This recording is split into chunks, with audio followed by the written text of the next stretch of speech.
The story opened with several men in white uniforms tilling the ground. Someone yelled to bring up the water, then they placed the straw. Several men were lined up carrying buckets of water, while a man on the edge of a small cliff called them slaves and ordered them to move faster. A goblin wrote a log that a man was carrying in this man's head.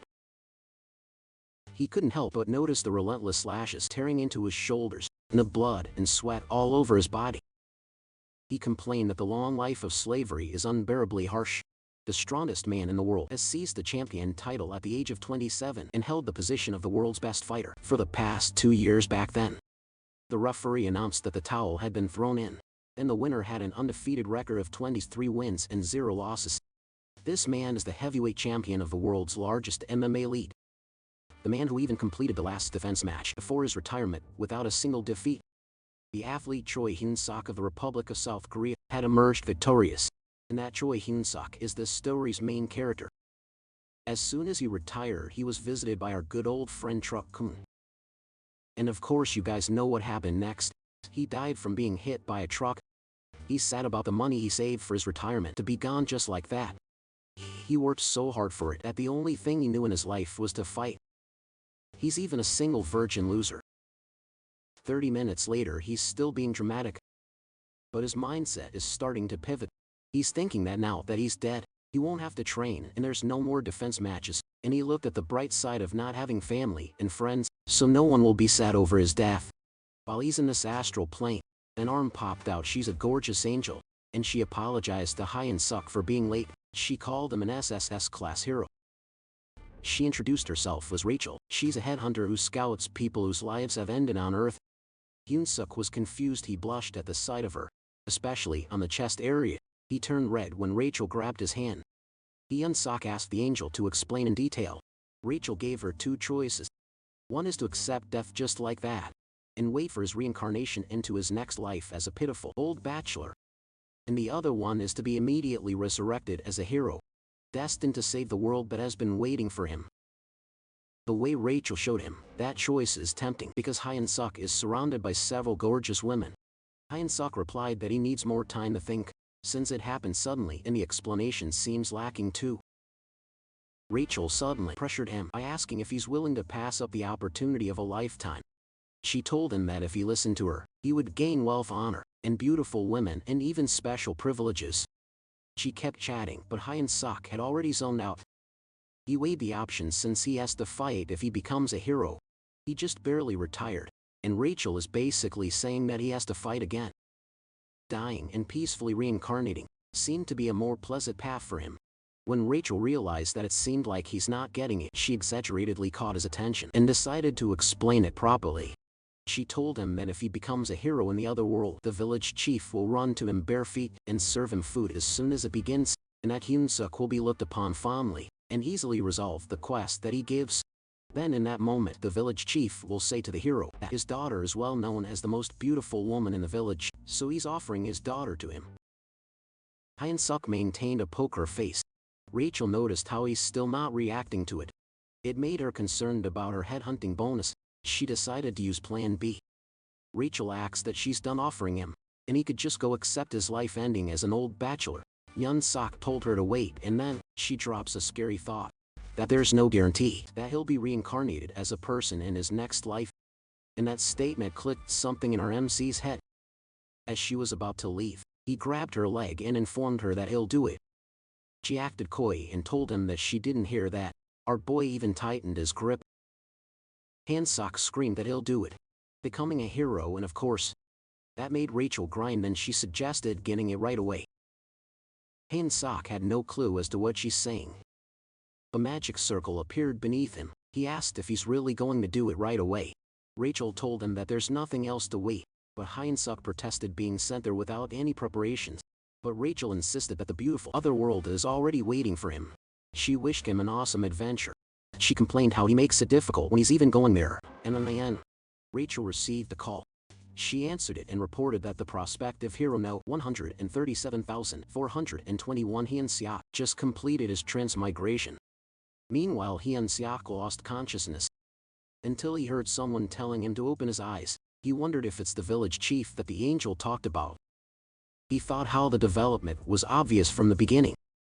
Unexpectedly, he was punched in the stomach to wake up.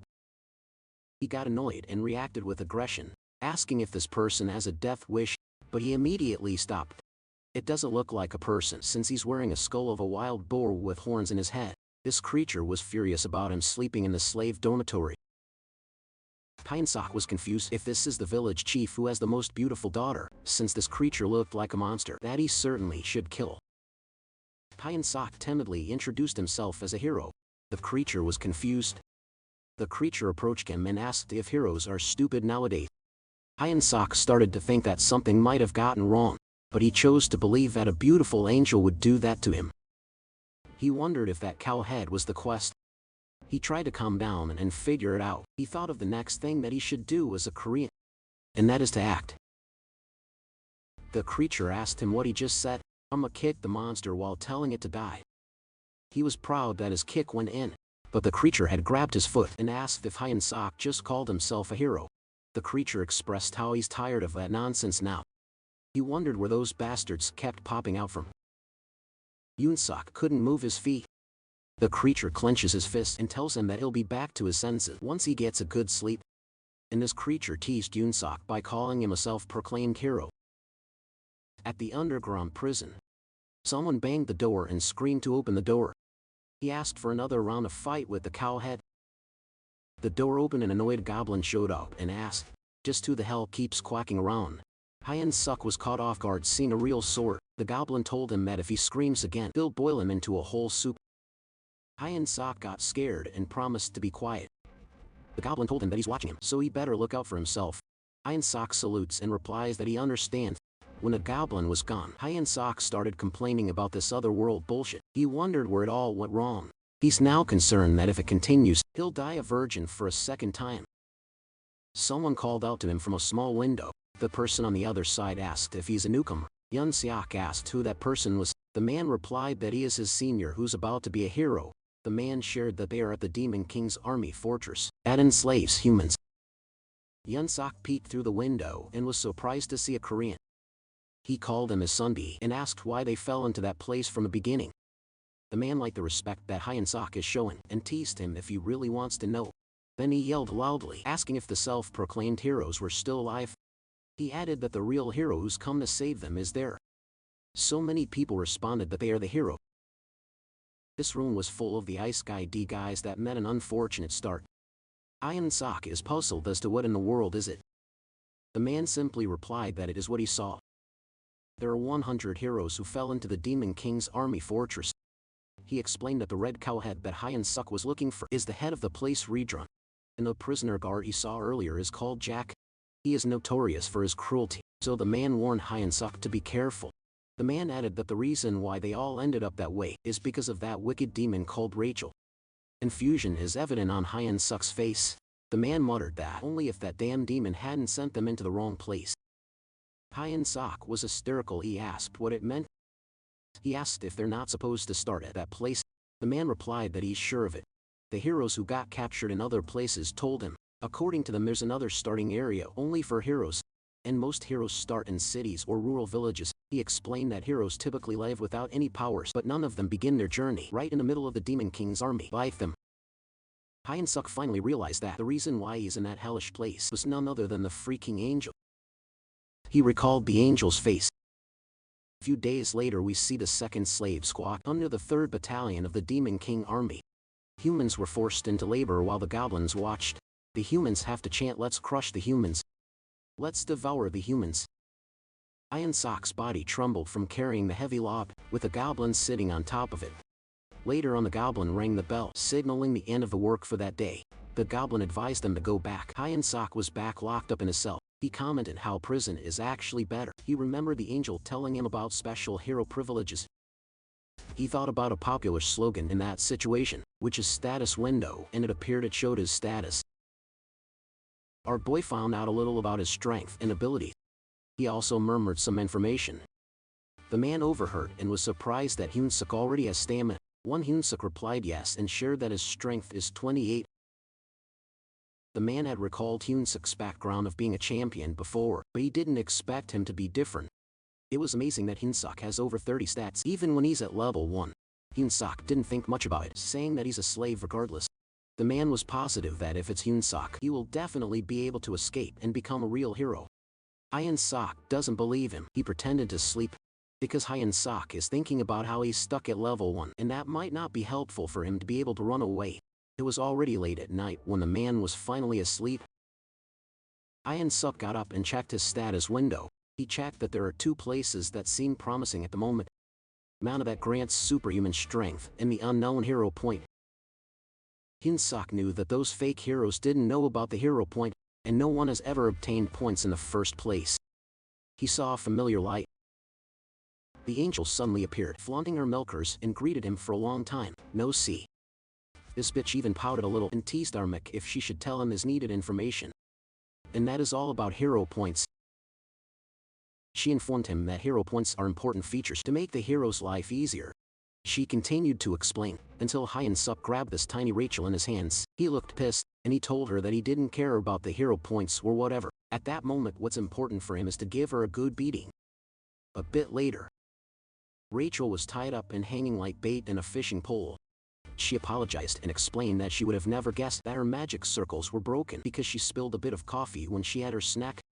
During that time soundproofing magic was activated. Hyun-sok asked if she received the punishment of becoming his manager.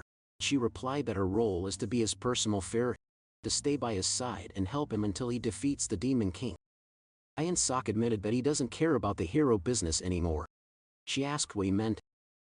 Hyun-sok told her that he doesn't intend to defeat the Demon King. Anyways, he could just live a normal life there. Rachel agreed that there are a lot of prospective heroes who decide to live like that, but he has an SSS level potential. Hyun-sok pointed out that it doesn't mean that he's obliged to do anything. He admitted that he never felt that it was his mission in the first place. Rachel tries to argue, but Hyun-sok stated how he doesn't want to live while fighting. Like in his past life, Rachel was taken aback. It made her wonder if he's always been that way.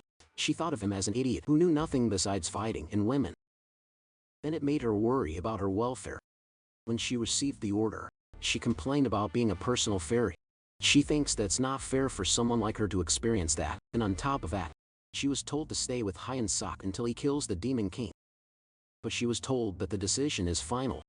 Personal fairy is a subordinate to the assigned warrior. One must actively cooperate and go through success and failure with the assigned warrior. She was urged to go and was sent to the Demon Fortress where Hyun-sok is. She was told not to come back until she had completed her assignment. She screamed loudly to protest. She didn't like that she's getting thrown to the human filthy world. And just like that, she was teleported back to the present time. Hyun-sok assumed that a personal fairy has to obey every word of their warrior. With that, he asked her to contribute to his escape plan. She agreed to it. There was a noise from the door. So Hyun-sok immediately grabbed her. The goblins were waking up the prisoners. Rachel protested that she can use her stealth on her own. Hyun-sok noticed that despite the roll call being over, the Jark is still at his door. The Jark told him that Raiden had called him at Raiden's office. Raiden brought up what he heard. Hyun-sok is working hard these days. Hyun-sok was dumbfounded while the Jark comfortably sat on his shoulders. Hyun-sok couldn't believe that the stinky bastard of a goblin had complimented him. Raiden admitted that he thought Hyun-sok was simply a crazy human at first, but it was actually nice to see him working hard. That is why Raiden offered him the position of becoming the head slave. Hyun-sok had no idea what Raiden was talking about. Raiden clarified that he's suggesting this because the work speed has become so much slower lately. Rachel wanted assurance that Hyun-sok would decline immediately. She kept pestering him and yelled that a hero shouldn't grovel to the Demon King's army. Officers Jark and Raiden had heard the sound and asked what it was. Hyun-sok screamed to leave it to him and that he'll get those humans to work. Then he exaggeratively bowed that his head had slammed on the desk, just so he could divert their attention. Raiden was pleased. He admitted that unlike his first impression of him, he had come to like him. He told Hyun-sok to do well, and he'll write him a special admission letter to the Demon King's army. He was dismissed. Deep inside he wants to cry, seeing his escape plan go down the drain. A few days later the humans were chanting as they worked. Hyun-sok was acting smug as he scolded someone for being slow. He said even my grandma can run faster than that. With this kind of face, he clearly is suited to be with the Demon King's army. The system window displayed that, since he has been leading people for a long time, his hidden ability called charisma has increased. Hyun-seok exclaimed that being the head slave is the best. The men who watched him thought that he finally lost his wits. They gossiped about him. Rachel, on the other hand, scolded him since they would be in big trouble if that kept going. He shushed her and told her to trust the process. He even said that a sparrow like her can't understand the intentions of a phoenix like him. When a man fell to his knees, Hyun-seok scolded him with that. Hyun-seok was notified by the system window that Reincarnation's favorability towards him had risen. He's now a few steps away from achieving a goal. Hyun-seok saluted and thanked Reincarnation. Rochelle yelled at him, reminding him how he wanted to go on adventures and escape. Hyun-seok scratches his head as he explains that he's just doing as the system told him to do. From what he knew, following a system is part of a hero's duty. Rachel argues that increasing the Demon King's army officials' favorability towards him is unbelievable. She insists that there isn't a hero request like that. Hyun-seok replied that he's telling the truth, then he asks her if he wants him to read it out loud. Hyun-seok, read it as you, who have found yourself inside the Demon King's army fortress because of some idiot's mistake. Rachel argues that the way of speech is weird. The system is a kind of program that only uses neutral language. Hyun-seok insists that it's the truth and that maybe an SSS-level hero system is a bit different. Last night Rachel made a fuss. She asked him how he could accept the offer so gladly. Hyun-seok squeezed her and told her that he's not the crazy one, it's her.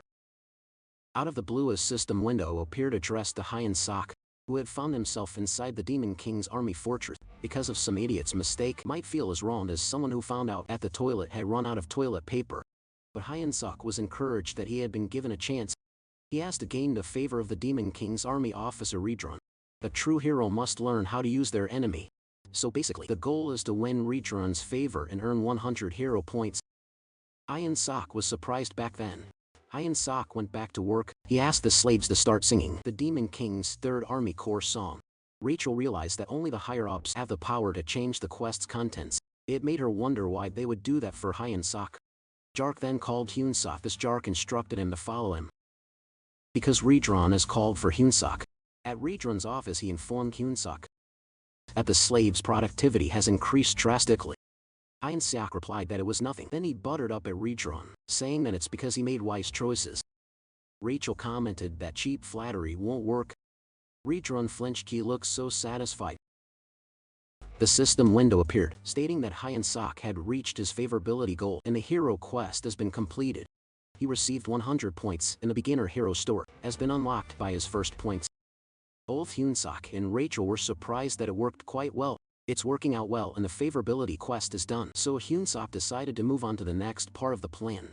He asked if he could start training the slaves. Reincarnation inquired about it. Hyun-seok made him paint a picture of a group of worker slaves, moving in unison, slaves who are experts of discipline, doing the job of 3 without a trace of laziness. He added that with these slaves, the construction of the fortress can be done within a week.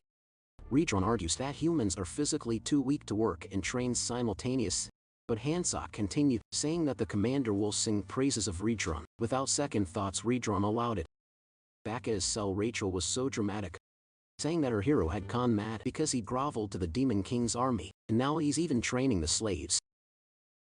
She felt depressed and hopeless about it. Hyun-seok got annoyed with her for being so loud. He told her that he has a plan. Rachel asked if he's making a fool of her again. Hyun-seok has a great comeback. He asked her if he thinks he's her. Hyun-seok revealed that he's planning to use the slaves to start a rebellion. He explained that the fortress has 3,000 human slaves. The number of soldiers from the Demon King's army is only about 500. Moreover, there's a human alliance base not far from the fortress. In the chaos of rebellion, they can ask for support from a human alliance. After hearing that, Rachel looked at him with sparkly eyes, while saying that he's not dumb after all. After that, Hyun-seok checked the reward from the quest. Rachel inquired if he really got hero points and the whole quest wasn't a lie. Hyun-seok replied that it was what he's been telling her. He also shared that now there's even a thing called a hero store. He decided to take a look. He wished for the item to be something good. Armak had high hopes, since whatever will come out from it is his lifeline. He's excited to finally have a hero skill. The status window showed him skills like Hold Your Breath, F rank, which will help him hold his breath better, and Shit Holding, which enables him to hold his shit better. I think this is a mistake. Shit Holding should have been an SSS rank. especially when you're in a public place and the rest are cooking, cleaning and laundry. He's confused and furious about the skills that a hero needs. Rachel laughed and explained that it's because the store is at level 1. She informed him that if he collects more points and levels up his story, he will definitely find something useful. Hyun-sok let out his anger at Rachel and told her to shut up, while calling her a swindling fairy. The next day, the slaves salute to the Demon King. Hyun-sok commanded everyone to sing the Third Army Corps song. He gave his signal, and they began. The song goes like this: we, the great Demon King army, let's defeat humans, let's eat humans. Forget all the suffering when you catch them. Nothing under the sky is greater than the affection of the Demon King.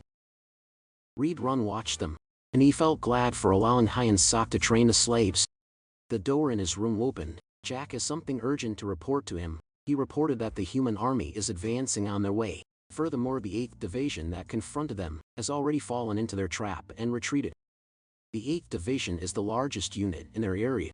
If the 8th Division had been defeated, it would only be a matter of time before those human bastards arrived. He didn't like how they might have to give up a fortress when it's almost finished being built. Like that jar told Redron how there's no time left, so he should evacuate immediately. But Redron replied to wait a moment. He stated that since ancient times, war has been said to have been battles of military supplies. He elaborated that the first rule of war is never lose a competent supply officer. With that, he told Jark to go ahead, and he'll take care of Hyun-sok and follow them later. Meanwhile, Hyun-sok scolded the slaves by asking if they were going to run at his command. He heard some noise and thought how the combat training would be cancelled again because of Redron's surveillance. Hyun-sok checked the status window while Redron appeared on the balcony behind him. Hyun-sok thought about how his abilities have increased a bit, but it isn't enough to start a coup. He stated randomly how he's looking for a sudden event that can help raise his abilities. Before he could finish, Rydron had landed by his side. Rydron tapped his shoulder and called him. That surprised Hyun-sok. Rydron was in a hurry. He told Hyun-sok that they have no time and he has to come with him at once. Hyun-sok was confused, so inquired why and where. Suddenly, the commander of the human army announced to attack, and victory was within their reach. The humans with their spears charged forward and hit several goblins. Then they saw the Red Nightmare Rydron. The commander ordered the soldiers to get back and let the knights take on the enemy. They kept charging forward. In his head, Hyun-sok questions why there are human troops there. He thought of taking advantage of the situation. He thought of his chance to stab the Demon King's commander in the back and return to human society. A human charged forward yelling for the Red Nightmare to die. But Rydron easily grabbed the man's head and squashed it. Hyun-sok was stunned. Rydron used his combat art 7th movement. Then he smashed the man's face on the ground, followed by explosive destruction wave, an AI attack that crumbled the ground and threw the human soldiers in the air. Rydron then asked Hyun-sok if he's alright. Hyun-sok saluted him, replied yes, and informed him that he'll be leaving. I think this reminded our MC that he's still with one of the strongest of the Demon King's army. The area buzzed since the humans had taken over it. The soldiers raised 2 flags at the center and guided the citizens of Marriott Kingdom and Draken Empire to sort themselves out. The soldier asked Hyun-sok's prison mate if they were warriors. He replied yes, the warriors are ushered to a different path, since they are treated differently than the normal captives. Someone appeared and thanked the warriors for coming. It was Olive and Grimer. He's a middle-aged man with red hair and beard. He is a Duke of Dryzen Empire and the commander of the Allied forces. The soldier approached Olive and told him that the evacuation had been completed. He praised the soldier. The soldier also informed him that they have drafted those who call themselves warriors. With that, Olive ordered to start. All soldiers were commanded to get into position. It was followed by a command to annihilate all the warriors in front of them. Meanwhile, a carriage traverses the forest. Hyun-sok was sullen as he bid farewell to his adventure, to his dream second life. He looked at Rydron, who was sitting in front of him, and thought of how Rydron blew off all the heads of those who were coming after them, so they are no longer being chased. Rachel tried to cheer him up, saying that times of crises are opportunities.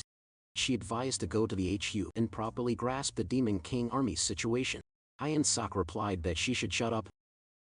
Rydron suddenly spoke. He admitted that he just fell asleep. He asked Hyun-sok if he said something. Hyun-sok replied no and explained that he was just mumbling to himself. How it's an honor to be able to go with Rydron. Rydron was touched and expressed how glad Hyun-sok feels that way. He informed Hyunsuk that they are almost at 3rd Corps HQ, so he should look forward to it. Reitron shared that when they arrive, he will officially enlist Hyunsuk in the Demon King army. Hyunsuk turned pale, but he had no choice but to say that it's an honor. Rachel is panicking too at the HQ. A guard announced that Reitron has returned and they must open the gate. Reitron told Hyunsuk to follow him since he'll take him immediately to the commander.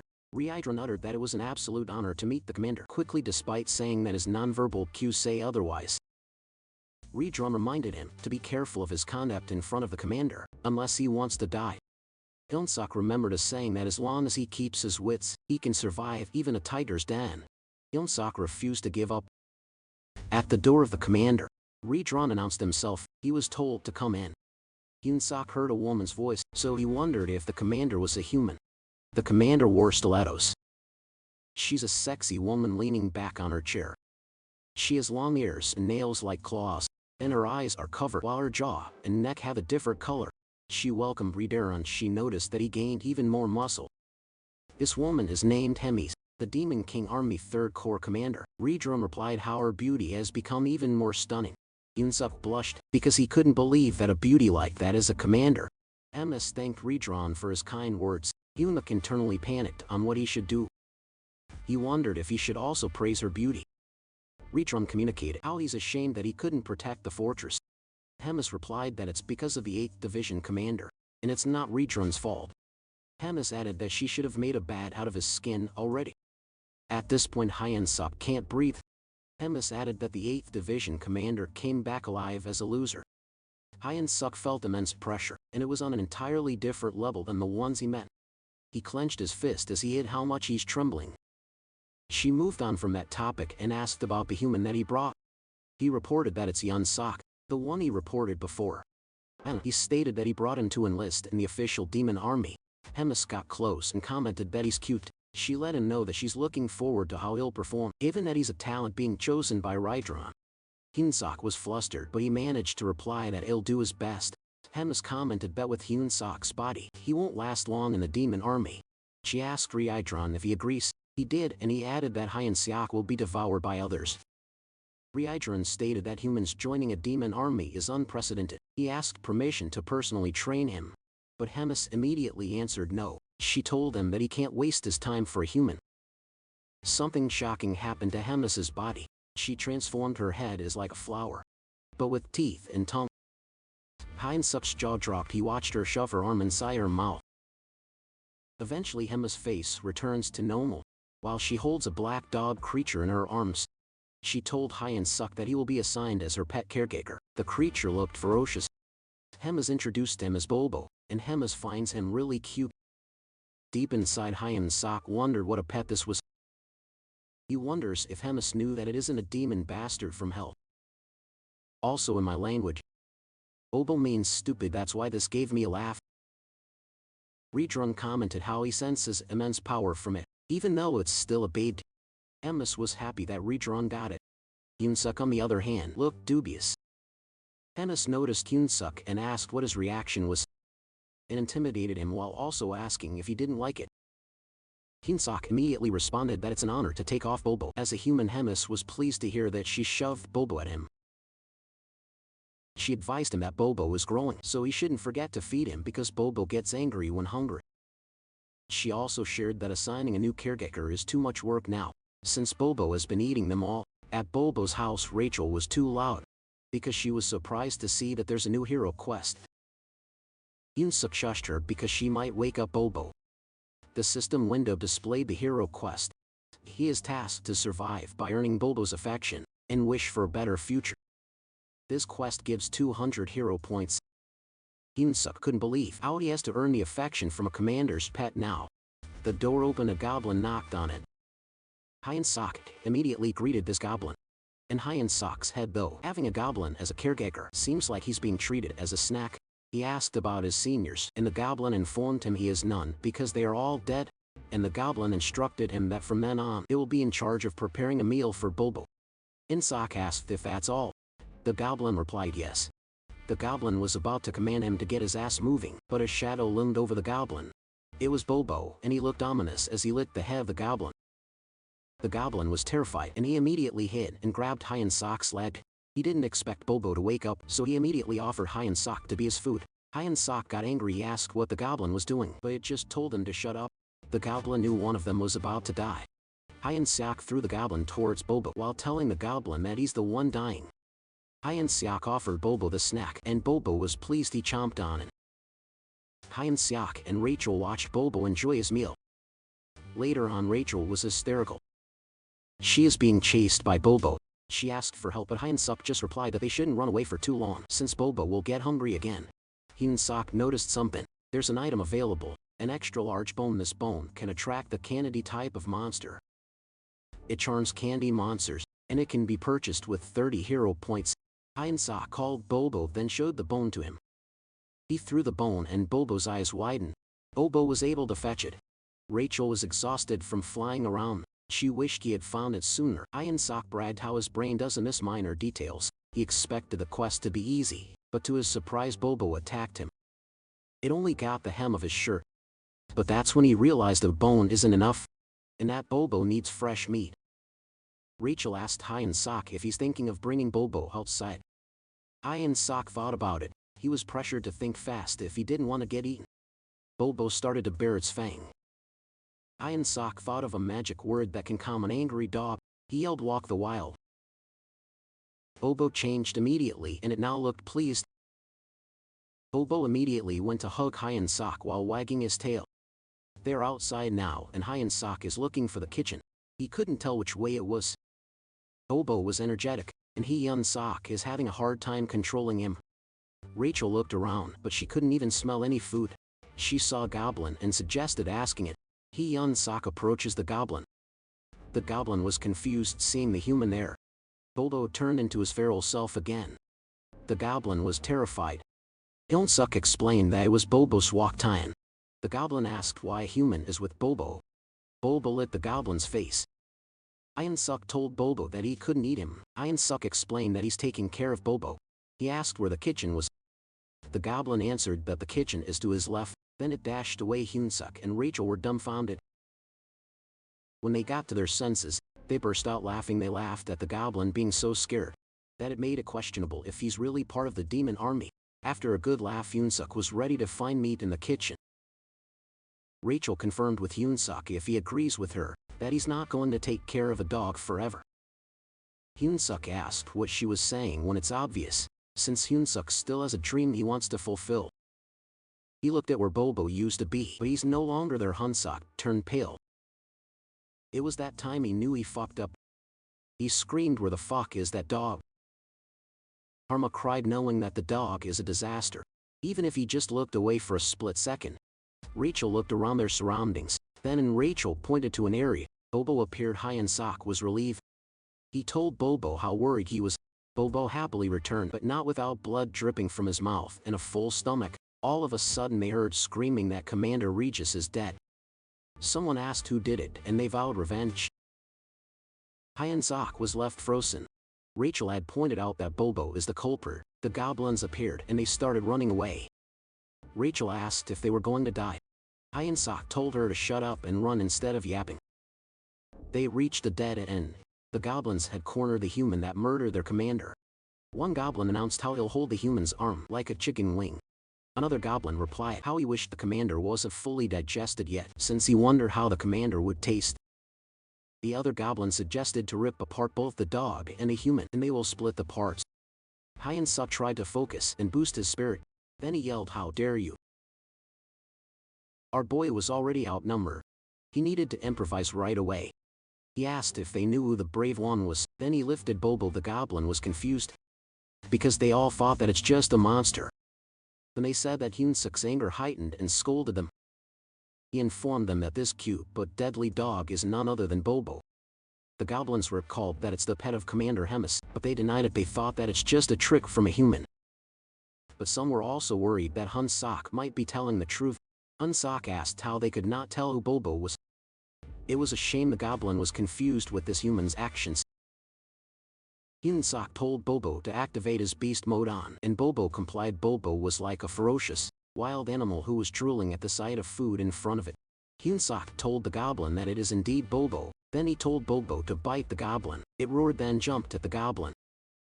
Bulbo bit the goblin and the blood splattered. Hyunsuk watched and commented how a dog without a muzzle is bloody. Only bones were left of that goblin. Hyunsuk asked if there's anyone else in doubt of Bulbo. The goblins apologized and explained how they didn't know it was Bulbo. The system window appeared and informed Hyunsuk that with the excessive charisma, he subdued many demons. His hidden attribute charisma has increased. Hyunsuk was happy to get credit for that. Someone appeared behind Hyunsuk and expressed how she was wondering why it's noisy outside. It was Hemi's. She realized that the reason why is that a cute newbie is doing interesting stuff out there. Hyunsuk turned pale at Hema's office. Emis was amused at how Hyunsuk used her name and Bulbo to survive. Hyunsuk bowed down and admitted that he had committed a grave sin. Emis was confused because she was giving a compliment. She expressed how Hyunsuk is a human after all, since he's clever unlike the idiots that she's with, and that he has balls too. Hyunsuk was hesitant to reply thank you. Emis explained that the demon army tends to solve everything by force, which causes many troubles. Hyunsuk asked about what kind of troubles, and she replied that he would soon find out. She asked him again if he thought about becoming an executive. Hyunsuk was baffled since he thinks too low of his skills. But Hemis replied that she can't let him keep using her name and Bulbo. She informed him that the demon army has a decisive battle, that lets him take the opponent's rank. She told him that she would for a month, but after that he'll have to win against the opponent chosen by her. And every win he gets she will extend her protection by a month. And if he slowly climbs up the ladder to maybe a battalion commander, he will be useful by then. Hyunsuk asked what would happen if he loses.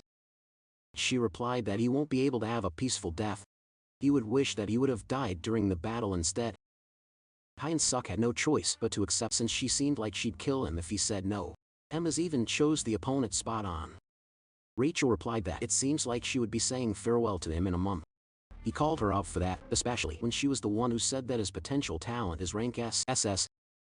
Rachel asked if he doesn't know what potential means. She informed him that it's a possibility but not a definite power. He pointed out how she's a fairy.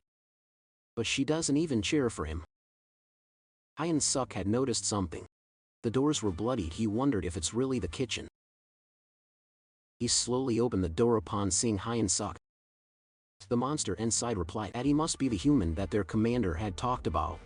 The red ogre-like monster introduced himself as Kulkin, and he's the demon army chef. He asked what brought Hyunsuk there. Hyunsuk didn't get inside the kitchen and replied that he wanted to get a snack for Bulbo. Kulkin realized that Bulbo's caretaker had changed again. Then he refused Hyunsuk's request. Hyunsuk didn't expect that. Kulkin argues that there's no reason for him to help be human. He added that the only order from Commander Hemis was not to lay a hand on him. Hyunsuk asked if there's any way that they would work it out, especially since it's for Bulbo. Kulkin said that if Hyunsuk really wants meat, Kulkin is saying that Hyunsuk has to get the meat himself by hunting, like the rest of the goblins. The goblins are chopping up goblins on the table. Hyunsuk turned pale. In his mind those goblins looked more like butchers than a cook. And he had no idea what Kulkin said when he said to hunt it on his own. The next thing we knew was that Hyunsuk faced a giant, ferocious wild boar. He was told that it would be his dinner tonight, so he has to kill it while standing there. Hyunsuk contemplated on how he ended up in that position. The boar had already killed Morgan. They call it a hunt, but the boar does nothing but to charge non-stop. The cooks vowed to avenge Morgan. Hyunsuk commented how he can't tell who would end up having dinner. Rachel asked what they should do. She suggested running. Hyunsuk replied that there's no way he can run away from a crowd that big. But Hyunsuk couldn't deny how he's in danger. He decided to move. Kulkin called him. Hyunsuk's instinct made him reply that he'll go next, but Kulkin told him that there's no need to since the hunt was over. Hyunsuk was taken aback because all along, he thought they were just mindlessly charging. He wondered how they did that. The goblin reported to Kulkin that there were 12 dead and many injured. And Hyunsuk's had the damage is too much. Kulkin responded that it's amazing, and they will continue to hunt for the next prey. After a short break, Hyunsuk noticed how Kulkin doesn't really care. While the cooks are busy, Hyunsuk informs Rachel that he thought about it, and escaping isn't an option anymore. Rachel asked if he's going to hunt monsters with them. Hyunsuk replied no and that he doesn't have a reason to do that. Hyunsuk was thinking about it and shared that stat only goes up when he levels up, so it means he just needs XP to level up. Rachel agreed with him, but she asked where he'll find exp in that situation. Hyun-sok shamelessly asked if he'll still get the exp if he only does the last hit.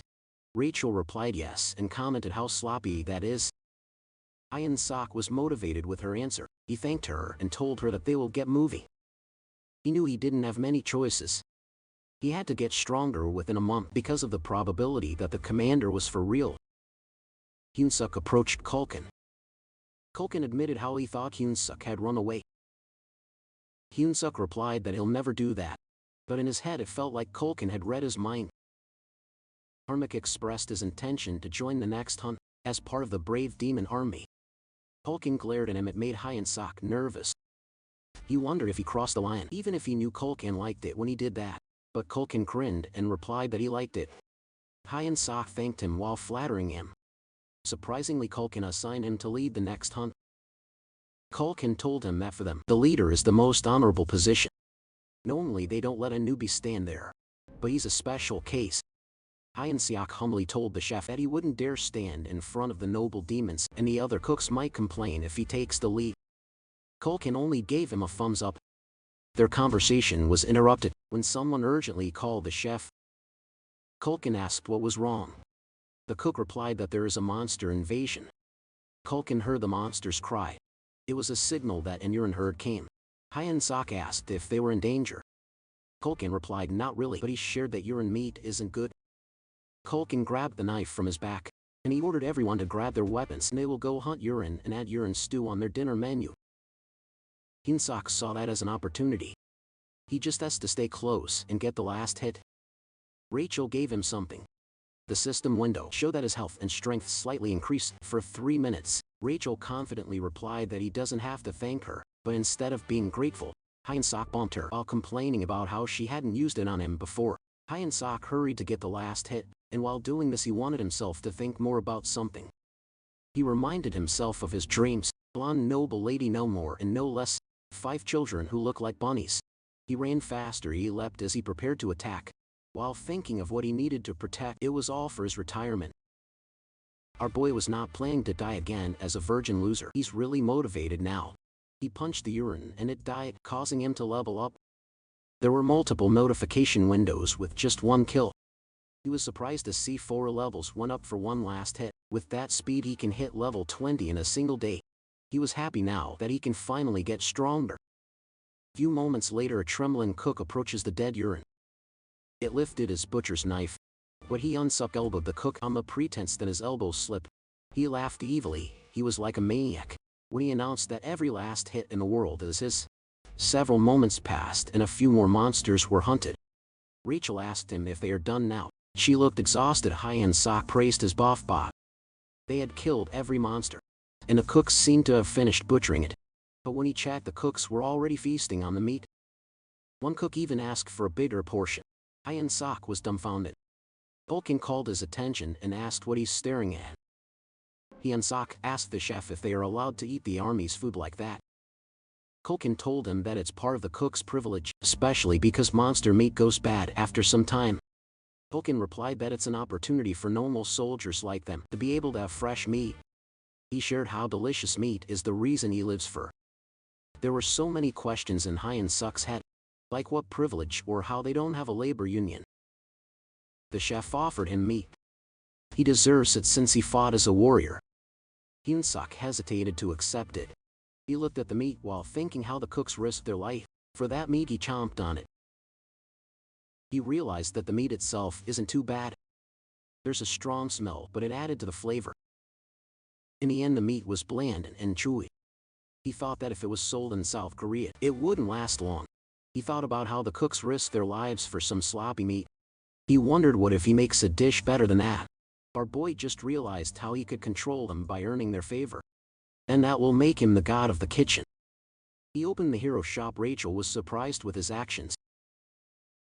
Hyun-suk has 70 points left after buying Bobo's toy. He spent it all for a certain skill.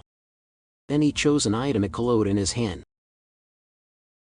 Rachel was curious as to what he bought. He is motivated to show those foolish demons. Hyun-suk now has cooking skill rank F, which requires 50 points, and the item is a seasoning loaded with MSG. And that costs 20 points. It was the peak of Korea's cuisine. Rachel scolded him for buying salt. Hyun-suk lectured her to look at the bigger picture. He showed her since seeing is better than just hearing it. He explained to her how salt will play with her tongue. With its taste, Hyun-suk sprinkled salt on the meat. Then it was done. The meat has a nice smell and it's juicy. Hyun-suk thought of himself as the god of the new world. He offered the meat to the chef. Oken declined since he's full now. He asked if it's okay to have it later instead. Hyun-suk insists by saying how he poured his heart on it. He became exaggerated by saying how he can die without regrets if the great Kulkin tries it. Kulkin decided to take a bite. He noticed the taste. Kulkin thought of his childhood. Back then he's very introverted. His mother used to ask him if he wanted meat for dinner. He shed his tears remembering her. After that, Hyun-suk took home a bag of meat. The chef reminded him that the freshness stays for 2 days, and if Hyun-suk needs more, he's welcome to see him again and at Bobo's house. Hyun-suk opened the door. Bobo charged at him. The surprise made Hyun-suk's eyes bulge. He immediately gave the meat. Bobo's mood instantly changed to delight. Hyun-suk encouraged Bobo to have his fill. Rachel couldn't help but comment how Hyun-suk had become a dog master. Now Hyun-suk took out everything on the bed. And Bobo ate happily.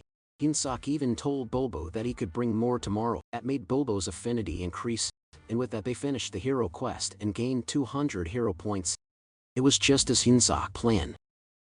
Rachel noticed that he completed the quest. Hyun-suk expressed how he feels confident now. He saved the 200 hero points as his emergency fund. He had a bunch of bonus points saved now. Rachel peeked at his screen and pointed at something that would increase his stats. She asked why he hadn't used it. Hyun-suk argues that he wouldn't use it because he doesn't know what it does. And he mentioned that it's because of a certain idiot who skipped the tutorial. Rachel replied that they can still do it. Rachel started her explanation. Basically, Hyun-suk can use bonus points on 4 basic stats: strength, stamina, agility, and mana. Strength increases his power, stamina increases his endurance and tenacity, agility increases his reaction and swiftness, and the mana is what he imagined as his magic. Hyun-suk asked what charisma is. Rachel stated that it's a hidden stat, so he can't level it with bonus points. The only way is through right training. She advised to level them equally. Hyun-suk doubted that because he thought it's better to just only increase in strength. Rachel was surprised with that line of thought. She explained that it could be the case at the beginning, but towards the end mana is very important. It's obvious that a mana-enhanced body is stronger than a pure, muscle-trained body. Hyun-suk adjusted his points and asked Rachel if that would do. Rachel replied that it's not bad. Then she instructed him to go to the shop and buy the fundamentals of mana control. Hyun-suk asked what mana control is. She told him that it basically teaches him to control his mana. She estimated it to be around 100 hero points. Hyun-suk looked for it at the shop, but there's none. Rachel was surprised since it's a common item in the shop. Hyun-suk expressed his disappointment. He thought she would have been finally helpful. He even asked her how she could be that useless. Rachel insisted that it's supposed to be there. 3 weeks later, Hyun-suk had reached level 100. It took him longer than he thought. Rachel uttered that the XP caps increase as he levels. Hyun-suk wondered if there are any heroes working as hard as him. Rachel told him that he's already a sign cure. That didn't sound right to Hyun-suk. He crushed her while reminding her how many times he almost died that day. Rachel explained that it usually takes half a year to hit level 100. She sadly told him that she wants to be friendly with him. The Hyun-suk reason that she asked for it. The door opened. A goblin called Hyun-suk to inform him that the commander wants to see him. At Hemis's office, she welcomed Hyun-suk and commented that he looks better than last time, and that he also got stronger. She saw that his mana had doubled. Hyun-suk replied that he tried his best to deliver the highest quality of meat to Bobo every day, but Hyun mentioned how he's getting stronger too fast. She asked if it's because of the level system for heroes. Hyun-suk was caught off guard that Hemis knew he was a hero. He wondered since when does she know. She told him not to be surprised since she knew it the first time they met. He asked her how. She replied that it's because she knew someone who was really into heroes. She asked him why he thought she called him there. Hyun-suk tried to think about it. Then he mentioned his battle. Hemis asked if he remembers their promise. He replied yes. She asked again if he did and inquired why he's like that. Hemis turned into a flower-eating monster. She's angry and she has problems with how fast he's leveling. She told him to work harder if he doesn't want to die. It's all for her amusement. Hyun-suk recalled how the crowd goes wild, not because of a flashy performance or overwhelming victory. It's when there's a beefy plot twist. He knew she picked one that he can never beat, and wished the odds to be against him. And since he already received a warning, it already means he doesn't stand a chance. Rachel screamingly asked what he planned to do. He told her to calm down and let him think. Hyun-suk stated that it's better to learn about the opponent before the day of battle. He has to study how strong the opponent is. Rachel argues how they only have the name. She asked how he'll figure out the face. He replied that there's an item that he wants to buy in the hero shop. It's called Combat Power Meter. This item measures the target's strength, stamina, agility and mana. It requires 50 hero points. Hyun-suk plans to use it to measure the power level and train against a similar power level cook. Rachel sighed and teased him for being only clever at times like that. But Hyun-suk retorted that it's better than just always being useless. They checked Rachel's combat power and it's 375. She couldn't tell if it was high or low, so she suggested measuring Hyun-suk. Hyun-suk gave the item to Rachel. But Rachel was confused. He asked her if she didn't see anything. Rachel couldn't believe what she was seeing. She replied that the item must be broken, because she couldn't think of a reason for him to be stronger than her. Hyun-suk had 1,560 strength. Hyun-suk simply asked her if she's sure that she's not the weak one between the two of them. Rachel fell down since she had a strength of 10,000 a month ago. Hyun-suk asked if it worked without any problems. They checked Bulbo's strength and this fucker has a freaking 47,422 strength. Rachel felt more miserable knowing that they are both weaker than a dog. It was funny how Hyun-suk entertained the idea that the dog's breed was buff. He then went outside and checked out the levels of other orcs. He saw that the weakest looking beings are goblins, while the rest have similar stats as him. Someone announced that Captain Boltman arrived and everyone saluted. The captain passed by Hyun-suk, and Hyun-suk saw that the captain had 14,300 strength. He noticed that everyone with a strength higher than 10,000 is at least a commander level. Hyun-suk confirmed with Rachel about his opponent being a platoon leader. Rachel replied yes, and his name is Kirkland. The rumor is that he's an orc with the brains of a pig. Hyun-suk said that a platoon leader should have a strength of about 3,000, so he might have a chance if he levels up. He looked for the guy. He saw him, and the guy's strength measured to 6,671 strength. Rachel stated that it's basically telling Hyun-suk to just go and die. Hyun-suk received the hero quest. The system window showed that his chances of winning against the pig are near zero. However, not giving up in a hopeless situation is his strength, so he'll be given a chance. He has to raise his combat strength to 3,000 in 1 week. The reward is 300 hero points. Hyun-suk commented that the timing of the quest is perfect. It even made him think if it was spying on him. He accepted the challenge since it's do or die anyway. He's decided to go after his observer or Hemis. Hyun-suk was motivated to survive. The next morning in the kitchen, Hyun-suk announced his arrival. Kulkin told him to come in. Kulkin noticed his goggles and commented that the item is interesting. He asked where Hyun-suk got it. Hyun-suk simply replied that he saw some wearing it, so he got one too. Kulkin asked if it's the trend among the younger generation anyways. Hyun-suk was ordered to get ready for the hunt. Hyun-suk checked Kulkin's strength and saw it was 35,230. He wondered why it's so high. It isn't the strength of some normal captain. And it's not just him. Hyun-suk noticed the other cooks. They have high combat strength because they have been fighting against demonic beasts. Hyun-suk realized that if he spars against someone with a similar strength as Kirk, he can get a feeling for what he's level at. Hyun-suk asked Kulkin to spar with one of the cooks. He explained how he wants to be of bigger help after learning 1 or 2 things. Kulkin replied that he's strong enough for a human, so there's no need to rush. Hyun-suk suddenly threatened Kulkin by saying that if he doesn't allow it, he will eat the meat on his own. Kulkin changed his mind and asked who it was that he wished to spar against. A bit later, the cooks asked what's going on when it's almost time for the hunt. They found out that Hyun-suk is fighting against Galbachem. They wondered if Hyun-suk would meet his end that day. Some goblins don't like it since they like Hyun-suk's meat. Galbachem has a strength of 2,620. The goblins planned to kill Galbachem instead. Kulkin heard them and told them to shut up. Polkin reminded Galbacham not to kill Hyun-sok no matter what. He told him to do the bare minimum and don't overdo it. Galbacham looked dumb, but he said he understood. But it's obvious how Polkin doubted his answer. They started the spar. Hyun-sok was fired up. Galbacham reminds himself not to kill Hyun-sok. Hyun-sok charged forward. Galbacham punched him, but he was able to evade. Hyun-sok noticed how his fist relies on instincts. Hyun-sok attacked Galbacham again. The fight felt familiar to Hyun-sok, and it's something that he'd always won. They announced the victor. Hyun-sok. The goblins couldn't believe that Galbacham lost. It happened so fast that some didn't see what happened.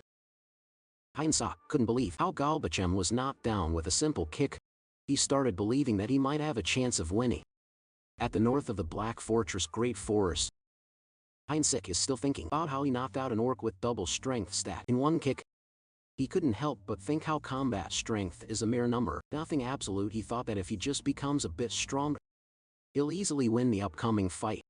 A goblin reported to Polkin how a large number of Talas have appeared up ahead. Polkin commented on how annoying it is. He asked if they were part of Tala's territory. Hyun-sok asked what was wrong. He asked if it was because Talis tasted bad. Polkin replied that their meat doesn't taste too bad. Rather, their bone marrows are a great delicacy. But Talis live in groups. They have especially strong maternal instincts, so if they lay a finger on the young, it will cause a lot of trouble. Hyun-sok assumed that the hunt would end there. Polkin decided to hunt them because their meat is tasty. Polkin ordered everyone to attack since they will have Tala's meat as their snack for that day. He ordered everyone not to let any Talas escape and slaughter them alive. This monster looked like a spider wearing a skull on its body. Hyun-sok pushed a goblin, while pretending that it's an accident. He took this chance to do final blows and gain XP. After some time they collected several Talas. Hyun-sok killed the last one and he leveled up.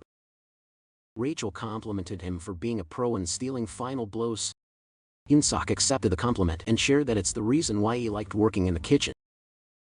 Suddenly Hyun-sok felt an intense pressure around him. He was confused and it made him turn. Then someone screamed that the Talas queen had arrived. She got angry and that was because she saw a pile of dead Talas.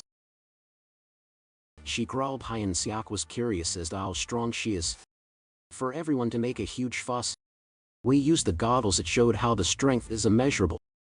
And what's horrifying is that they just mercilessly slaughtered her children.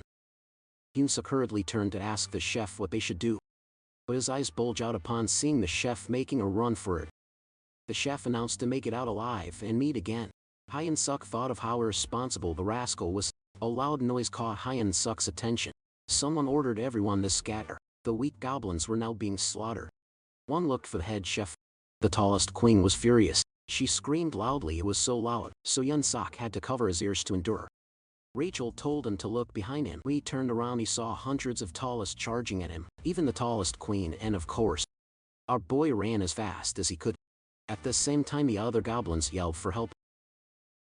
Hyun-sok knew that if he stopped for a moment, he'd be dead. The screaming and begging continued to echo. Eventually Hyun-sok reached a cave. He wondered if it's safe. Rachel told him that it's empty. She checked it out before. Deep inside, Hyun-sok doesn't trust her, but he thought it should be safer inside than the forest, where he's vulnerable from all four directions. He noticed that the cave is pretty deep. He asked Rachel if it's a natural cave, but she doesn't know. She also noticed how high the cave is. She uttered that it's even big enough for the tallest queen to get in. An idea crossed Hyun-sok's mind. He saw a gooey liquid on the side. Rachel told him that it couldn't be a Tali's hideout since the chef told them that there's no group of Tali in the area, but the gooey liquid bothered Hyun-sok. He wondered if those are all spider webs. Then he saw eggs. He realized that it must be a Talis nest. He knew the place won't work after all. A green pair of eyes appeared. It came out as soon as Hyun-sok decided to leave. A fully grown Talis chased him. He ran as fast as he could. Rachel asked if they're heading the right way, but he had no idea since it's also his first time in there. He felt that he stepped on something. Hyun-sok slipped as panic arose. He placed his hand on anything that he could use as a weapon, and then he threw it at the Talis. The Talis was hit in the chest. It caught the head.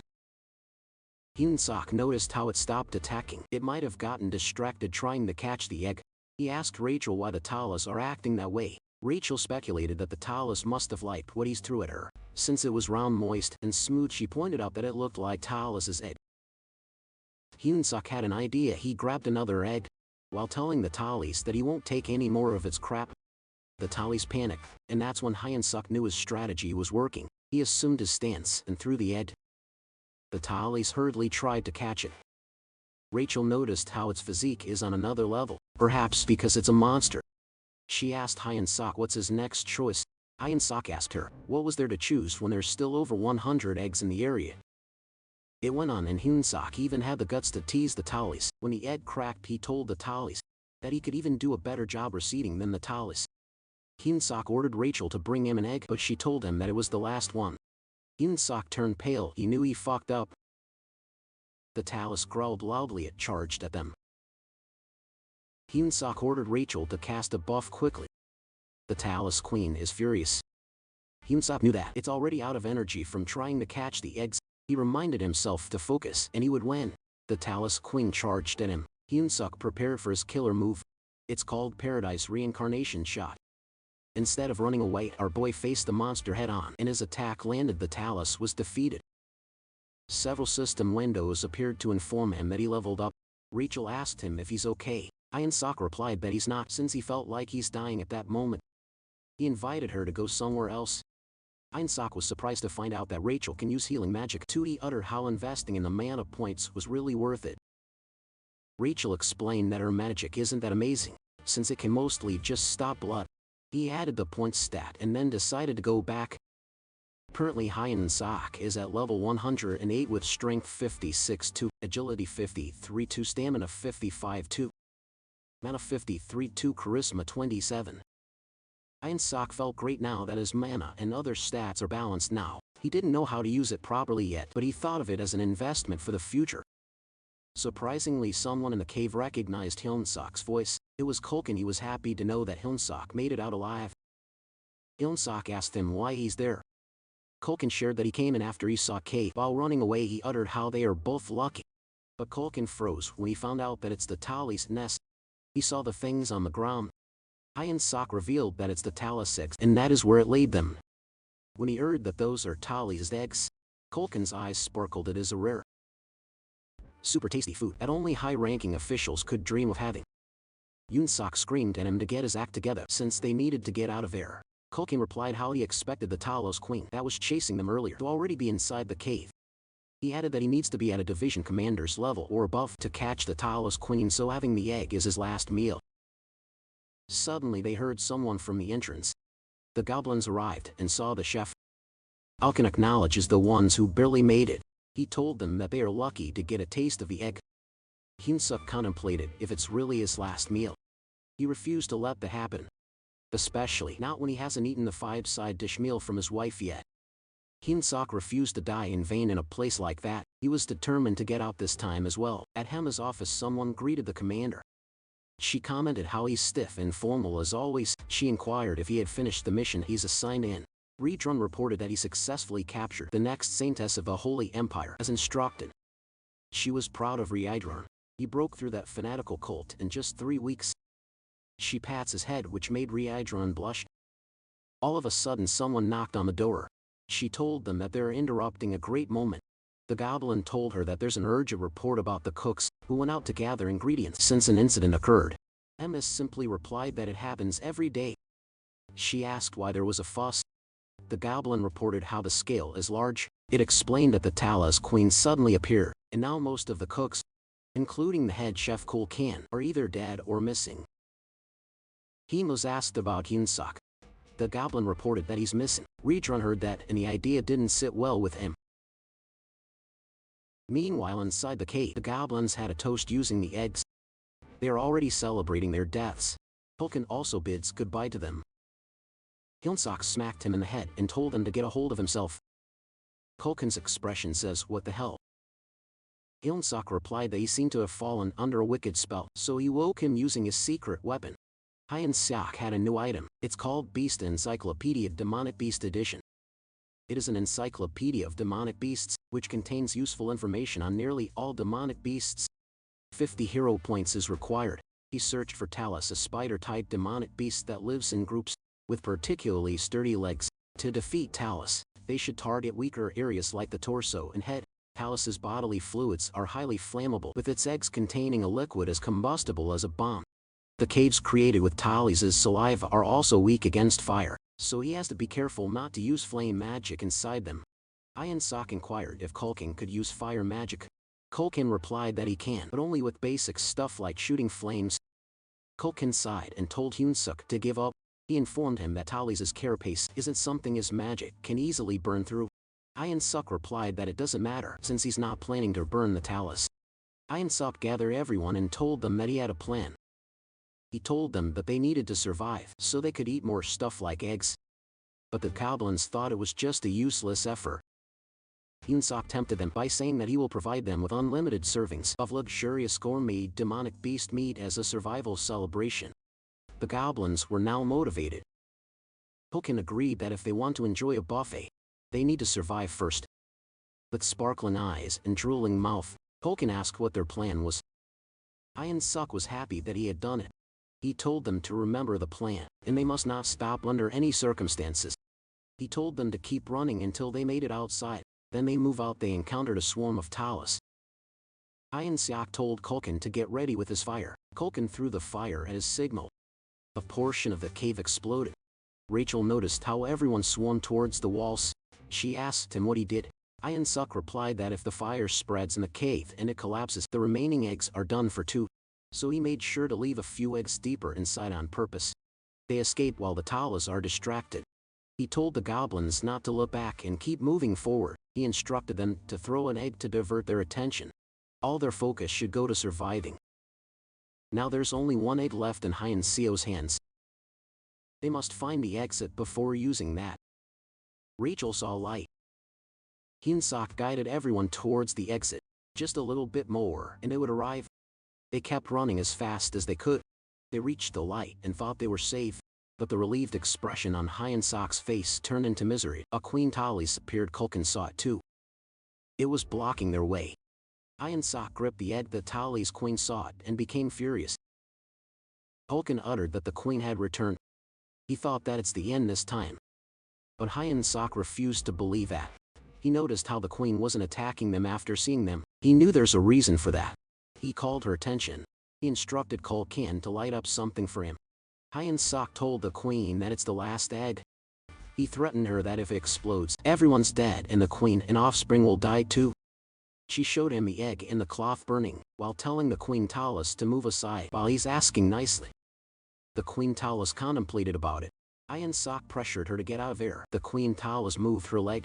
It made a loud screeching noise. Rachel asked what they should do. Hyunsuk lit up the egg. He had no idea what to do. He just threw the burning egg. It crashed on the wall and fire started spreading. They felt the ground shake. The goblins panicked. The cave is collapsing.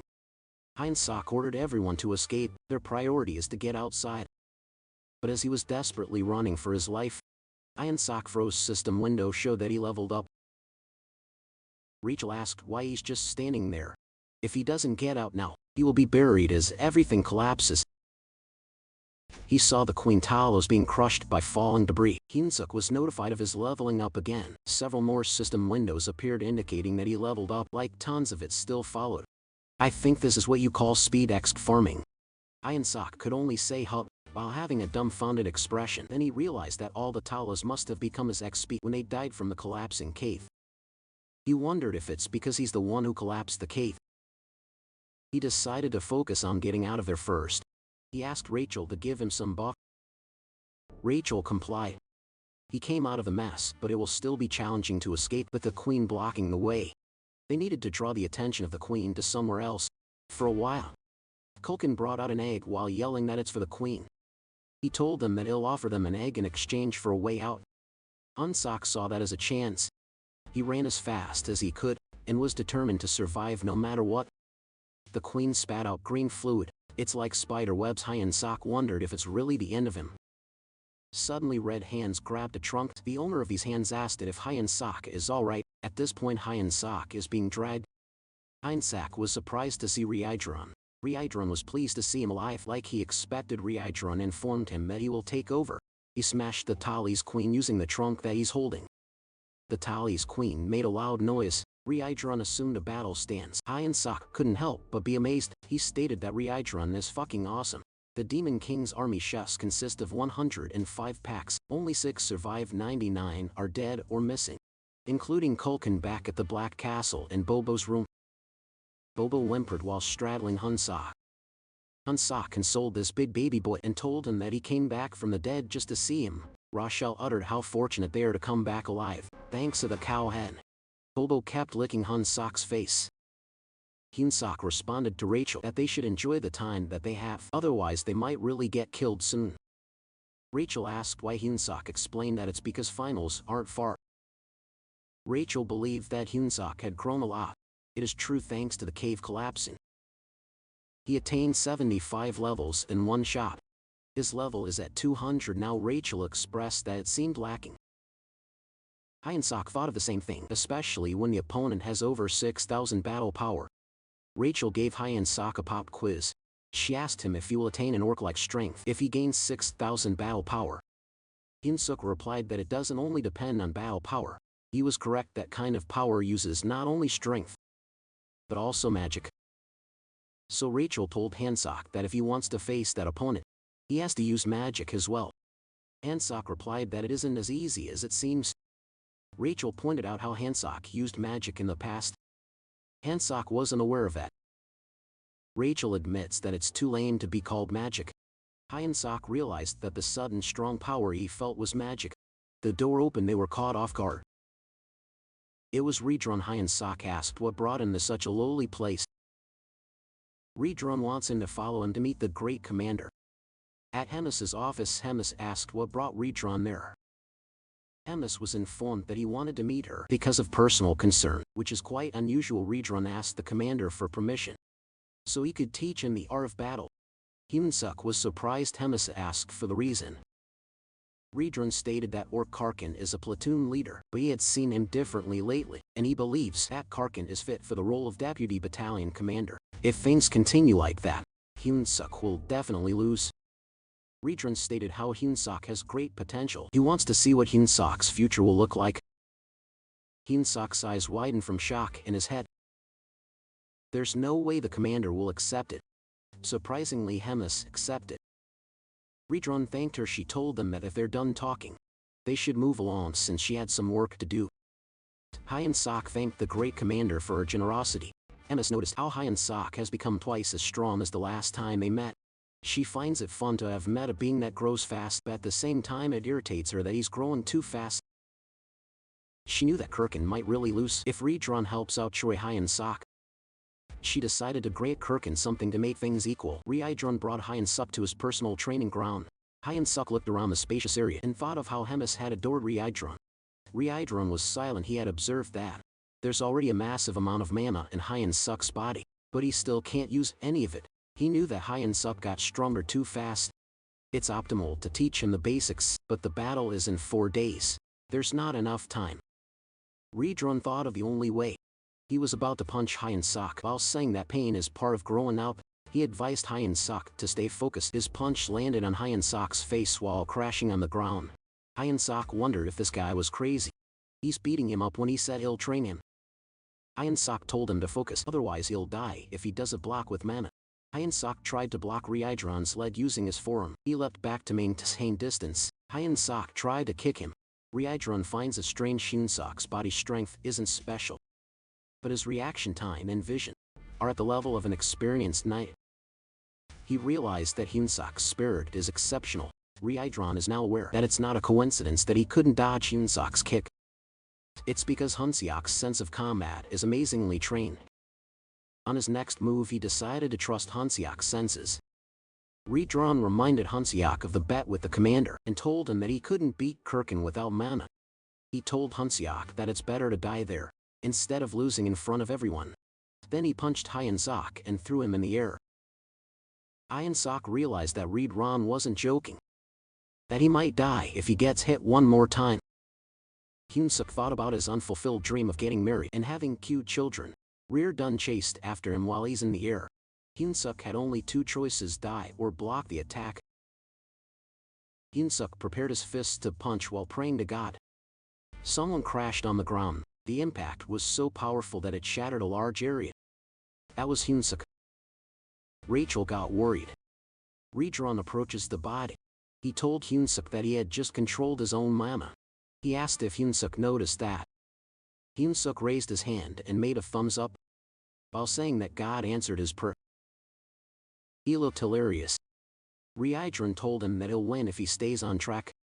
Reincarnation grabbed his arm and told him to stay still, because he will heal him, but suddenly, Hyunsuk felt pain. He groaned in pain while holding his neck. Reincarnation had forgotten that dark mana is like a poison to humans. He forgot that Hyunsuk is a human. He apologized to Hyunsuk while he hurriedly carried him and told him to try to stay alive. There are counters to powers that form in that world.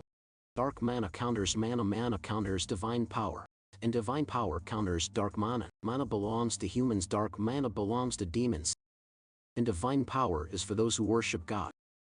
The Church of Tusis, with the largest congregation, caused wars and brought every other religion under their control. They now became the divine empire called Gatra. Gatrin chose who could hear God's voice, and treated her as the saintess. Somewhere inside the Demon King's base, someone heard that the saintess is imprisoned in the room. The next saintess of the divine empire captured by the demon army is Abelson Marriott. They gossiped about her, saying she hasn't prayed for days. It made them doubt that she's really the saintess, but they trust that Reincarnation wouldn't make a mistake. In Abelson's head, there's no point in praying to God. She felt that her disposition now was better than staying in the church.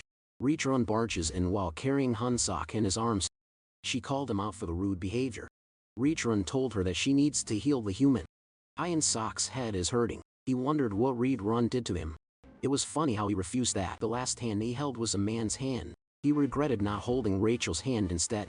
He opened his eyes and saw a silver-haired beauty.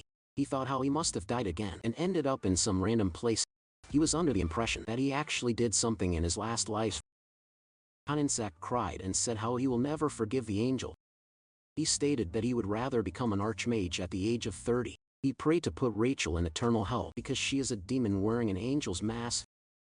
Then he stated that he has one last wish before he reincarnates. That if the angel is planning to make him a hero again, she should marry him beforehand. Abelson replied that he's pathetic. Hyunsuk's eyes widened from the shock. Reincarnation was relieved to see him awake, that he just had to grab his shirt. Hyunsuk was in a state of confusion. Reincarnation hugged him tightly. Hyunsuk complained that he's killing him again. That's when it dawned on Hyunsuk he's not dead. He turned back to see if the angel was an actual person. He recalled the shameless stuff that he said in front of her. Reincarnation asked the saintess if Hyunsuk is fully healed. The saintess replied that he's not fully recovered, and Reincarnation must have noticed too that the dark mana is not leaving Hyunsuk's body. She doesn't know what's going to happen to him. Reincarnation asked her if she couldn't erase it with her divine power. Abelson stated that Hyunsuk could die if anything goes wrong. The dark mana can fade over time, so she suggested waiting it out. Reincarnation apologized sincerely to him and promised to repay it with training and growth. Hyunsuk is being crushed from the tight hug, but he still manages to say that Reincarnation doesn't need to give such treatment to a lowlife like him. Reincarnation dragged him out, but Hyunsuk told him to wait. Abelson got curious about Hyunsuk since he's a human being trained by a demon. A few hours later, Hyunsuk made it back to his room. Bobo stayed by his side and playfully chewed his head. Hyunsuk thanked Bobo. He heard that Bobo destroyed his home and ate the soldier who came to feed him. Once again, Hyunsuk thanked him for that. Because if it wasn't for Bobo's separation anxiety, he would still be in training. He shared to Bobo how so many things happened that day, that it just made him cry. On top of it, the dark mana is still inside him. He asked Rachel if he's going to die. Bobo continued licking Hyunsuk. Hyunsuk called Rachel again since she didn't respond. Rachel was crying because her hero had been ruined and corrupted. She told him that he's not the same hero anymore. Hyunsuk also became confused, as he should be the one crying from all the things that just happened. After a while, Rachel calmed down. She also admitted that all of the mishaps were her fault.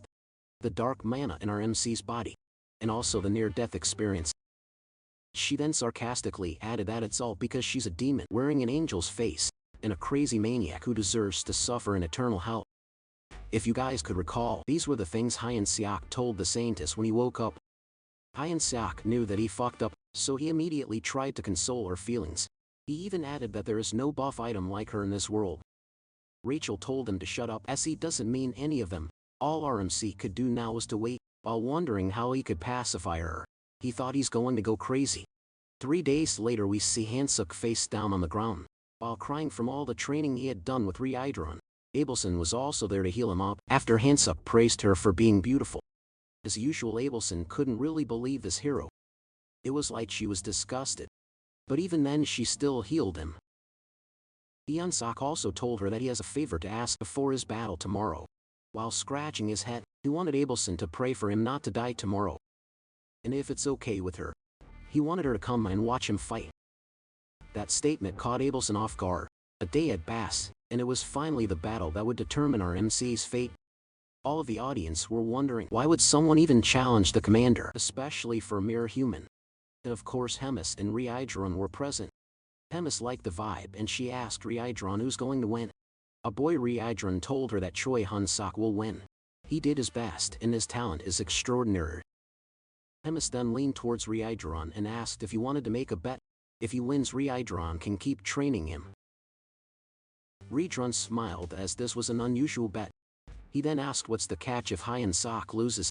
With a cunning smile, Hemis revealed that Reincarnation would have to kill Hyunsuk with his own hands. That's the responsibility that he must take. For his words, Reincarnation felt an uneasy feeling.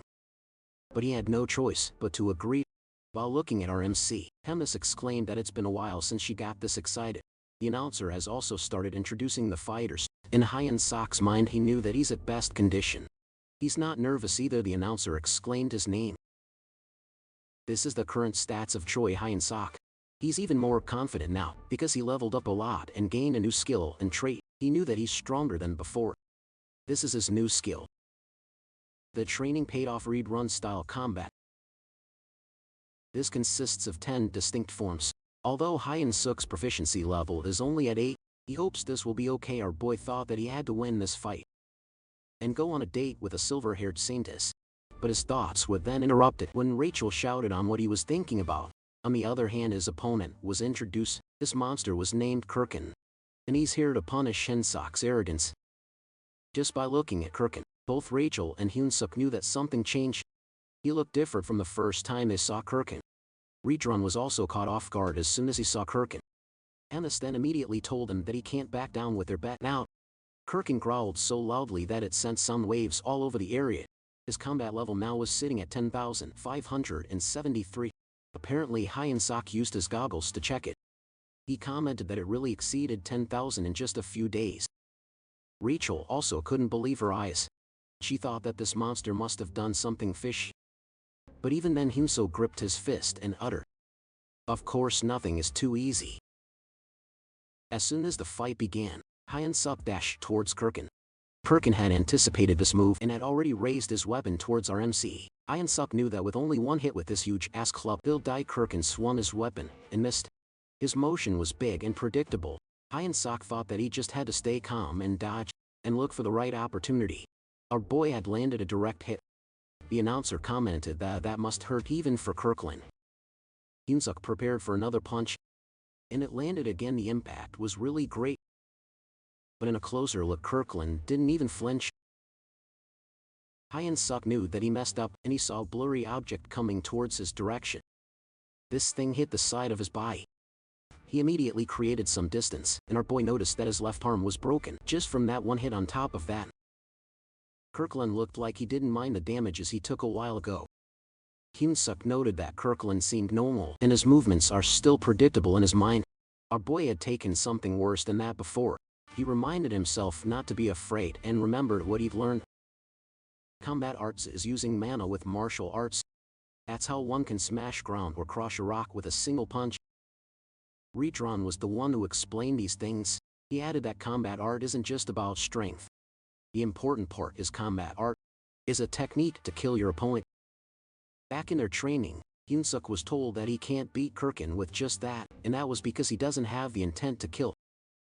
Without a straight intention of killing, his attacks are meaningless. Back to the present time, Hyunsuk remembered that statement. Now Kirkin was also about to unleash another attack.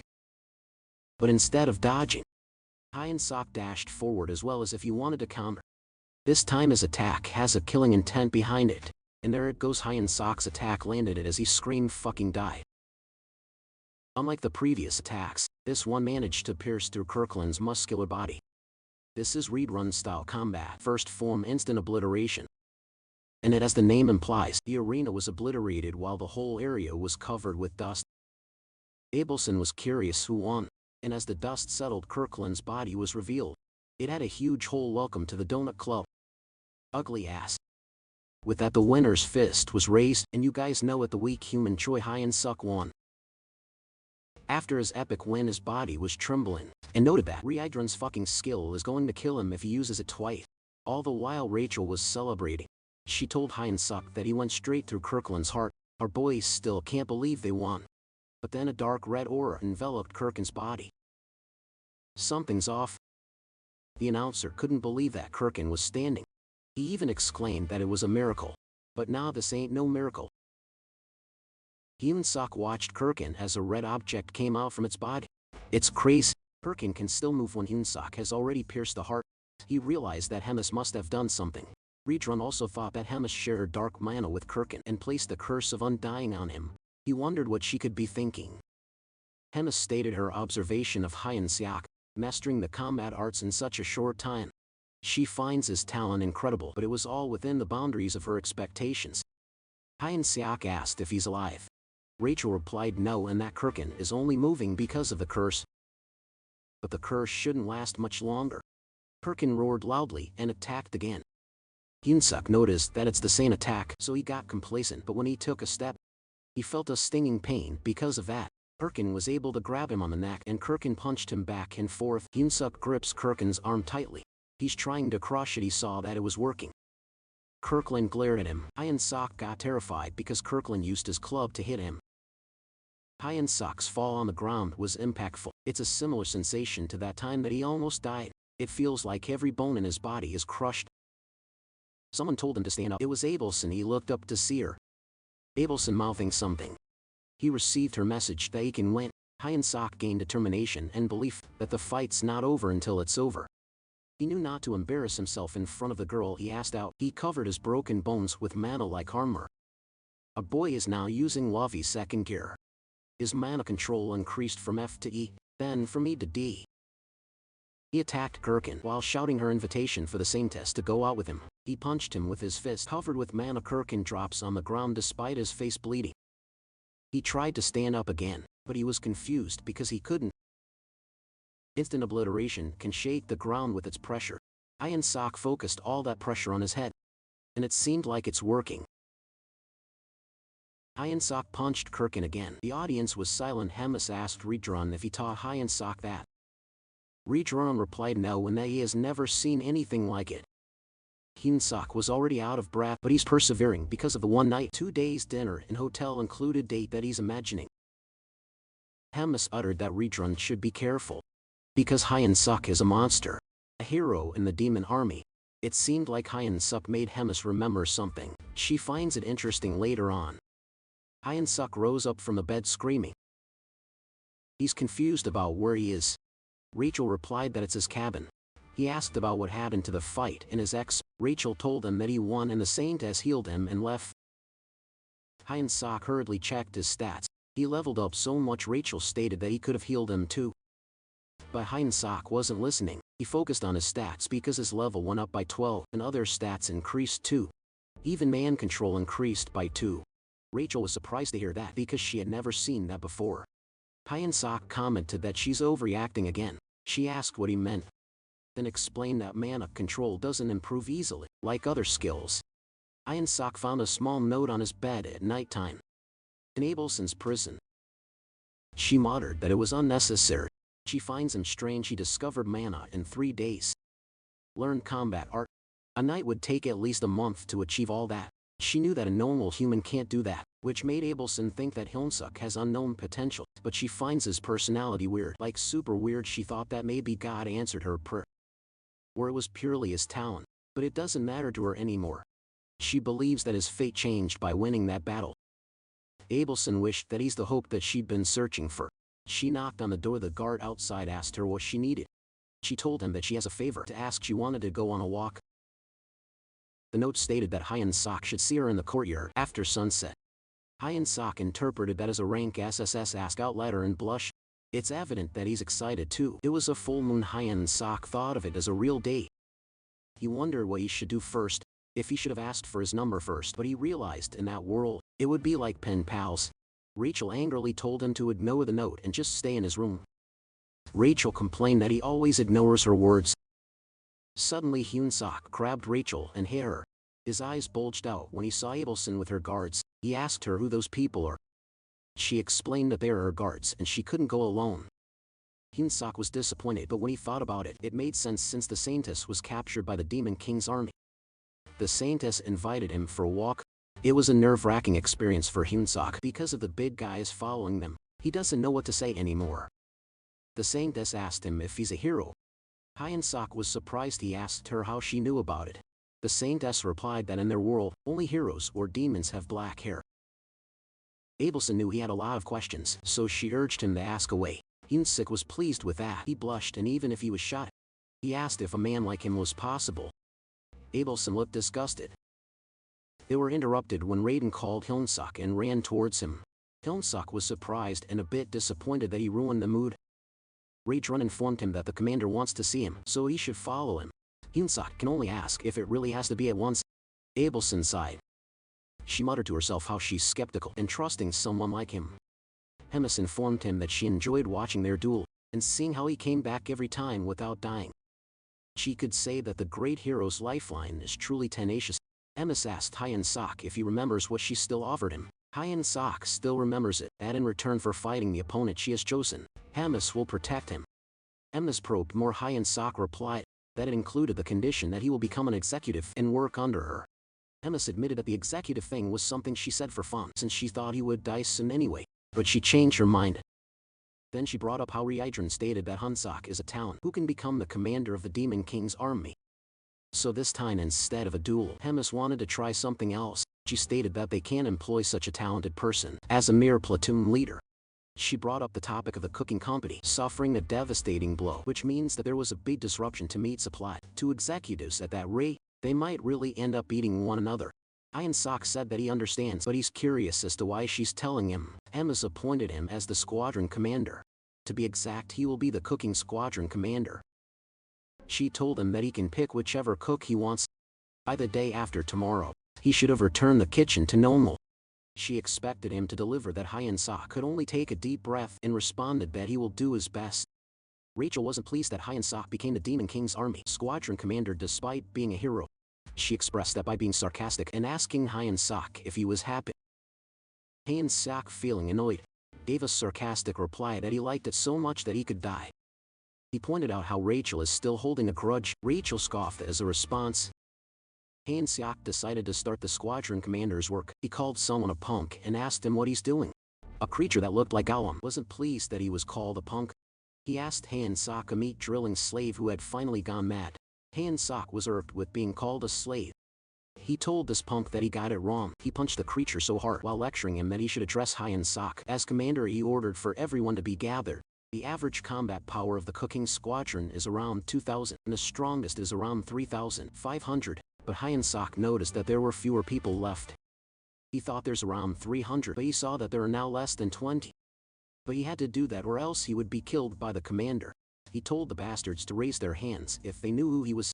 Those bastards answered that he is Choi Hyun Suk BBQ machine. One goblin proudly said that they were all wrong because Hyun Sok is a delicious human. In a blink of an eye, that guy was kicked powerfully by Hyun Sok. He stated that he is their commander.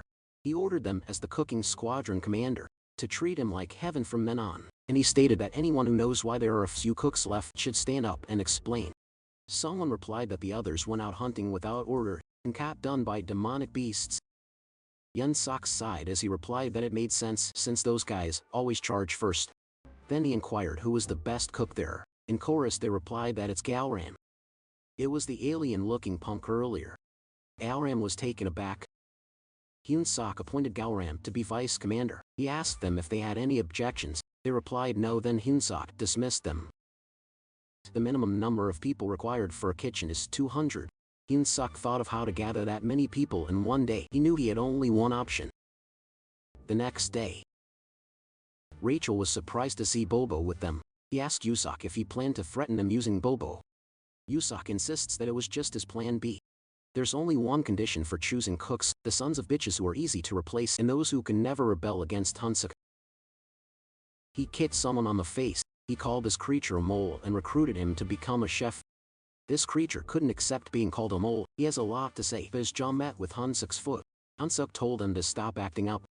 Hyun-suk told him that he's the first recruit and it means something. He explained to the guy that the military is all about seniority and downward harassment, so if he joins now, there aren't many people above him, so Hyun-suk advised him to go and bring some juniors to get beaten up in your place. This egghead was confused. Hyun-suk told him to go bring some friends, and he brings 5 when others are hit 10 times in the future. This egghead will only get hit once. That was Hyun-suk's plan of pyramid. In the next scene, someone was eating steak. This person is Duras, the commander of the Demon King's Army Corps, 3rd Separate Battalion. He expressed how peaceful it is, and the elegant meal is proof of that. But that peace was disrupted when a panicky subordinate entered the room and informed him that there's trouble. Duras wished the subordinate was more elegant. He asked what it was. The subordinate reported that most of the battalion members are gone. He asked if they deserted their post. He uttered, "How? Those guys don't even have any work except for serving me." The subordinate clarified, "It's because the battalion members were drafted as cooks for the army." Duras knew the chief cook soldier is a human that Hemis cherishes. Duras just wanted to convey to them to be careful next time and leave it at that. His subordinate insists that they can't let it slide easily because 200 of the soldiers had been taken away as cooks. The cooks had gathered. The subordinate informed Hyun-suk, the hero, that they have already gathered over 200 people. Hyun-suk looked smug and stated that it's the reason why it's nice being smart. Hyun-suk announced that they will be wrapping up the recruitment, but he got distracted because Big Ass Duras arrived. Hyun-suk knew it was bad. He doesn't know what it is exactly, but it's obvious that Duras is furious about something. Hyun-suk wore his goggles, but the measuring device cannot measure the combat power above 50,000. If used beyond its capability, there are chances of it malfunctioning. Hyun-suk knew the situation was bad, so he decided to wrap things up and run. Duras looked for Hyun-suk, the one that serves Bobo bark, so it gathered attention. Hyun-suk respectfully asked him what he's doing there. Duras introduced himself as the commander of the 3rd Separate Battalion. Duras asked him what the hell was he thinking when he took away all his battalion members. He realized that those rascals had just brought all their friends from their own unit. Duras told them to come with him to his office so they could talk. Hyun-suk can only agree. Hyun-suk reflected, and it's not a surprise, because things were just going way too smoothly. Duras confirmed with Hyun-suk that Hyun-suk didn't do that on purpose. Hyun-suk replied yes. He explained that he merely picked the bravest of soldiers, but they just all happened to be part of the Great 3rd Battalion. In Doras's head, the Army Corps commander favors the human, so he knew that it's better to let the matter slide peacefully. Duras smiled and simply replied that he couldn't do anything about that. He suggested that Hyun-suk take and use the personnel he selected as he liked. Hyun-suk was delighted. He felt good about it. But his smile faded when Duras told him that he has one condition. Hyun-suk had a bad feeling about it. Duras suggested that Hyun-suk take one of his soldiers. Hyun-suk was skeptical, and he thought of how Duras passed some loser on to him. Duras asked him what's wrong. He had a threatening aura around him when he asked Hyun-suk if he didn't want to do that after he took all his soldiers. Hyun-suk lied and replied that he was happy. Duras proceeded with the introduction. The soldier's name is Yuzuru. Duras stated that Yuzuru is a hybrid born between an ogre and an orc. Yuzuru reported that he had arrived. Hyun-suk couldn't measure his combat power. Duras told him that Yuzuru is so strong, so Hyun-suk better make good use of him. His only flaw is that he's very stupid. Yuzuru is so large that he couldn't fit in the door. He talked in third person too, reporting that he hurt his head. Watching him made Hyun-suk hiccup. Hyun-suk gathered the cooks and introduced himself again. He stated that he is the caretaker of Bobo and a new head army cook for some soldiers. It was their first time meeting Bobo. Bobo was drooling as Hyun-suk bribes him with a bone. He stated that he will reorganize the unit. He prepared a new roster and told them to check it and line up accordingly. Rachel asked him what his criteria were for the roster. Hyun-suk assumed that the soldiers' intelligence levels were the same, so he listed them in order of combat power. He assigned the weak guys and those with long cooking experience to kitchen duty. They informed Hyun-seok once they were done, and Hyun-seok came to check. The right squad is the culinary unit, and the left one is the combat unit. He assumed that no one has a problem with their assignment, and he urged them to come say it at once. One soldier raised his hand while saying that he has a problem. This guy with a dope haircut stated that he wants to hunt too, because he wants to eat freshly caught meat right there and then. Hyun-seok commented that it's such a headache. He's annoyed and he tells the soldier to come up. The soldier approaches and he was met with Hyun-seok's foot. Hyun-seok told him that it's his entrance exam, and since he couldn't hold out, he failed. The soldier cradles his balls while in tears for blowing up his future. The system notified Hyun-seok that, with his excellent leadership and command skills, he reorganized and stabilized the unit. Because of this, his hidden ability charisma level has increased, as well as his leadership. He inquired if there are other aspirants. No one moved. Hyun-seok cleared his throat. Now that all has been confirmed, he told them to get their weapons. It was time for them to go hunting. At the north of the Black Fortress Great Forest, Hyun-seok had observed that the forest is especially quiet. There isn't a single demonic insect. Rachel thought that it was because of Bobo or Yuzaru. She thought that their strong presence scared them away. Hyun-seok knew it was plausible.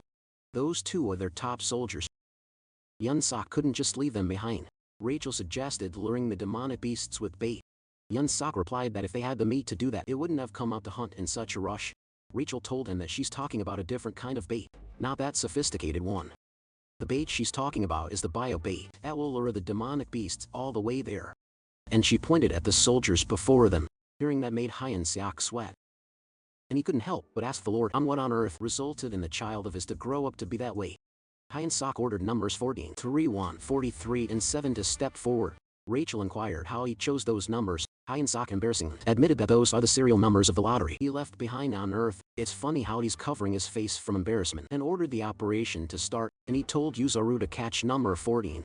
Yuzaru grabbed now 14 with one hand, and the guy was surprised. Poor guy, he was thrown by Yuzaru with maximum power. When Hyun-seok said go intercontinental ballistic goblin, Hyun-seok thought that if they threw the weak guys as bait like that, it would draw the beast's attention. He ordered another soldier to light fire, so that when their lost comrades saw the smoke, they could return. Rachel raised that those guys will die if he threw him like that. Hyun-seok simply replied that 1 out of 6 might make it back alive. He then instructed Yuzaru not to take breaks and to keep throwing. The soldiers were terrified. They thought that the human head chef had gone mad. They thought of running away.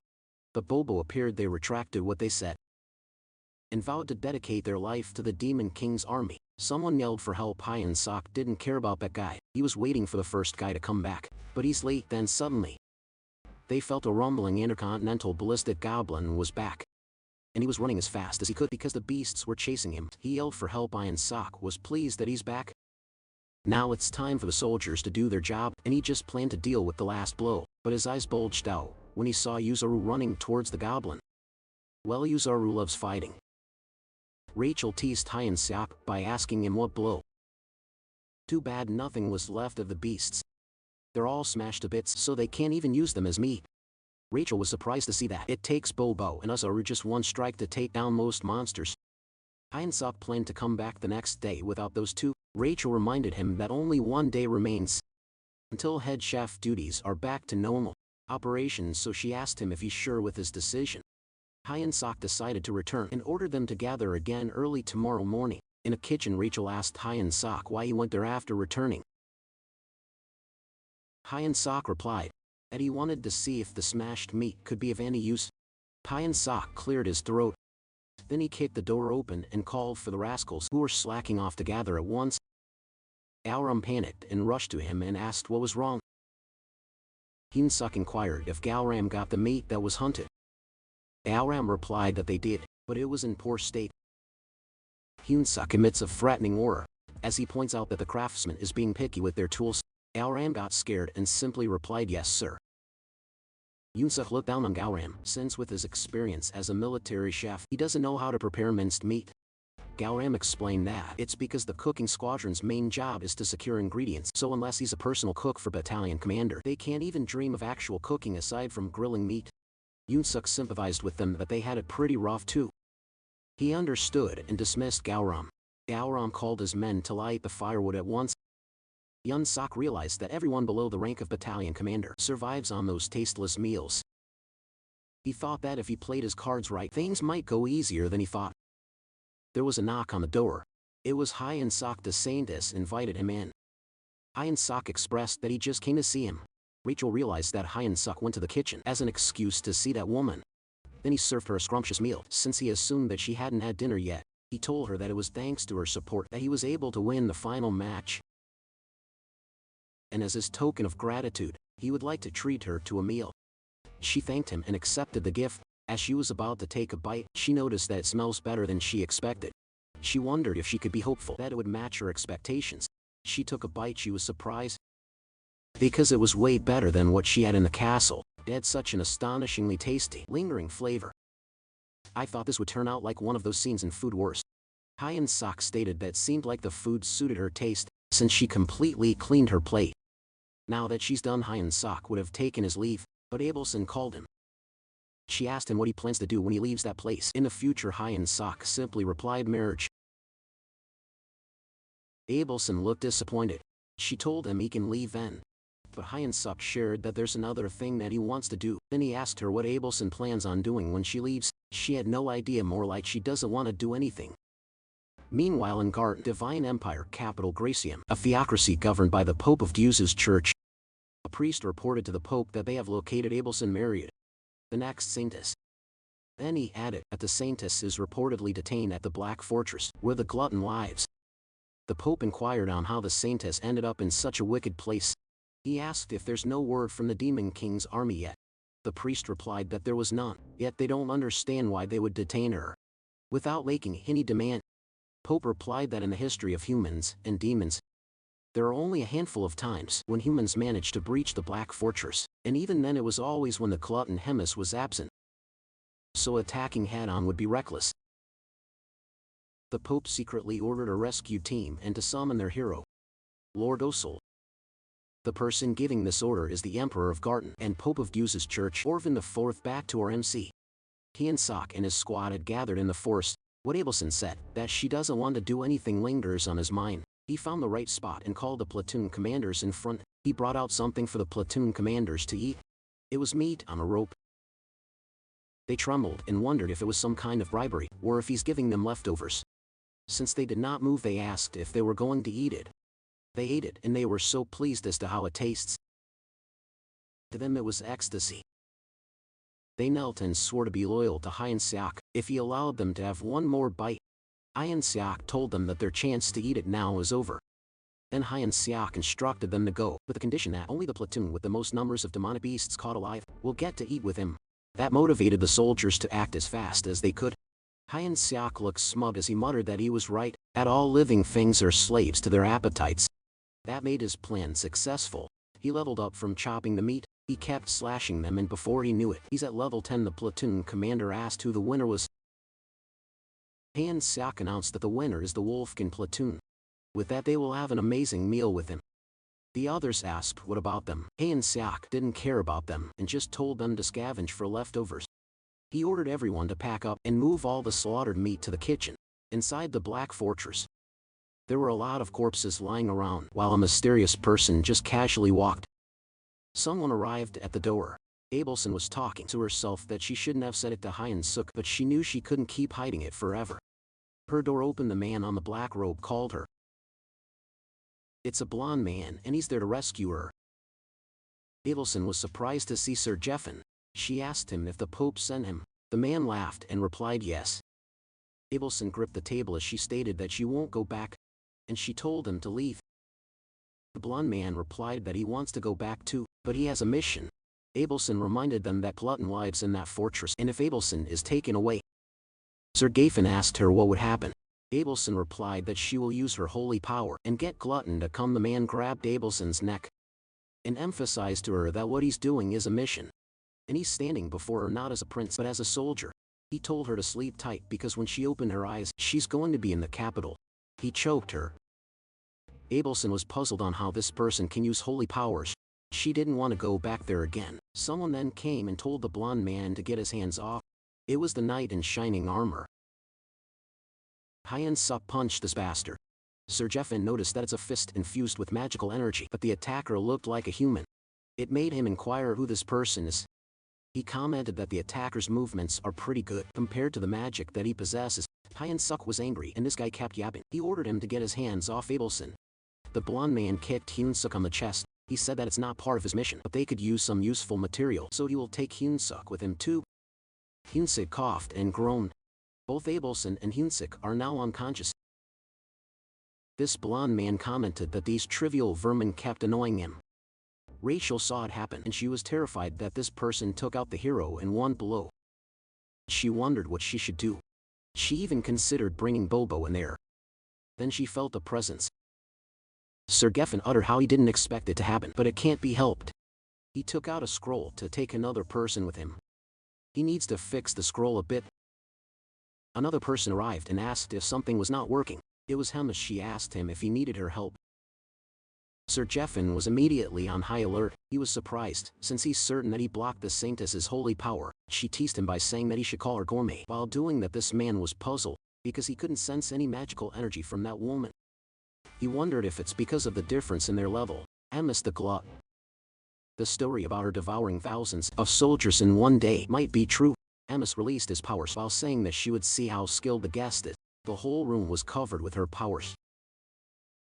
Having told himself not to panic, he concentrated on dodging her attacks, and when he got the chance he'll take the Saintess with him. But he felt strange, he felt dizzy. And he realized it was from the punch he received from Hyun-suk. He knew he was too late, his arm has been cut. Hemis uttered that she likes his writing. She urged him to make things more fun for her.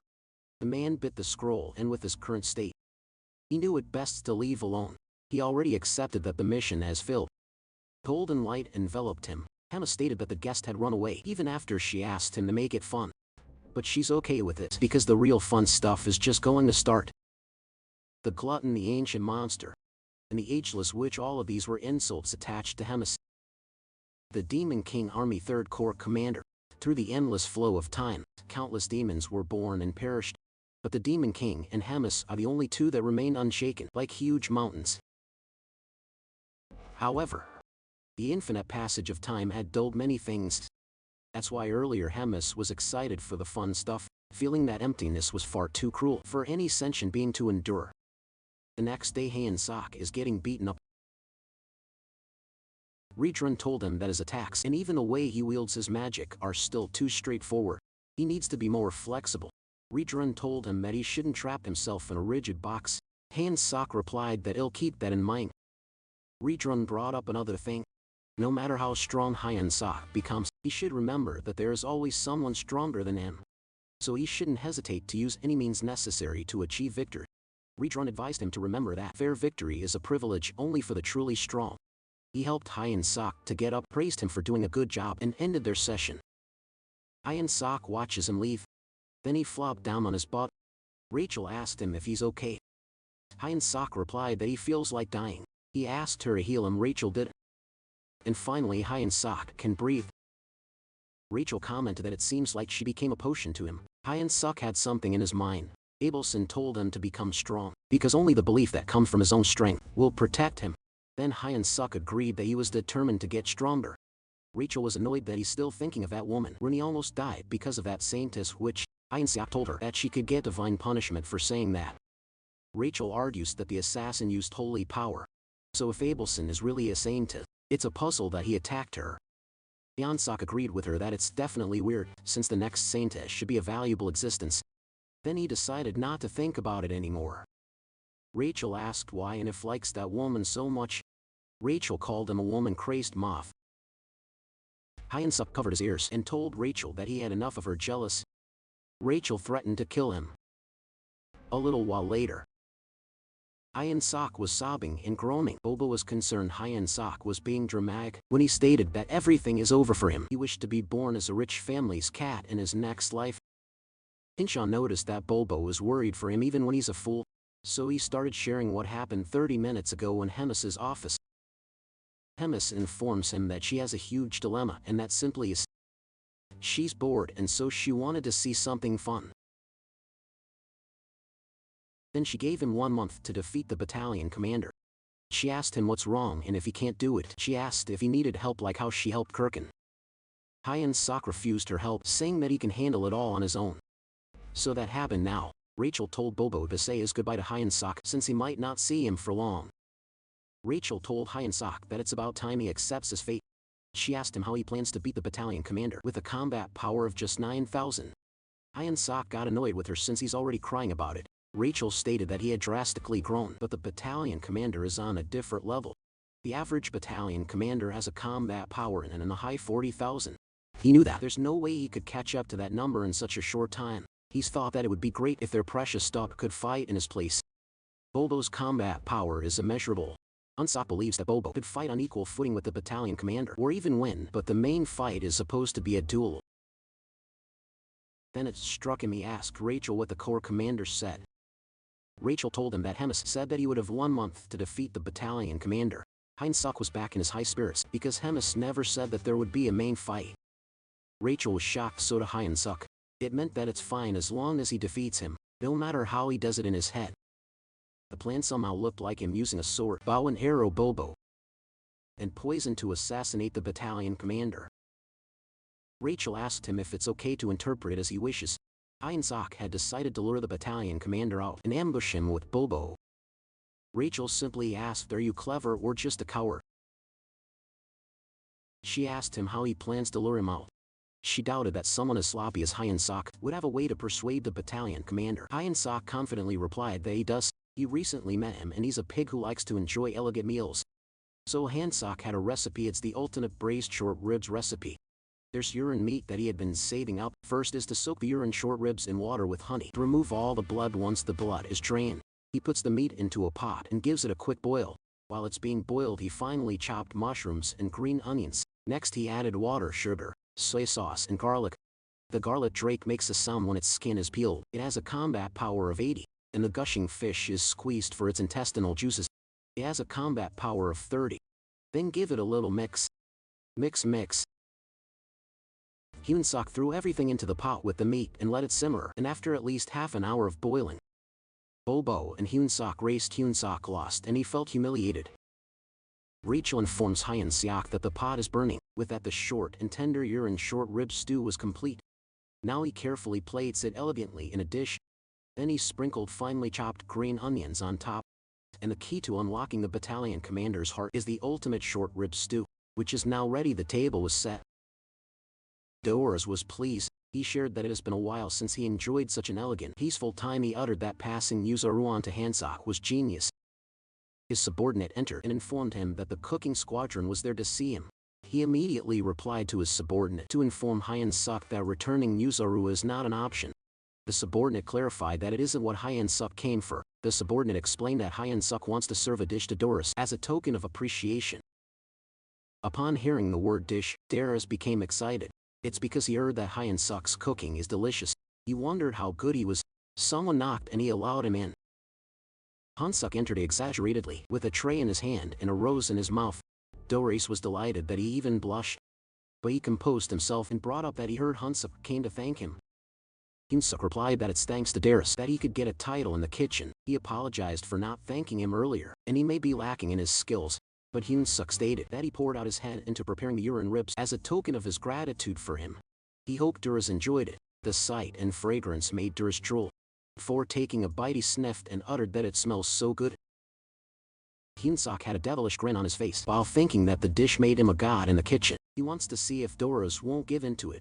Doras exclaimed that it's amazing. He asked him how he made it. He couldn't believe that a human can make something so godly. Hyun-sok got goosebumps and simply replied that he's glad Doras enjoyed it. Then Hyun-sok told him that he would love him to try out new menus in the future. Doras was up for it, of course. Hyun-sok took his leave. Rachel was holding her mouth. Doras stated that it's no wonder Hyun-sok is favored by the corps commander so much. Hyun-sok is trembling as he holds the doorknob while bidding him goodbye.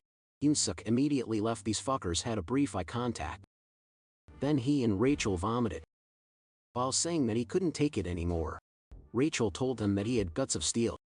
Hyun-sok replied that it's all in his plan to keep feeding Doras to fatten him up, and when he expects at the least he will slaughter that pig. Doras looked satisfied with his meal. 1 week later, Doras is eating again. He told Hyunsuk that he doesn't have any appetite for some reason, and he shared that tomorrow, he has to fight a duel for the position of battalion commander. He stated that he became a big shot, that people can't help but look down on him. Hyunsuk brought up what happens if Doris loses. Doris continued the thought and stated that he will lose his title as the battalion commander. But Doris stated that there's a saying, even a ghost who dies after eating still has his color and charm.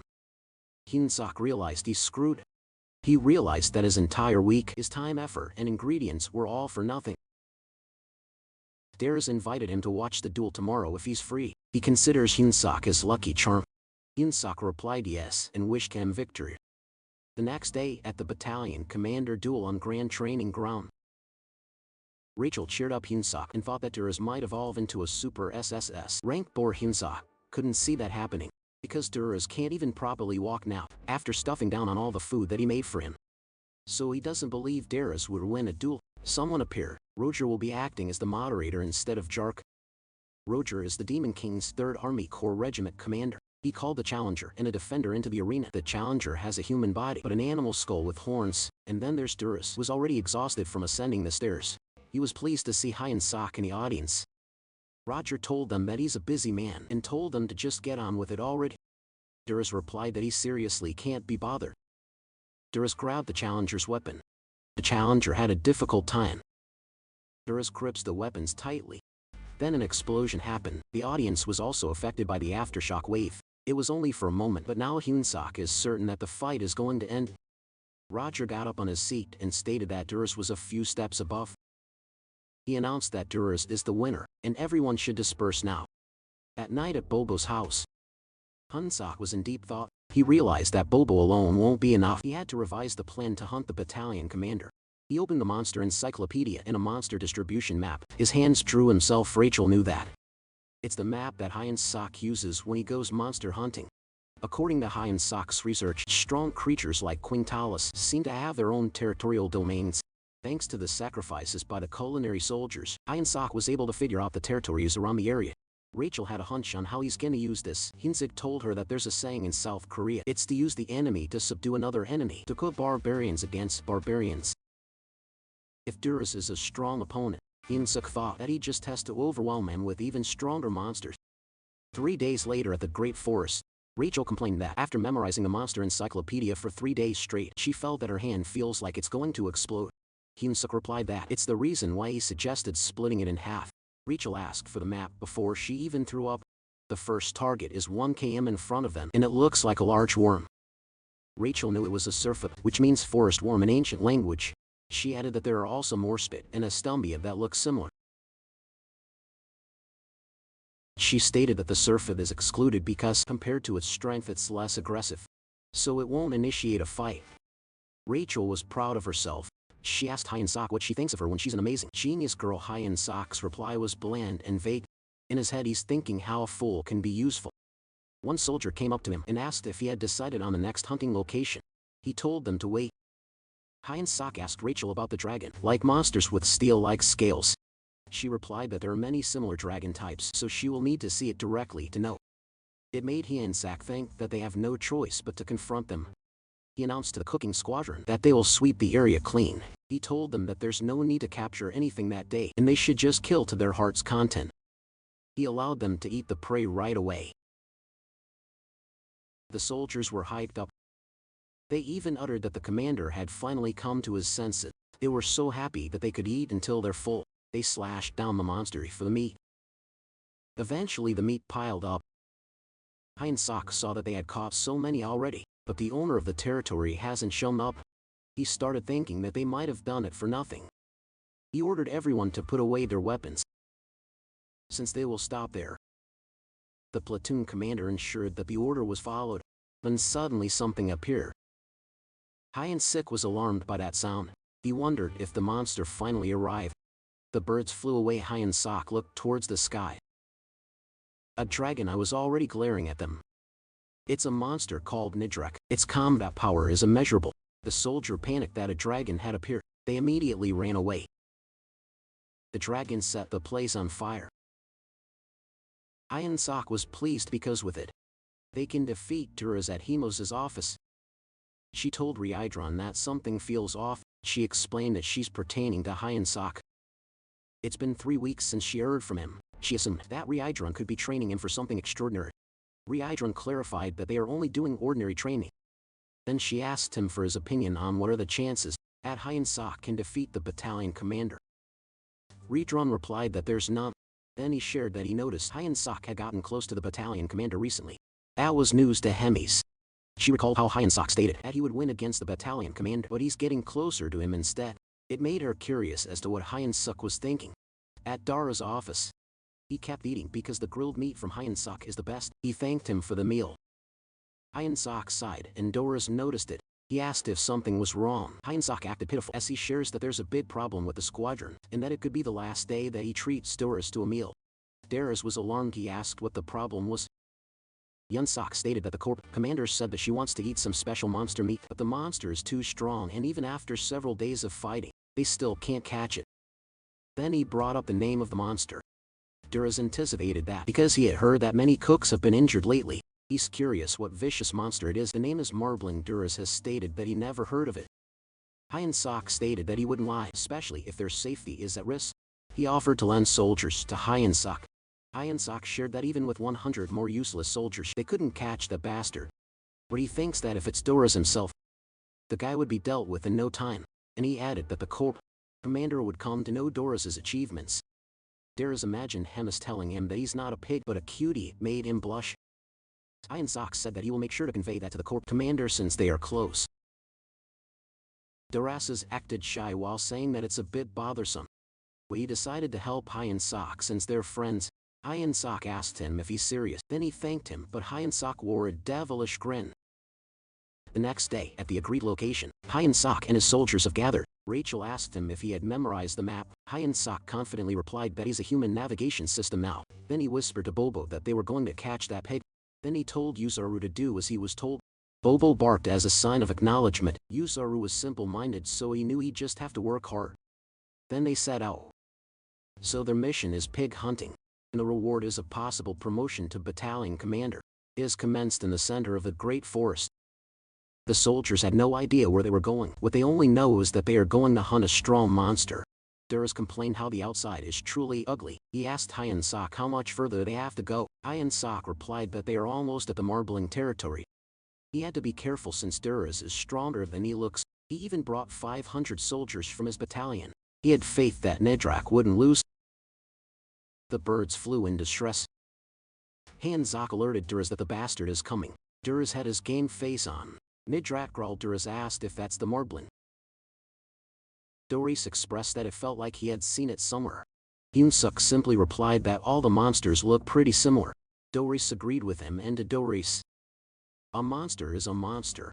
He announced that his battalion will take care of that monster, and Hyun-sok just needs to make sure to tell the corps commander about his achievements. Doris ordered his army to charge. Ali himself has also made his way towards the dragon. The soldier noticed that its movement had slowed down. It was chaotic. Doris charged again. He used his meatball/attack. Hyun-sok knew that if it continued, the pig could really kill that monster. He didn't expect him to use his soldiers that way. Doris's soldiers are taking all the hits for him. It is completely different from what Hyun-sok had in mind. Doris told Marbling that he'll end this now. Suddenly a soldier came running to Doris. He informed him that another monster is coming. Hyun-sok turned pale because he knew that the area was Nidrak's territory. They decided to retreat at once, but the worm with a large mouth came. It's the Surford. Hyun-sok didn't pay too much attention to it because he thought it was non-aggressive, but it recognized the commotion there as a territorial dispute. Doris ordered their retreat. Rachel panicked since they can't let Doris go. Hyun-sok had no choice but to try now. He called Doris. Doris informed him that all the monsters are rushing in there. Hyun-sok used Return-style combat first form instant obliteration. He hit Doris while replying to him that it's not his fault. He told them to cancel the command and no one will retreat. He told them to fight bravely like the demon race there. He encouraged them by saying that they should meet in Valhalla, their courageous demon comrades. It has even become more chaotic. Doris felt the pain and heard the sound. He wondered if he's being betrayed by a primitive human. That angered him. He called Hyun-sok out loud. He decided to risk everything to call Hyun-sok. He used his skill full bloom. Hyunsuk had no idea what he's doing. Rachel told them to run, but Hyunsuk had nowhere to run. Suddenly he was hit by something similar to lightning. He almost died. He had no idea what that skill was, but he could see Duras standing strong in the battlefield. Duras claimed to tear Hyunsuk into pieces while he's still alive. Hyunsuk realized the dangerous situation he's in. He wondered where Bobo and Yuzuru had gone. When Rachel looked around, she saw that everyone had been caught in Surfab's attack. Hyunsuk thought he was left alone to take down Duras. Duras was extremely angry at Hyunsuk. Hyunsuk saw that he's coughing up blood. Hyunsuk might not have any idea what skill it is, but obviously Duras is overdoing it. He decided to buy some time first. Hyunsuk ran as fast as he could while telling Rachel to tell him the monster cluster from the monster map she showed earlier. He instructed her to recite everything as she sees it at 11:0. If Hyunsuk goes straight, he will reach the Warhound habitat. Doris asked him if he really thought he'd survive by running away like that. Doris just charged forward, not minding the monsters on the way. Hyunsuk knew that while regular mobs avoid the strong, if it's a habitat with younglings, it's a different story. Dara stated that the cockroach Hyunsuk is trying to pull some puny tricks, but he was determined that at the very least, he will be sure to kill him. He used a level 3 technique, the Falling Flowers. Darius has an overwhelming power, because promotion is the strongest weapon of a demon. He was certain that he would end Hyunsuk, but he felt strange in his body. He coughed so much blood. Even Hyunsuk stopped on his tracks and watched him. Rachel stated that Dora's demonic energy is decreasing. Doris realized that he must have reached his limits right after casting Falling Flowers. He knew he had used way too much energy trying to catch demonic beasts. Doris turned back so Hyunsuk asked where he's going. He replied that he's not happy, but it can't be helped. He told Hyunsuk to wait, and he'll come back to kill him as soon as he recovers his strength. He yelled that he won't forget this humiliation. He thought that if his body managed to recover. But Hyunsuk called out to the pit. He told him that he came there as he pleased, but he can't leave as he likes. He called Hyunsuk foolish for thinking he could be defeated with his fists. Hyunsuk prepared an attack for him. Wide Run Combat Art 7th Movement, the Explosive Destruction Wave. Hyunsuk was surprised that Ride Run held out on that attack. Duras commented that Hyunsuk underestimated him, but then someone came and commented on something. This one saw them fighting. It was Hemis. She asked what the commotion was in front of her castle. A loud explosion happened. Hyunsuk was blown away and hit the tree. He cradled his head. He was confused as to what happened. Doris begged the Corps commander to save him. He reasoned that he hasn't lost yet. He argued that it isn't the final battle yet. Hemis told him to shut up. He asked him how stupid he has to be for a human to beat him up that bad. She told him that they are at war with humans, and the thought of someone like him being a battalion commander in that wartime situation makes Hemis shudder. She planned to end him right there. Hyunsuk approached them as fast as he could, and he told the Corps commander that right there and then he defeated the battalion commander. Hyunsuk kicked Duras. Duras' blood sprayed on Hemis's face. She agreed that they had a bet. She invited him to go with her, because it looks like they have a lot to talk about. They talked about it, and Hemis found out that even a Surfab came charging at the end. Hyunsuk replied that he didn't expect that either. Hemis was curious as to what was going on in Hyunsuk's head. She suggested cutting it open to see. Hemis commented that Hyunsuk used her others against her, and it was a sly way of thinking. She doesn't like it, but she decided to acknowledge Hyunsuk's success. But she warned him that there won't be a next time for him. Hemis told Hyunsuk that if he caused trouble or used underhanded methods again, he knew what would happen. At Bobo's house, Hyunsuk laid on the floor exhausted from the event, but somehow he managed to make it out alive. Then Hyunsuk asked what Duras polymorph was and promote. Rachel replied that it could be a martial art exclusive to the demon race. She suggested asking the cowhead about it. Bobo barked, and Hyunsuk acknowledged that Bobo must have had a rough time being swept by those monsters, but the Corps commander took care of them in one go. Hyunsuk expressed that he felt sorry for Doris because he wasn't that bad of a pig. But Rachel just had to point out how Hyunsuk dealt the final blow to take all the X points. Hyunsuk replied that he's sorry. Rachel asked if he truly is, but Hyunsuk had a hand covering his face, and beneath that was a wicked grin. Then Hyunsuk checked on how much he leveled up. He leveled up quite a lot. But he saw question marks in a status window. He thought that it must be some kind of error. Rachel thought he was talking nonsense, but Hyunsuk was serious. Rachel replied that there can't be an error in the hero system, so she assumed that Hyunsuk was messing with her. Hyunsuk decided to drop the conversation. Then Rachel told him that they should check Yunsok's combat power to celebrate his 48 level up. Rachel peeked at the Googles. Yunsok's combat power now is 13,936. Yunsok was proud of himself since it went up a lot. He stated that it felt like it was just yesterday, that he couldn't do anything, even against a goblin. Rachel prepared a surprise for him. She brought out a beer. They drank, cheered, and celebrated. And this right here made me think that it's the calm before the storm. Yunsok's daily schedule is as follows: sleep, prepare, hunt, eat, cook, train, rest, and repeat. And no matter how strong he became, he couldn't skip the routine. He thought of going to Abelson after his training for that day, because there were still some things he's curious about. Redrun arrived and saw that he came early. Then he congratulated our boy for defeating Doris. Yunsok thanked him, but then he immediately went to him because he had something to ask about that fight. So he asked him if he knew the technique called promote. Redrun knew it was an ancient non-formal martial art. Redrun explained to him that martial arts were broadly divided into two types: formal martial arts, which involve structured movements, and non-formal martial arts, which have no set forms compared to formal martial arts. Non-formal ones were extremely rare. Not only are they uncommon, but non-formal martial arts were also passed down in secret. Yunsok realized that it's the difference between an attack skill and an enhancement type of skill. Redrun added that promote was an ancient martial art that has been passed down for generations. Any demon who uses demonic ki can learn it. Even so, it is an extremely dangerous skill, so few actually use it, not to mention the side effects were severe.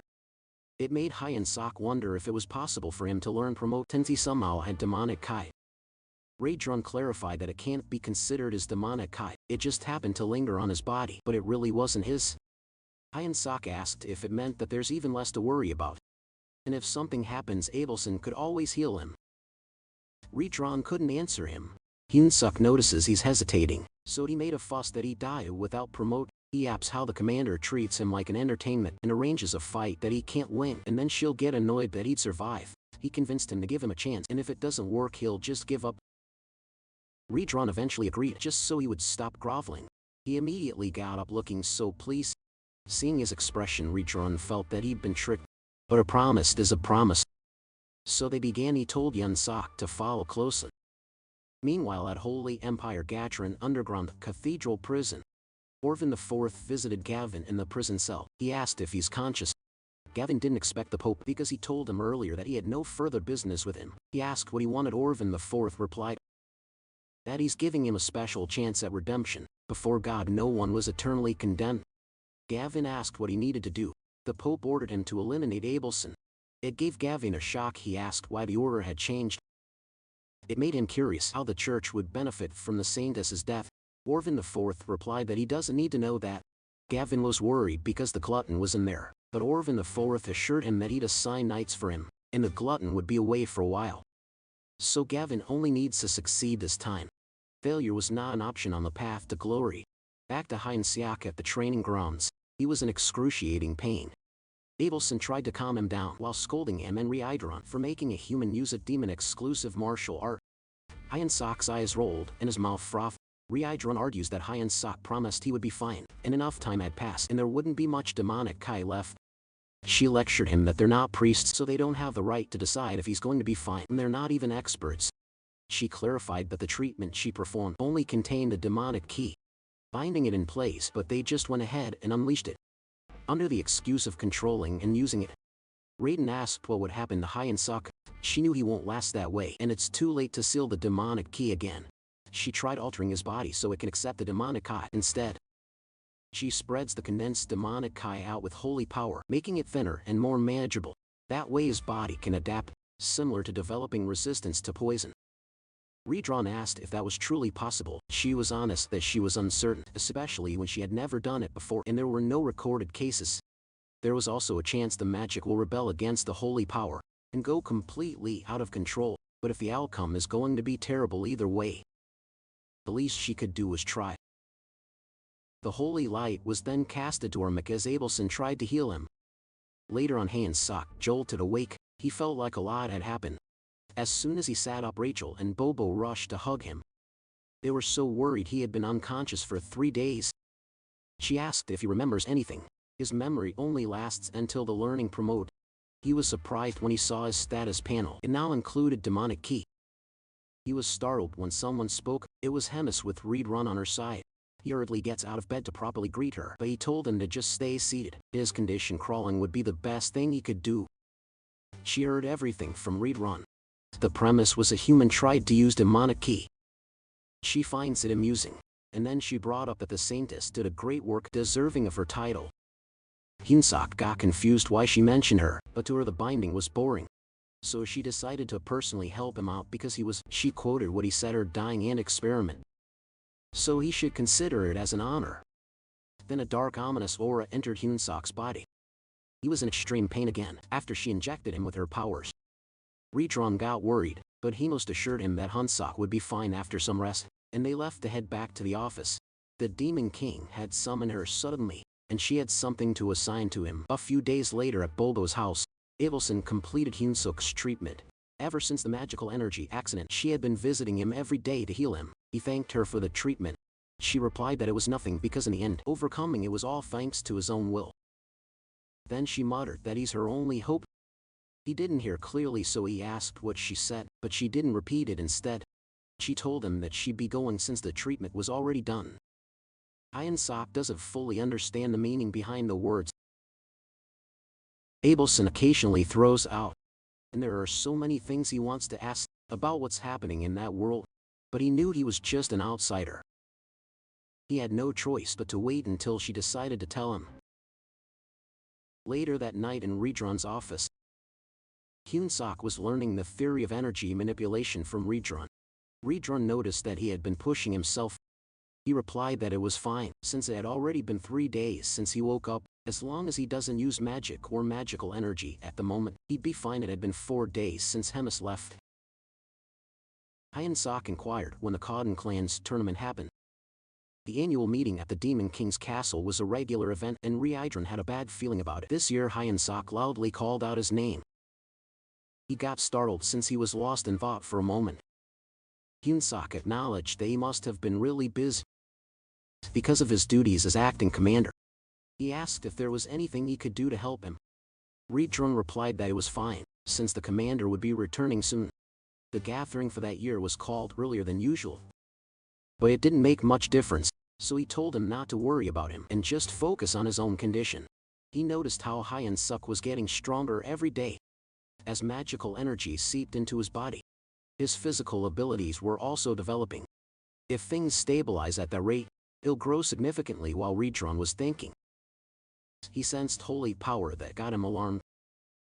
He immediately stood up, which surprised Hyunsuk. He grabbed his weapon while revealing that he sensed another presence in the castle. Aside from the saintess who possessed holy power, which means someone has infiltrated, he was to check the situation, so he told him to wait there. Meanwhile 4 men in black robes scurried in the hallway. They got in easier than expected. One of them asked Lord Jevin if it was because the glutton wasn't there. Jevin told him to keep his voice down because even if the glutton was absent, there's still another monster in the castle known as the Red Nightmare. Redron showed up and inquired how they learned that Lord Hemis wasn't there. One of the infiltrators was surprised to see the Red Nightmare. For the first time Gavin yelled at them not to panic. He ordered Lucas and Nell to go to the Saintess while Orca stayed with him to take on the Red Nightmare. Redron realized their target was the next Saintess, and her holding room wasn't far from there. Fighting 4 humans wasn't difficult for him, but stopping 2 while preventing the other 2 from escaping is. Suddenly Hyunsuk called him. It seemed serious, so he followed him. He asked if he's okay. He clearly told him not to follow, but he's also grateful. He told him that the target was the next Saintess. He ordered him to take the Saintess and escape immediately. He gave him a necklace. Hyunsuk had no idea what to do with it. He told him to use it as a proof to gather the higher-ranking officers within the division and bring them there. Hyunsuk understood and left. Evan panicked. He yelled at his men to stop Hyunsuk, but Redron wouldn't allow them to take the Saintess without Hemis' permission. Redron attacked them using his martial art style, particularly the 7th form Shatter and Strike. While Hyunsuk was running, a hero quest popped out. Informed him that evil humans had come to kill Abelson Marriott, and as the hero, he had a duty to protect the next Saintess. And who knows if he endured. Love might blossom. Basically the objective was to protect this Saintess.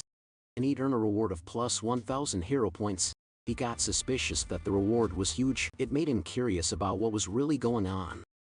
He forced open Abelson's door, while yelling that they had to leave at once since humans are attacking.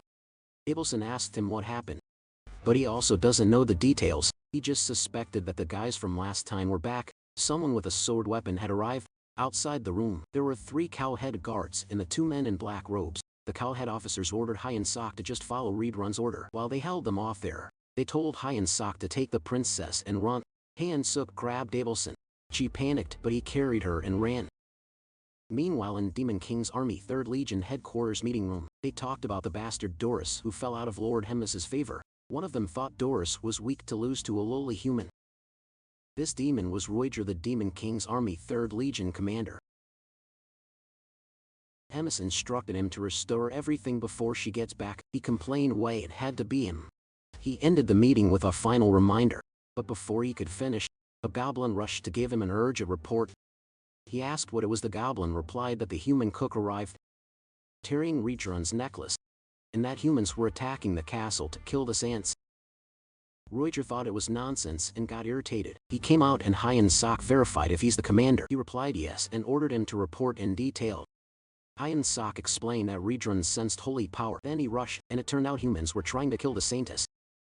Roger was puzzled why humans would kill the Saintess. Seeing how frantic Hyeon Sok was, he told him to calm down and take a deep breath. He heard a faint noise that caught his attention. Immediately he yelled at them to get down. Humans had attacked them. Roger commanded to light the signal fire. And since the target was the Saintess, they had to protect her at all costs.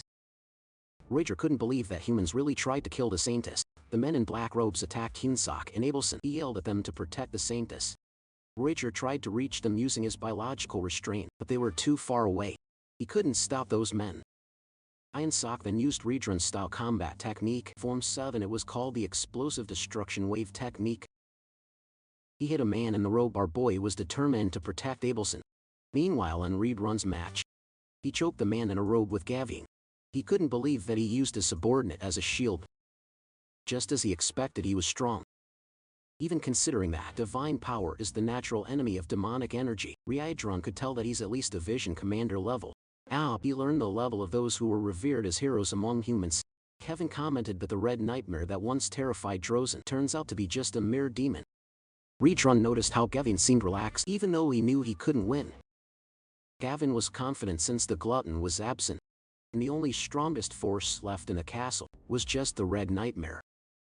So his plan was just to keep him occupied and wait. He trusts his subordinate could handle the small fries well enough. Redrun got furious that he knew that Lord Hemmus was absent, and he even assessed the strength of the officers in the castle. It made him curious how much information had leaked.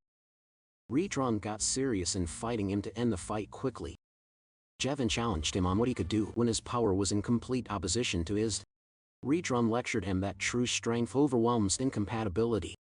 Concurrently, a man who fought Hyeon Sok had just learned that there's a hero in the Demon King's army. He didn't expect that there would be 3 fallen humans. Hyeon Sok saying this, in that traitor. Hyeon Sok told this man that he had failed, and soon all the forces in the castle would gather. So no matter how strong he was, he couldn't possibly fight against the whole legion alone. He encouraged him to stop wasting his strength and surrender, but the man knew he hadn't failed yet. Roger wondered when did the human cook learn Redrun's combat aura, but thanks to that he managed to capture one of them in black robes. But the captured man didn't give up. He offered his body in flames to go back to God. He prayed for power to vanquish evil. Divine magic erupted. It was a technique that burns down one's body. It's not something a sane person would use. It was a high-ranking Holy Knight's divine flame barrier. Even the slightest touch would burn most creatures to ashes. The man in front of Hyeon Sok informed him that even the high-ranking demons outside won't be able to easily break through the flames. He told him to just give up on the Saintess and surrender. Hyeon Sok couldn't understand why he's trying to kill his fellow humans. He could accept if their target was him, but not Abelson because she's supposed to be on their side. The man was confused by this nonsense. Abelson spoke and revealed that the Holy Empire abandoned God a long time ago. He asked what she meant. She explained that all they want is an obedient puppet. It doesn't matter to them if that puppet is the real Saintess or not. The man strikes his sword towards the ground. It was to catch their attention and stop the drama. He challenged the hero to attack him. In 10 seconds he started the countdown. Hyun-suk became serious. He only had a single option left.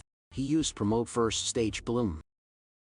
Abelson got alarmed that he's trying to use demonic energy. His body wouldn't be able to withstand it, but he reasoned that if they stayed that way, they'd both die anyway. He had no choice. He activated the second stage of promote, full bloom. During training, Ryeon had shared to him that promote has 3 stages: blooming, full bloom, and falling petals. Having stages means it's much more dangerous. Until he mastered the first stage completely, he mustn't move on to the next.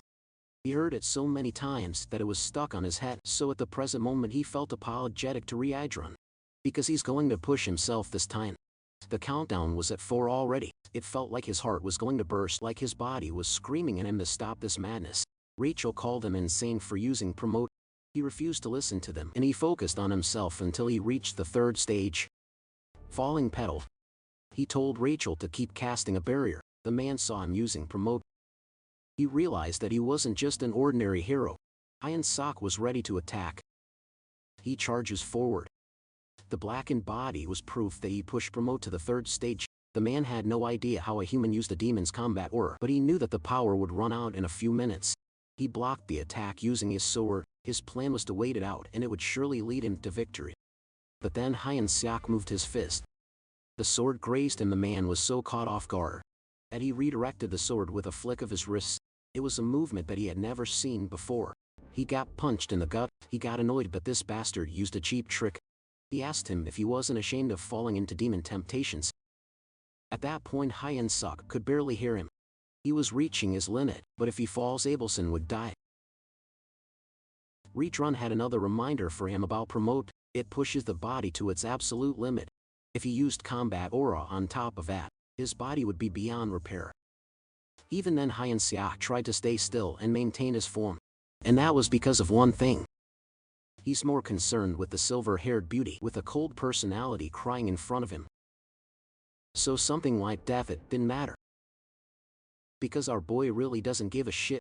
His body was at its limit, but even if he stops, he knew he wouldn't be able to prevent his body from collapse. So if there's no way to retreat anyway, he just decided to give his best to when Abelson saw his condition. And got worried. Mana and divinity were polar opposites.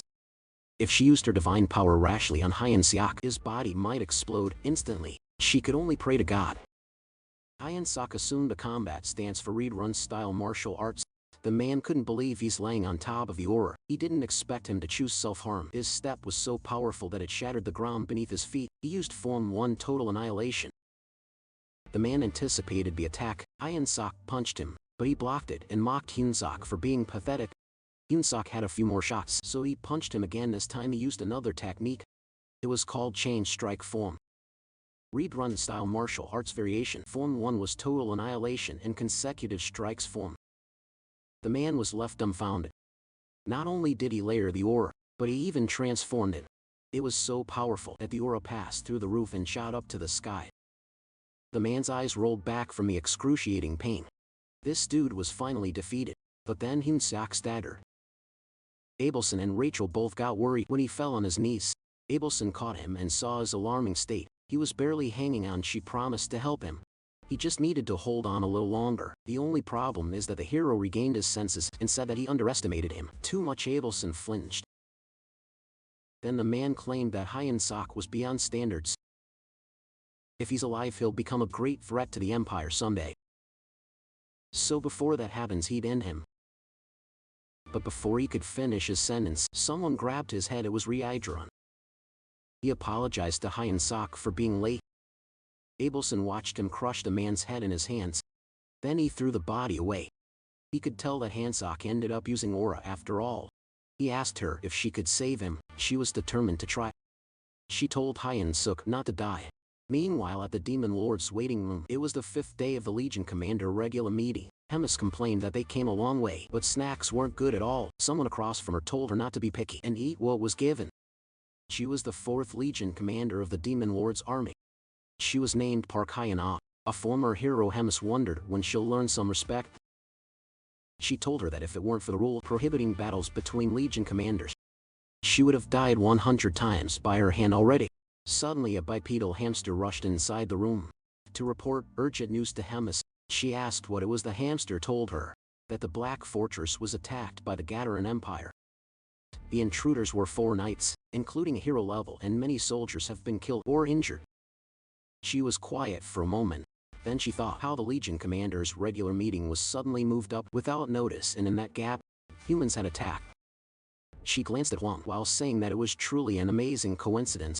Meanwhile, at the Black Fortress, Hyunsuk woke up. He was so amazed that he survived again. Rachel attacked him for saying that. He screamed that he's still a patient, and seeing that he's still sick, it made Rachel truly feel that he had survived. Hyunsuk admitted that he definitely thought he had lost. Rachel agreed he succeeded in using aura, but still the man survived after being directly hit by him. Then she narrated that Cow had appeared, saved Hyunsuk, and resolved the situation in one go. After that, the Saintess and the Cowhead took turns nursing him every other day, while she and Bobo looked after him from time to time. Abelson and Redrum both said that it was a miracle that he survived. She nagged at him not to do it again. She was so worried about him that she almost died of anxiety. He pointed his index finger at her. She got scared that he's going to beat her up again. She argued that everything she said was right. To her surprise, he pets her, and he apologized for making her worry.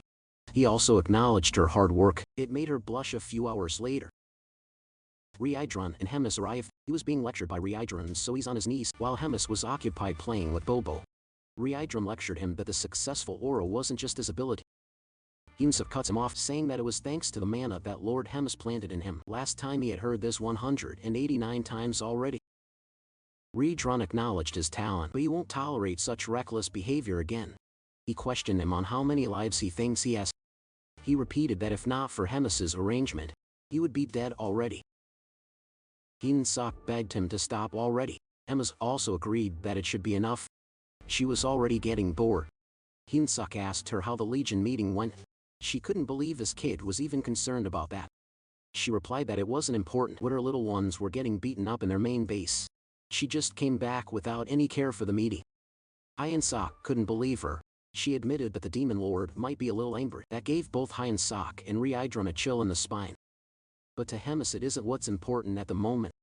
It was true that she planted her mana in him, but for a mere company commander level human to use it like his own was something else. She couldn't help but find Choi Hyunsuk interesting. Just a little flashback. Hemis asked the Demon King if he remembers the time when they escaped to that world and he decided to join hands with someone. She always followed his will because she knew what he was trying to protect. Demon King Tegra asked what was she trying to say. This is also the first time we get to see the current Demon King in this world. Back to Hemis. She expressed that he's putting her in a difficult situation. The Demon King then called her arrogant. It sounded like she's refusing to obey him. He told her that she might have lived so long to the point that her senses had dulled. She knew he would react that way. She didn't want to argue with him, so she decided to take her leave. However, before she exits, she questions him if he's certain that it was really her who had dallied with time. It was her final piece of advice to him as his longtime companion. With that she bid him farewell. At the present time in Bobo's house in the 3rd Legion, Hemis and Reincarnation were leaving Hyunsuk, and then our boy wished them to return safely. While they were walking, Hemis congratulated Reincarnation. He asked what she meant. She was saying that he took down a hero-class human all by himself, and suggested that it was time for him to leave and aim for a higher position. He appreciated her words, but to him, it isn't the right time yet. She asked why. He replied that he still wanted to watch Hyunsuk grow a bit more, and he wanted to continue learning under her to improve himself. That statement made her smile. She decided to change the topic and talked about how the castle was completely wrecked by human invasion. Reincarnation apologized for that. She commented that they weren't even on the front lines yet. Everyone had gotten lazy, so for the entire 3rd Legion, she wanted to. They're going to hold a Grand Commander selection tournament. The next day Hyunsuk was in deep thought. Even after upgrading the hero shop to an intermediate, he still has 950 points left. It felt like a waste to leave them unused, so he checked for something worth buying. He even got an extra 1,000 points from clearing that quest. Just because it was intermediate doesn't mean the selection was great. He noticed that there were new items in other categories shown. He considered getting a new gear, but the armors were too plain and not very cost-effective. And with his experience before, a SWAT leader just simply crumpled it like paper last time. Accessories had a bunch of different effects, but he finds it hard to sort through it. He started by upgrading his combat power analyzer first. This item measures the target's overall combat power by analyzing strength, endurance, agility, and magic. It displays the target's combat power and requires 150 hero points. He saw an item which had an aura and magic generation. It made him curious. Rachel explained that it's not an item, but more like a unique creation system. For example, if he turns his kick into a skill and levels it up, the same kick would become stronger. He commented that she sounded like a salesman. 500 hero points were deducted to him, and the aura generation had started. The system monitored and recorded magical and physical movements for a set period. The start and end points were determined by the user. He was impressed how it turns an action into a skill. It got him moving. The system started to record his movements and magic flow. He started with a kick. The recording was complete. It generated aura, optimized body balance, and magic flow. Then it auto-tuned balance. He was amazed with the technology. He was relieved that his life was finally turning into a proper isekai power fantasy. But the system gave a warning. Then it notified him that the aura generation had failed. He was told to follow the procedure. He couldn't believe it. He followed exactly what it said, and yet it isn't working. Rachel speculated that the system can't recognize a bugged user who uses demonic energy. The hero system has the strongest security in the world. It's not the server's fault. It was on him for using demonic energy. It made him annoyed, so he grabbed her and shook her. He was already pissed enough, but that situation added fuel to the fire. And the system even teased him for wasting 500 hero points. He yelled at it to give his points back. Later that day in Reincarnation's training hall, Hyunsuk begged Reincarnation to help him. Apparently our boy wanted to develop his own aura. Reincarnation had to think about it and eventually agreed to help him. He already planned to train him for that day anyways. He told him to follow him so they could begin at once, and so the training began. He continued to train and pushed himself to the limit, even to the point that Abelson had to patch him up, but he was glad that he completed it. Even if his body trembled after all the hard work, he completed the hero quest and surpassed the limits of a hero, and broke past the existing framework. A special reward has been granted to him. His combat power was being calculated. He was glad to finally have his own aura, and a modified Reincarnation-style martial art. He called it No Blaze. A few more days passed by and the tournament day came. Once again their host was Shaq. It was a massive tournament that would select 1 regiment leader and 13 battalion leaders. There were over 1,000 participants. The tournament consisted of 3 matches, and will be conducted in a completely different format from the commander's selection battle. The first highly anticipated match was in an hour. The participants had been anticipating the match. It was the outlaw of the roads called Killer Ron. Then while Hyunsuk was stretching, he was approached by Iona. She had been watching him for quite some time now, and it made her certain that he's human. He has this black hair and a combat power scanner. He looked like a normal hero on the outside, but there's a strange demonic energy coming from inside him. It made her consider that he's one of the spies. Reincarnation interrupted them and told her to step aside for a while, even knowing that she's the 4th Legion commander, Park Hyanam. He explained that Hemis had a direct order for the mess hall captain. She can't believe there's a direct order for that guy. She backed off and left to respect that. He couldn't fathom that the cowhead and the dog-snouted freak kept the human by their side, not as a prey, but they also gave him a position. She got thrilled after realizing that she could get something useful out of that visit. When she's gone, Reincarnation informs Hyunsuk that Ayana may be weird, but she's really a 4th Legion commander, and like him she used to be a hero. She came there by the Demon King's order to observe the tournament, but Hemis used the word surveil, so he advised him not to get too close. Hyunsuk could tell something was definitely up. He replied to express that he understood. Then he asked what the message from Hemis was. Reincarnation relayed that Hyunsuk must make it to the top 8 of the tournament. If he doesn't, she'll send her to the 2nd Legion's lab as a rare material. 2 hours later the tournament began. Roger, one of the hosts, explained the rules. The first tournament was a simple race. It was to reach the goal by any means necessary, and just for that day, they would be forgiven if they accidentally killed their rivals. A goat-faced man named Halba emphasized to Hyunsuk the part where killing someone was fine. He warned him not to stand next to him if he doesn't want to die. Hyunsuk replied that he got it just right. After that, the host announced the beginning of the race. A flying squirrel laughed at his opponents as he looked down on them while flying. While a goblin tried to choke Hyunsuk by accident, Hyunsuk yelled at Rachel to put up a shield. He got attacked from all sides. He knew that if they continue that way, they'll barely make it to the top 100. Hallgat saw that Hyeon-sok made it that far, so he attacked him. Rachel blocked the attack perfectly. It triggered Hallgat to make a larger attack. He concentrated his power and then it exploded. Hyeon-sok got confused as it got weaker. When he split it, he thought Hallgat was all bark and no bite, but Hallgat's plan was to frame him. He yelled that the human attacked them using an area of effect.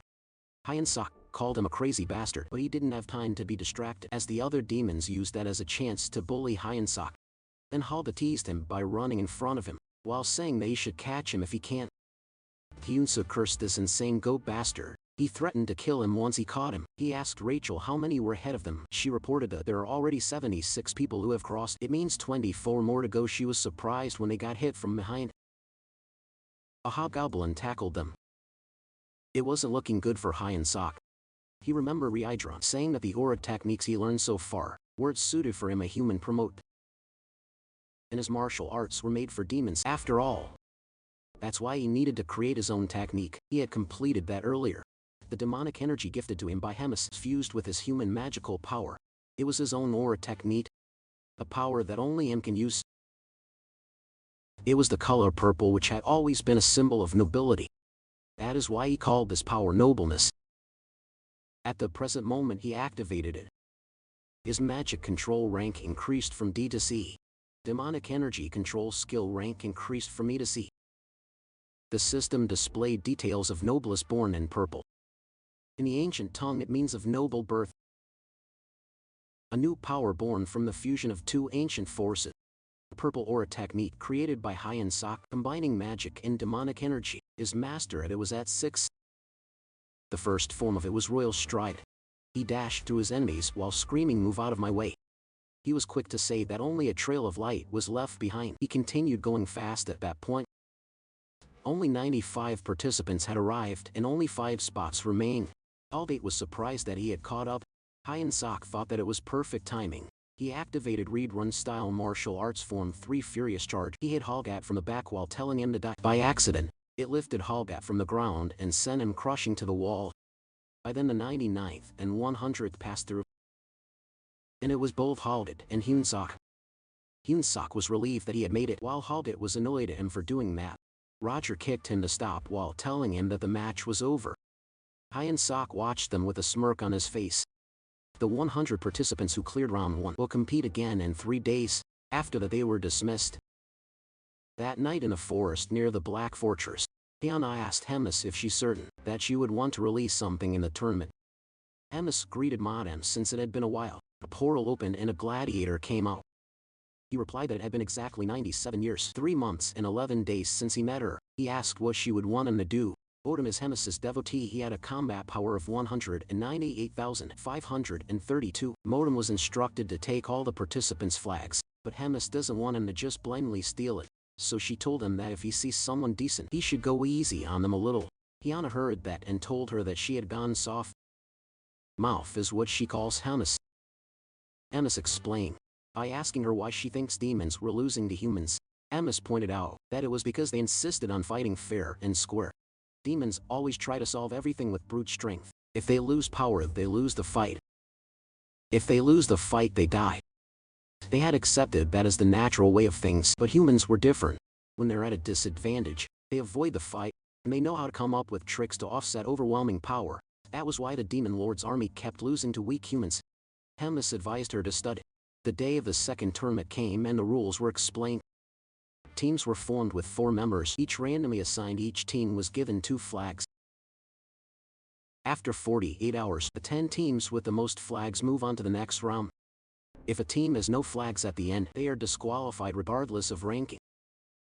Hyeon-sok could only cry. We found out he was teamed up with Hallgat, and Hallgat even plans to use him as bait to ambush others.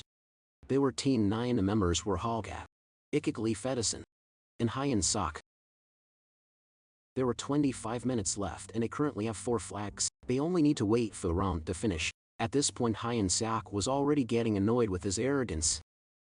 The ranking showed that the first place was Team 5 with 9 flags, second place was Team 8 with 7 flags, third place was Team 24 with 5 flags, fourth place was Team 9 with 4 flags, and on the 5th place was Team 1 with 3 flags. Team 9 was surprised that they jumped to 4th place. Then they became 3rd. While watching the screen, Hyeon-sok heard a metal clashing, so he got alarmed. Modem approached them. Hyun Sok realized that he could be the one messing up the scoreboard. Albit asked what his deal was. They looked down on him thinking that he's a golden goblin. So they attacked Hyun Sok, yelled at them not to rush in. But they thought he was just a coward, so they told him to shut up. Olga wanted to steal Moten's flag, but they all got sent back after being hit. Moten had gotten their flags. Donna told Mouthy Hemis to forget whatever she's hoping for, because there's no way those guys could even beat Moten with their level of skill. Hemis remained silent. There was just 11 minutes and 32 seconds left. Team 9 fell to 25th place with 0 flags. 59 seconds left. Hyun Sok told the armor to stop. Then he told his teammates to charge at his signal. He warned the GOAT to be especially smart about this. He knew that the ones who got their flags stolen earlier were reckless. He commanded the GOAT to use magic. Goat was annoyed that Hyun Sok had been ordering him around, but he did as he was told. It caused an explosion and the smoke made Modem lose visibility. Following that, Hyun Sok called Ikigli. Ikigli flew above Modem, already knowing what to do. It dove towards Modem. Of course Modem watched it coming. He was amused with this pincer attack. They were the first team to use tactics like that. He finds it refreshing, but he was still able to stop Ikigli by grabbing his neck. All of them were too slow and too straightforward for him, and their magic was weak too. Hyun Sok ran towards him while he was near. He called the centipede. It rose from the ground and wrapped itself around Modem. Hyun Sok concentrated his power on his foot, then he activated Noblest Form 1 King's Step. He was glad to have snatched the flag. Madam grabbed him while admitting that it was such a nice combo. It wasn't bad at all for something improvised, but that's as far as it goes. He smashed Hyun Sok's face on the ground. 15 seconds left. The power Hyun Sok used was something that he hadn't seen before. He asked what that purple aura was. They were almost out of time with 10 seconds left. Hyun Sok replied that if he wanted to know it so badly, at this point it was all or nothing for him. He suggested that Madam takes a direct hit to find out. He used Mana Burst to devour a bright purple light and engulf them. There were just 5 seconds remaining. Hyun Sok staggered backwards at 2-second countdown. Madam was almost falling, but at 1 second he steadied his footing. The host announced that the match was over. Wodem couldn't believe Hyun Sok released a manga like that. It was like a suicide move, but the impact was too weak. The host started the flat count. Hyun Sok called this Tankin and told him to look behind him. Olgoth was able to grab one flat. Modem hadn't even noticed. When the hell did he get there? Of course Hyun Sok wouldn't just blow himself up without a plan. He calculated everything all along. It has been a hell of a meeting. The host announced a tie on the 7th place for teams 4, 15, 21 and one more team. Hyun Sok hoped never to meet Modem again. The host confirmed that Team 9 officially cleared round 2. Hyun Sok's new skill was Mana Burst. It was a technique using the explosive nature of colliding mana, energy and magic power. It collides mana and magic within the body, and releases it outward as force. His mastery of it was at 11. After the tournament, Hemis asked Madam what he thought of Hyun Sok. Madam saw that even if Hyun Sok was a human, he was able to use demonic energy mixed with mana. It's the first time he ever saw something like that. She asked what else he noticed. He replied that Hyun Sok was talented and quick on his feet, plus he had the guts and judgment to back it up. And if Modem was being honest, Hyun Sok was better than most demons he ever saw. Hyun Sok was the new Winmei. He needed to stir things up.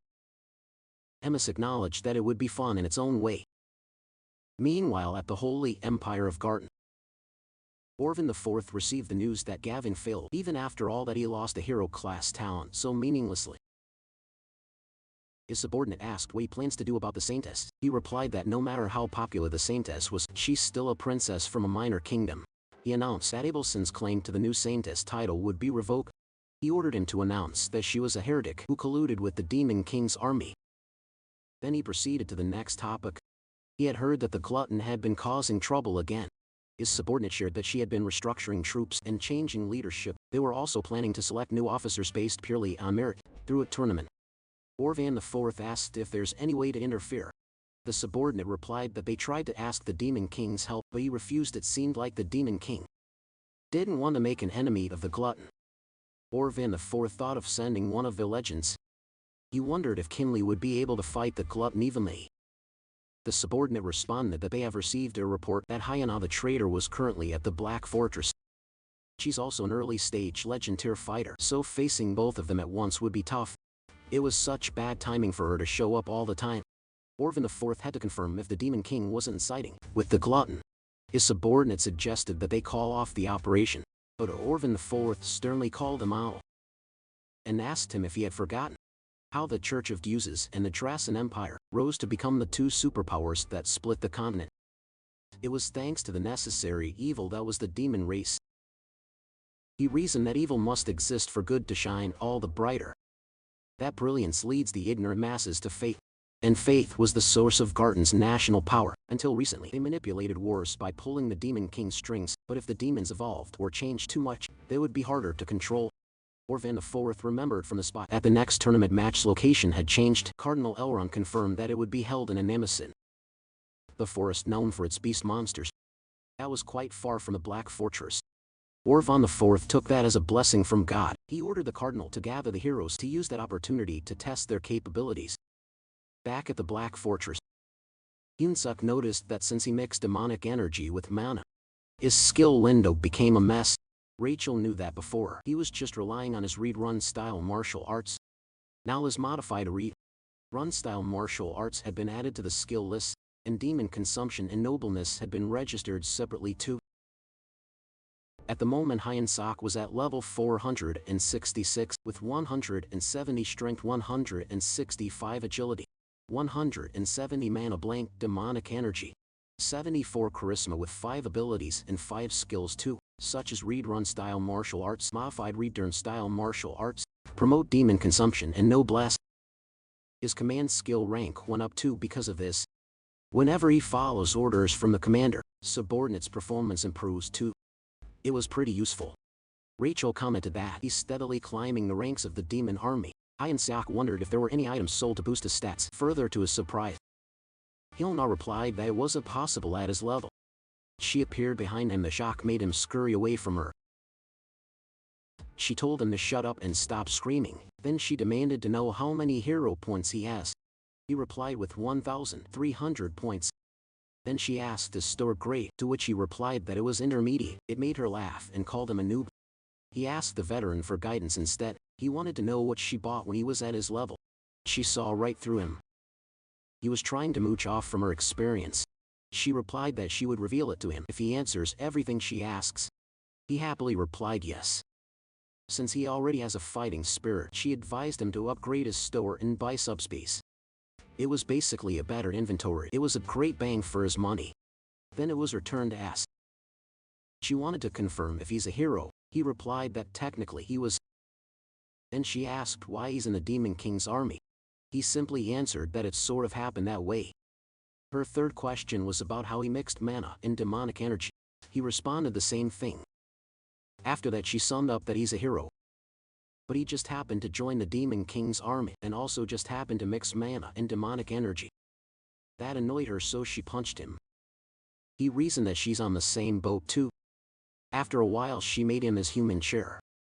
She invited him to the 4th Legion and offered to personally train him. He immediately replied no. She got annoyed, so she increased her weight by 50 kilograms to torture him. Then she asked if he had a reason for staying there. He replied that Hemis would kill him if he left. She asked what his next goal was, and he replied that it was to marry a rich blonde noble lady and have 5 kids. It wasn't what she's expecting, so she was done. She realized he was hopeless. Also she knew that there's no way Hemis would let him go. She left so he could get some rest. She didn't hear it.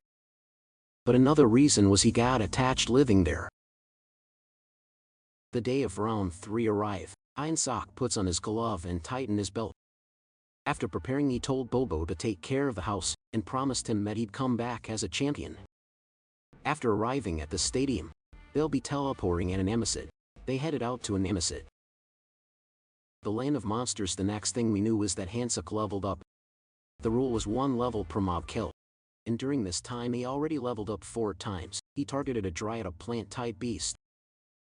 Most individuals were female, and they helped other plant beasts exchange pollen to reproduce.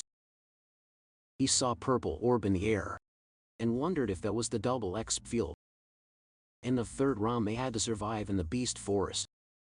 The tournament would end once 10 of the 24 participants were eliminated. Each participant was given one magical tool. The purple orb that Hyun-suk saw was the military tracking orb.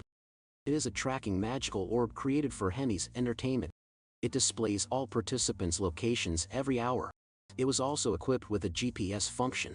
Rachel saw the Demon King's army had pretty solid magic skills. She didn't expect them to use such a complicated ritual. Hyun-suk just decided to collect the herbs and get out of there before someone shows up, but unexpectedly he got hit by something. It made him drop the dryad. The one who was searching for him finally found him. It was Haldolf, and he came to him to settle things once and for all.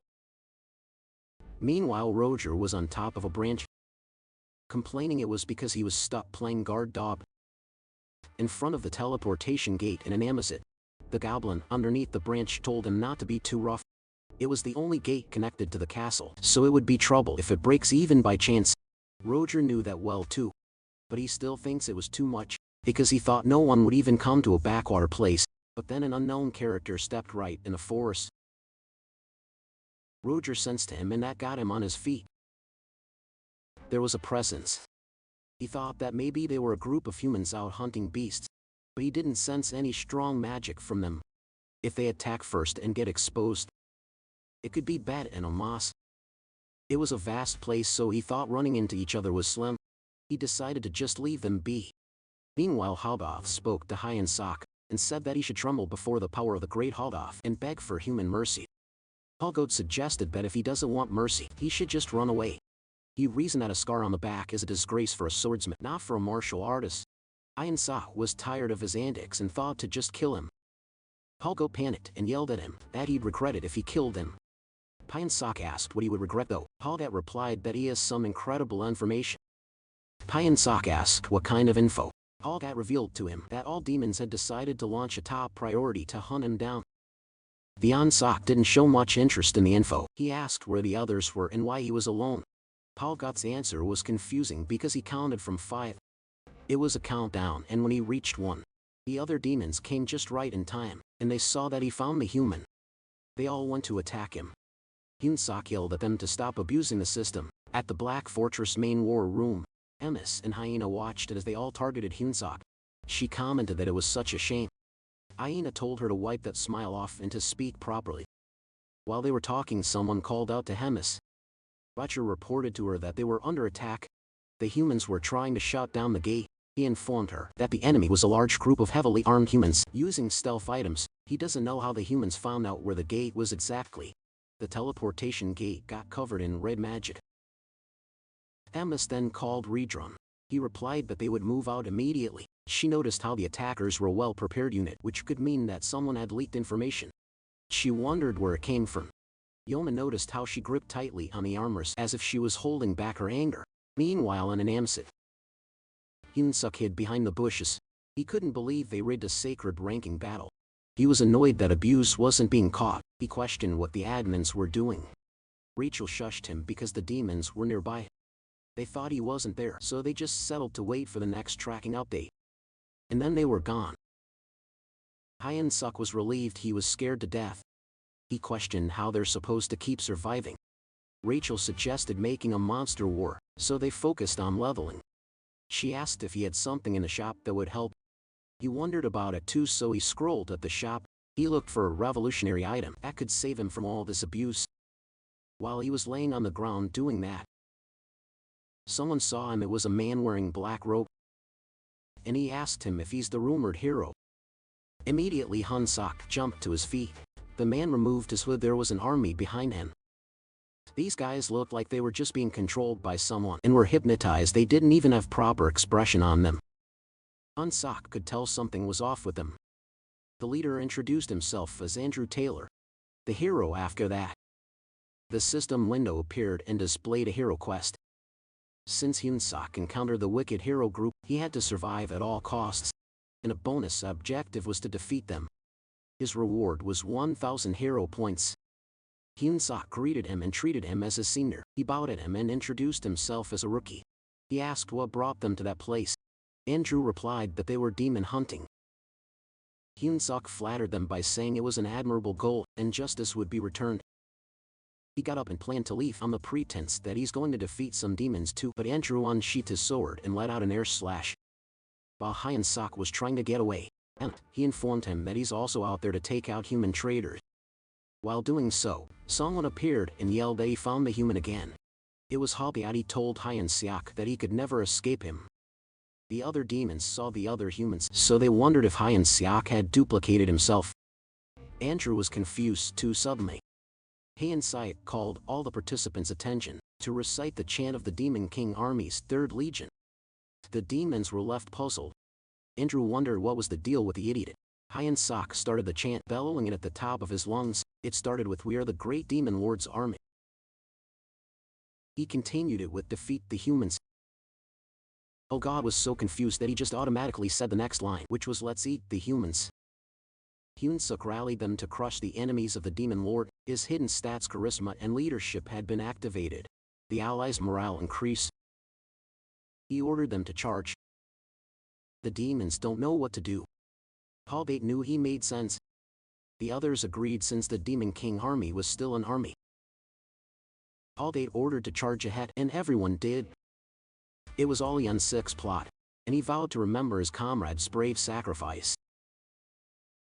Then he dashed away, but he also knew they wouldn't last long. And Andrew would catch up to him soon. He kept thinking about what he had to do. But suddenly someone grabbed his scarf. It was Roger. He asked what was going on. He informed him that the gate connecting to the fortress was destroyed in a human attack.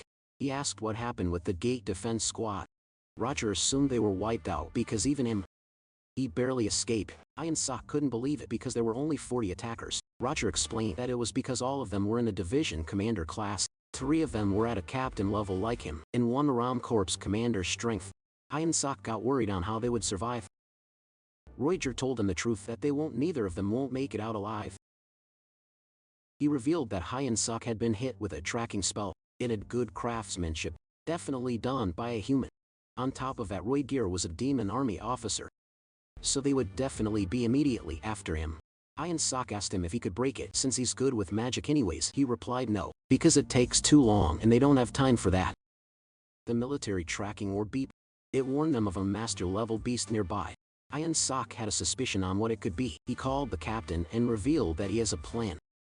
A few minutes later, one of the robed men reported that the demons had been dealt with, but the traitor hero had escaped, so they hurriedly moved out.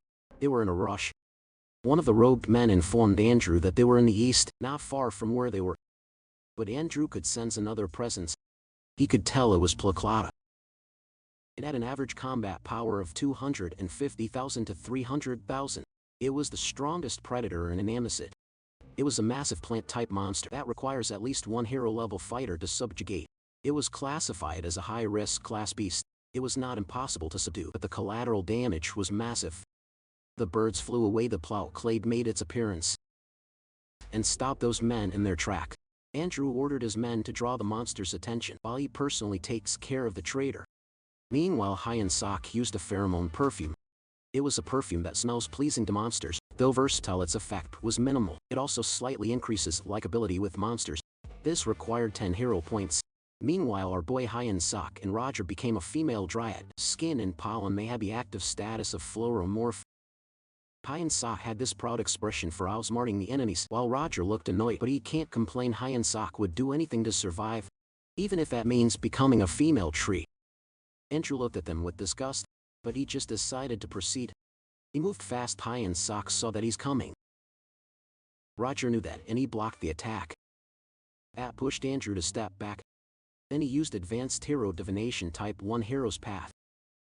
They clashed swords, but several robed men surrounded Roger. Hyan Sok kicked them for him. If they had planned, Hyan Sok was in charge of the mobs, and he just had to hang in there a little longer. Andrew asked him if stalling was really their plan. Roger scoffed as a response. Earlier, before the enemy came, they both sat on top of the plow Caliday. It's where they strategize. The plan was to maximize their strengths. Roger was to keep dodging and wear down the enemy's stamina. He could use the beast as a shield against the attacks. Roger's specialty was stealth whip, high mobility and binding magic. He was a mid to long range support, while Hyan Sok's task was to clean up the rest with the monster. The key to their plan was not to engage head-on. He called this operation "You Come at Me." At the current moment, Andrew was starting to get annoyed. He questioned this bastard on how long he planned to keep dodging and running. While staying committed to their tactics, Roger wondered if it was really how humans fought. He thinks it was cowardly. The beasts were getting in Andrew's way, and it annoyed him. Roger admits to himself that despite being a cowardly tactic, it helped them buy them some time. Hyeonseo's opponent fell to his knees. He looked exhausted, but he still tried to stand up. He charged at Hyeonseo, determined to kill him. But Hyeonsok skillfully evaded his sword, and Hyeonsok noticed he was strong. Even a grace from that blade could cut him in half. But his movements were too straightforward. There were no games or tactics. The man was swinging his sword like a machine. Since the patterns were easy, our boy tried to trip his foot, and our boy was successful. His opponent dropped and coughed blood. Then he followed it up with a kick on the man's head. He couldn't believe that the man just fell that easily. He found their movements strained. He was notified of several increases in his level. He realized he stayed in Florimorph far too long. If it continues, it would drain his stamina. But without warning, he felt an excruciating pain. His demonic Kai manipulation had risen from C to B. Horns formed on his forehead. His body temporarily synchronizes his demonic Kai, causing him to transform. Meanwhile, in another fight at the roots of the tree, Roger had reached his limits. He couldn't hold out any longer, and neither could the beast. Andrew told him that aside from his ability to run, he's nothing special, and the fancy footwork stops there. He revealed that the heroes get stronger every time they kill a demon. His current level was 983, so if he took down the beast he's using as a meat shield, he'd easily hit level 1000. They clashed weapons again. Royer noticed something when his hand touched the beast. He released some power into it. Then he blocked Andrew's attack again. Andrew told him that once he levels up, taking down trash like him would be nothing. Roger then revealed that he hadn't been running around aimlessly. The parts that he marked glowed, and chains had appeared. He activated the move restraint. Multiform chains from different directions made their way to Andrew. Earlier, Hyeonsok and Royer talked about their second plan. He called it Last Hit Steel Deep Inside. Roger wondered if that was some kind of hero code. Hyeonsok planned that before the beast goes down, he would take care of the small fry first. Roger would keep distracting Andrew, and when the right time came, he had to help him take down the beast. They didn't have any better options, but Roger saw two problems with the plan. He asked if Hyeonsok could really make it back before the restraint wears off, and also even if he levels up, was he certain that he could beat the guy? He admits that the odds of everything going perfect were less than 1. But if they gave up, then it would be 0. If the choices were between 0 or 1, Hyeonsok was determined to bet everything on that one chance. Back to the present time, Andrew was caught off guard with the binding skill. But he thought that Roger couldn't do much with a cheap trick like that. Roger told him to look forward to it. He reminded him that he has a hero on their side too. Then Hyeonsok came out. Our boy is just aura farming at this point. Andrew was confused because he was in demon form. Then the kill steal finally happened. Hyeonsok delivered the final attack towards the boss monster, and then he continuously leveled up. The beast shrieked as blood dripped from it. Roger was relieved he made it in time.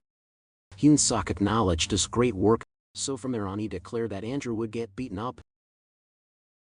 Andrew asked him if he truly believed that getting the last hit means he can beat him. He used a technique called Advanced Hero Swordsmanship, Form 3 Dragon Slayer Slash. Hyeonsok blocked the attack using his forearms. Andrew realized that Hyeonsok was a melee fighter. He became careful, not letting him get close. Hyeonsok glared at him and dashed forward. Andrew flinched when he saw him coming. He tried to do his Advanced Hero Swordsmanship Form 7, but he got kicked by Hyeonsok first. The impact when he crashed on the ground was great. He bled badly. He couldn't believe what happened. He questioned if Hyeonsok was truly a demon. Hyeonsok then approached him and told him that every fight he had been in, his opponents were always stronger than him. He kicked Andrew, which made Andrew cough blood. Then he grabbed his face and smashed him on the ground. Then Hyeonsok continued to speak about what fighting taught him. Andrew got scared and tried to convince him that they're on the same side. But Hyeonsok punched his face. Level is just a number. That's what Armak realized, as his punch decimated the body of Andrew into nothingness. After that, Hyeonsok leveled up, which gained him a hidden stat called Fighting Spirit Unleashed. Increased resistance to mental debuffs and enhanced focus during battle. Currently he has 10 fighting spirit. Then our boy laid on the ground. He felt like he's going to die from exhaustion. Roger approached him and asked if he's alive. He replied that he's dead. He poured a liquid on his face and told him to drink that. Hyun Sok asked what that nasty potion was. Roger told him that his pet fairy packed a bunch of it. Rachel explained that it was a high-grade healing potion. She offered him another bottle. High-grade healing potion heals wounds and slightly restores mana. It required 500 hero points. He asked where she got it. She took it from the dead heroes. Apparently they dropped everything they had when they died. Hyun Sok commented that the heroes in that world were so weird. Rachel asked why. He replied that heroes were supposed to be righteous. They save the world and defeat evil. But even if they killed another hero, there was no penalty. In fact, they even get experience and items. It's something a villain would do, and yet nothing happens. Royer replied that it was just from a human perspective. From where he stands, he could say Hyun Sok was a good hero. He saved his life after all. He advised him not to get hung up on the human point of view, since everything has two sides. He added that what was right or wrong wasn't absolute. Hyun Sok awkwardly asked if he's trying to comfort him. Roger kicked him lightly and told him to shut up and get some rest. Hyun Sok complained that his bones hurt. Also, he informed him that he requested backup before communications were cut, so someone would be there soon. As if on cue, a portal appeared and Reincarnation showed up. Roger kicked Hyun Sok to get inside. We reached the Black Fortress. He announced that he's back. But what he saw made his jaw drop. It was total chaos. His house was burning. Then they felt a presence. Emma showed up. Hyuna told her to stop throwing a tantrum already. She also insists that she wasn't a traitor. But whether she's a traitor or not, it doesn't matter to her. What matters is that she's pissed. And she wanted to crush anyone siding with the Demon King. Hyuna called her crazy. She emphasized that everyone knew she wasn't the enemy. Then a loud explosion happened. Smoke covered the area. Someone came and called Hemis. He was a messenger from the Demon King. He relayed the order to stop already. His name was Osdis, the Demon King's 5th Legion commander and head of the Kadon clan. She was impressed that he knew and came all the way there. It meant that he had to run the moment the attack started, to barely make it on time. She wondered how the Demon King found out to send him. She realized that the bastard was a bait, and the Demon King actually assigned someone else to watch her. Osdis replied that she was exaggerating. She didn't like that she walked towards him. Then sarcastically acknowledged that she was the one overreacting. She had to point out that she saved Rotak from the humans and got punished for it, and so she was under house arrest in the castle for 100 years, and yet she was the one accused of being suspicious. It angered her that it seemed like saving Rotak was her mistake, and that Osdis thought that same way too. Her shadow spread and surrounded him. Reincarnation called out to her and begged both of them to stop. Osdis got distracted by Reincarnation. Luckily Hemis decided to stop there. She told him to thank his nephew. Later that night after his treatment, In-seok was in bed pondering on what happened. He realized that the Demon King's army was a mess too. Abelson heard that he was appointed as a battalion commander. She asked if he really planned to stay in the Demon King's army. After what happened, he basically burned bridges with Gedron. And he doesn't think he could live with humans anymore, since he got horns and demonic power now. Then he brought up the heroes they met. He noticed that except for the strongest one, the rest were strange. He described their eyes to be unfocused and showed no expression. Even when dying, he asked her if she knew anything about that. She was exiled, so she also had no idea about the inner workings, but she confirmed that the Holy Empire had a lot of strong heroes. Most of the war with demons was handled by heroes with priestly ranks. She admitted that it was a puzzle why there were so many heroes in the Holy Empire and the reason why they grow stronger fast. There were also rumors that they had inhuman methods too. In contrast, the Draken Empire was famously known for being anti-heroes. Suddenly, the door opened. Reincarnation apologized for interrupting their chat, but they were both summoned by Hemis. At Hemis's office, she gave them a delivery job. They needed to install a new spatial interference field. Hyun Sok had no idea what that was, so she explained that it was like a device that blocks teleportation. They didn't want assassins popping into their rooms, and that kind of device could only be made by the 2nd Legion. Those two got nervous, because it meant they're going out for a business trip. One of them as her envoy, and the other as the envoy's personal physician. She reminded them that she had protected them from the humans, so they could consider it as their payment. She also planned for one more demon to join them, and that demon was none other than Roger. He got annoyed at being stuck with the odd job. Apparently Hemis assigned him to be their guide. Her letter to him was sweet, but somehow it was scary. Because she stated that if something happens to those two, Roger already knew what it means. In the next scene the Demon King called for a meeting, and Lothak was absent again. Ostis knew he never showed up for emergency meetings anyway. Dorito, the 1st Division commander, expressed that it wasn't mandatory, so technically it's not an issue, but he still finds it annoying. Homer responded that even if that beast came, all he did was to run his mouth, so it's best to just begin. Hemis was silent. Tegrid, the Demon King and Supreme Commander of the Demon Army, decided to begin the meeting. Their topic concerns the 3rd Division Commander Hemis. She hosted a large-scale event without prior notice, and as a result human forces used the lapse in security to strike. Many were killed, and they lost several valuable towns. Ashes gave them the exact numbers: 97 dead, over 100 seriously injured, and countless more with minor wounds. And Hemis even launched an unprovoked attack on the 4th Division Commander, Yahello, which means she broke the rule that says battles between division commanders must be authorized. Therefore, their agenda was to discuss disciplinary action against Hemis. He encouraged anyone to speak freely. Hemis interrupted the Demon King, for she had something to say. She explained that the attack happened because someone leaked the information to the humans, and she attacked the 4th Division Commander because she thought she was a traitor, so she suggested prioritizing finding the real traitor first. The Demon King was irked, so he asked if that was a challenge. She clarified that she only said finding the traitor should come first. The Demon King tried to hold back his anger. Meanwhile, a few moments later, outside the meeting room inside the Demon King's castle, Ashjas, Doritus, and Hyana talked. Ashjas commented on how it was such a mess. Both sides were too emotional to even hold a proper meeting. Kiana wondered if those would still have a chance to reconcile. Doritos thinks they won't, because the closer two people are, the worse it gets when they fall out. She expressed how much he hates this thing. And they also knew this kind of thing would happen again. When it does, they'll have to decide whose side they'll be on. Hemis with a Demon King. Meanwhile, at the 2nd Division Demon Magic Tower, Ironsock and the rest had arrived. The guards stopped them at the entrance, and those rat-looking guards demanded their identities.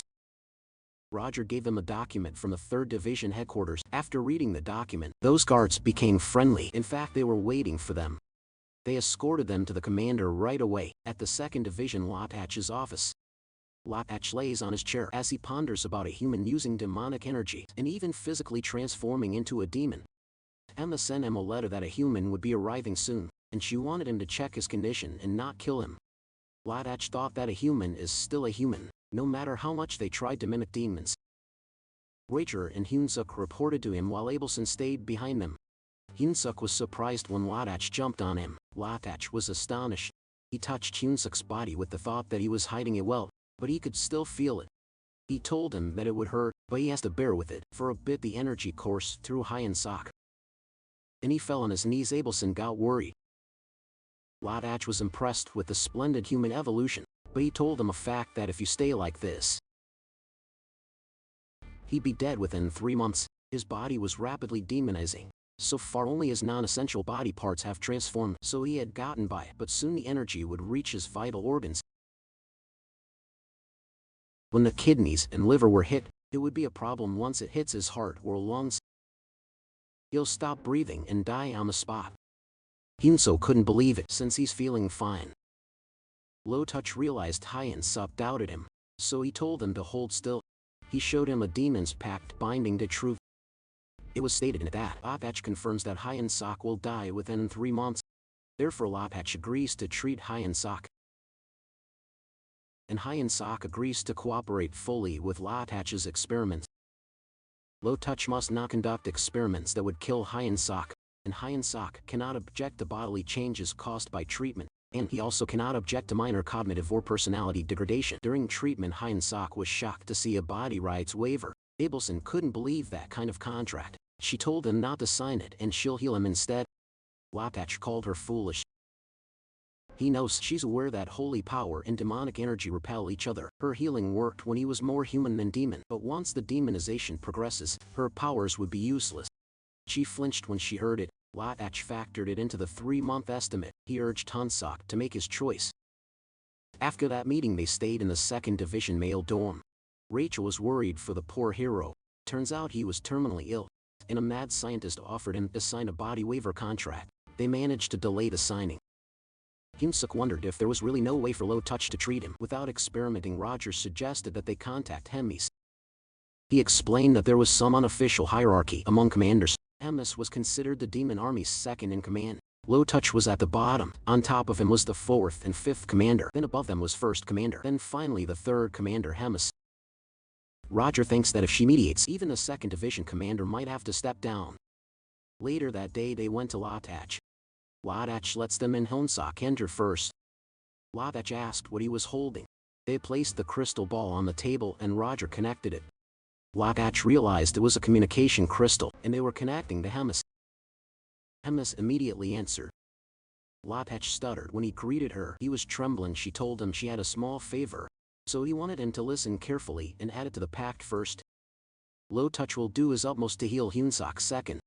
He may not harm him third. He may not alter Hyunsuk's body without consent, and lastly, until the contract ends, he must not let Hyunsuk die. He angrily asked why he had to do that when he's a division commander. He couldn't understand why he must go that far for a single human. Hemis sternly called his name as a warning, and reminded him that it was 350 years ago that she took him in when his clan abandoned him. And 200 years ago, she helped him win the division commander competition. And then 100 years ago when humans nearly killed him, she was the one who personally came to save him. And she got locked in a Black Fortress prison because of the Demon King's wrath over that incident. She told him that if he understood that, he'd shut up and sign. It made him so angry. He didn't like that the human and Hemis talked to him that way. He asked if there's a servant outside. He ordered them to bring a new communication crystal. The next day Lotach welcomed Hyunsuk.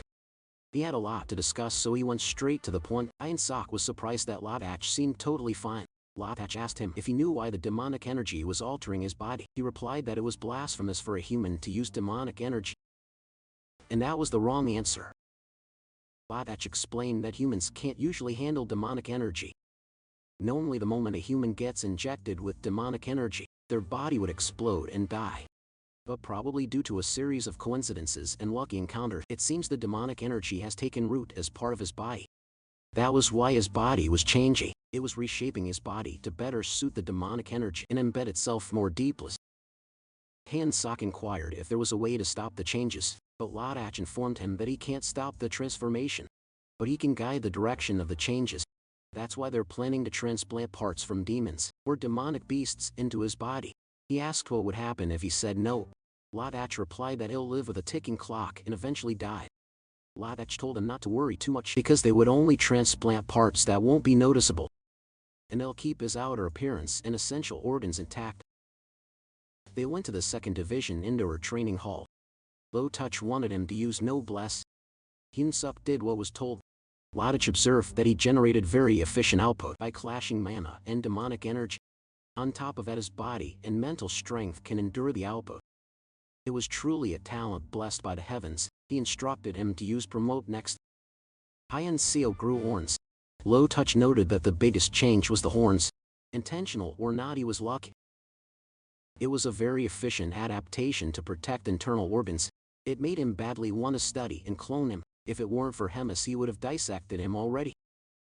He thought of mass-producing the ability through chimeras, so no one would look down on him, but to do that he needed an oath scroll first. Since he had been quiet, Hyunsuk called his name to get his attention. Hyunsuk asked what he should do after promote. He told them that they'll stop for now, since he gathered everything he needed. Then starting tomorrow, he'll begin fixing his body and abilities one at a time. After that, Hyunsuk grew horns, ran around the training hall, coughed blood, and was placed on the operating table. It became a cycle, but he'd get up fine afterwards. He had a lot of discussions with Low Touch too. Eventually he complained that he's dying. But at that point, his demonic energy control and mana control was at B level, and his master of promote was at 28. Low Touch told him to stop being dramatic. His body and aura were much more stable than before. After that they were done for the day. Hyunsuk left the room feeling exhausted. After he shut the door, Low Touch unveiled the communication crystal. He asked the other side if she could talk. The other side asked what's going on. Lotach wanted to get the answer for his proposal. He was talking to Iona, and had proposed to team up to take the 3rd Division down. Anna couldn't understand why she doesn't get along with Hemis, but that wasn't the case for him. Hemis raised him like her own. He replied that they parted ways long ago. That was then she shut down his chimera research, when it had huge potential. She told him that no matter how strong the chimeras are, if he the handler was weak, they're useless. She told him that he was just too weak. He asked Tiana if she was in or not. She replied that even if they had parted ways, he could just ignore her like before. There was no need to go far as to take her down. It's what he did until recently, but now there was an interesting subject in Hemis's hands, and he thought that if he could replicate this subject's ability, it would lead to something massive. She asked if he's talking about the human guy. She wondered if his talent was worth going against Hemis for. Ladach admitted that it was worth more than that. He knew that no matter how strong Hemis was, she couldn't handle 2 division commanders at once, so he invited her to work with him. She agreed to it. 2 versus 1 would be tough to handle. She told him to contact her once the detailed plan was ready. He told her he'd do that. Little did he know, Rachel was behind the sweets container and had heard everything, and they contacted Hemis quickly. Hyun-suk asked if she was surprised. She wasn't, because she already had a hunch. She asked him if that was the only reason they called. Hyun-suk had something else he wanted to talk about. He asked what someone like him, a shrimp caught between fighting whales, should do. She had a suggestion. She thought of something really fun. That would make Lo Touch really miserable. Later that day, in front of Lo Touch's lab, Hyun-suk took down the guards. Roger called him when he found the door. It was the door to the treasure of the 2nd Division that Hemis mentioned. The treasures were the demonic energy ampules from extinct ancient monsters, and they're completely irreplaceable. Hyun-suk found the most toxic one.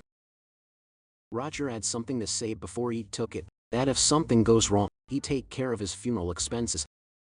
Hyun-suk could simply reply that he's touched. Then he drank it. Their operation code name was Fake Injury Scam Squad back then. During the call with Hemis, she told him to self-harm. She asked him if he's scared and made it clear that she's serious. She received a report that Lo Touch had been treating him half-heartedly. She could tell he only intends to give Hyun-suk basic treatment to make it convincing and then kick him out. Hyun-suk asked what it has to do with him hurting himself. She told him that Lo Touch had some very precious magic essence that he spent his whole life collecting, and Hyun-suk had to drink that high-quality magic essence and absorb it. He was worried that it would kill him. She reminded him of the Demon's Pact. As long as it exists, he can't die in front of Ladach. Because of that pact, Ladach won't let him die. She told him to trust her because she was the one who raised Lo Touch. He's a truly great doctor. As she acknowledged, she pointed out that it's the reason why contracts need to be written carefully. At the present time, Hyun-suk drank the essence. Rachel was worried. She asked if he's okay. He replied that it wasn't as bad as he expected, but he accidentally dropped the vial. He coughed blood and his hands trembled. It had taken effect. Rachel asked what it was. Roger explained that it was a concentrated magic extracted from an ancient beast. By human drinking it recklessly would cause pain that could lead to death. Hyun-suk would have appreciated the warning. Roger replied that it's common sense. Hyun-suk passed out later on. He woke up. He wondered where he was. Rachel informed him that he's in the office of the 2nd Division commander. That white rat took care of him for 4 days and nights straight, while cursing like a lunatic. She inquired how he's feeling. He was confused. Why? She asked suddenly. Someone stepped in. It was Hemis. She told him long time no see. Choi Hyun-suk apparently. She came after hearing from Roger that he was recovering. She saw that he looked well, and he had gotten much stronger than she thought. He didn't feel stronger though. When she placed her hands on his shoulder, he felt strange and he saw his hands turn black. He asked what it was. Ladish explained that it was the process of the ancient beast's magic settling into his body. It was a beast known for its indestructible body, so he must be gaining that trait too. Hemis expressed that she's jealous that he had something valuable and kept it from her. Ladish concluded that the treatment of the human was complete. He asked if he could destroy the pack scroll already. She replied yes, since the contract only covered the treatment. She burned it. Lorch warned her that she'll regret it. She had no idea what he's planning, but she's not certain if she's really the one who would regret it.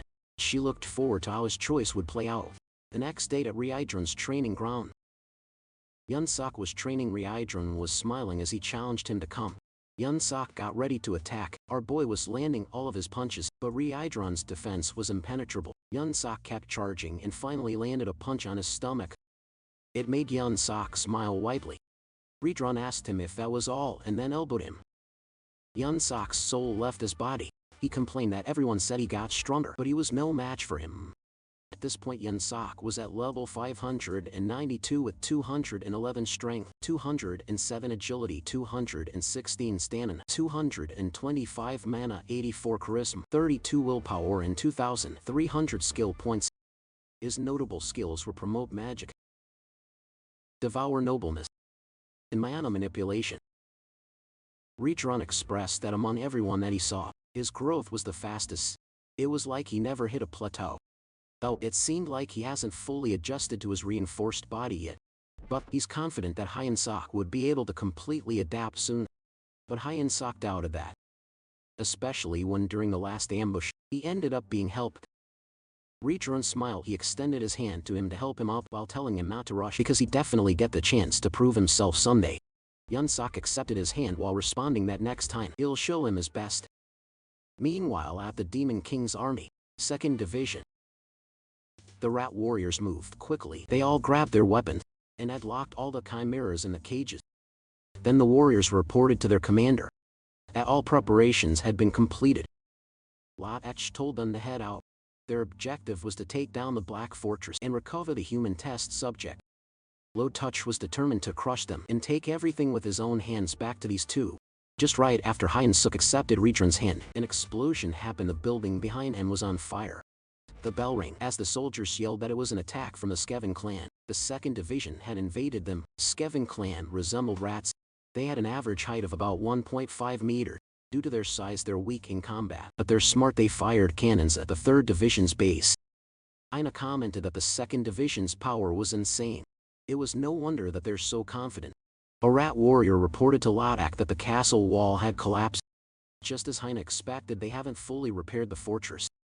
Ladak ordered them to advance with the chimeras at the front, then he ordered Dildao to capture the arrogant human experiment, while he personally deals with the 3rd Division commander, along with the 4th Division commander.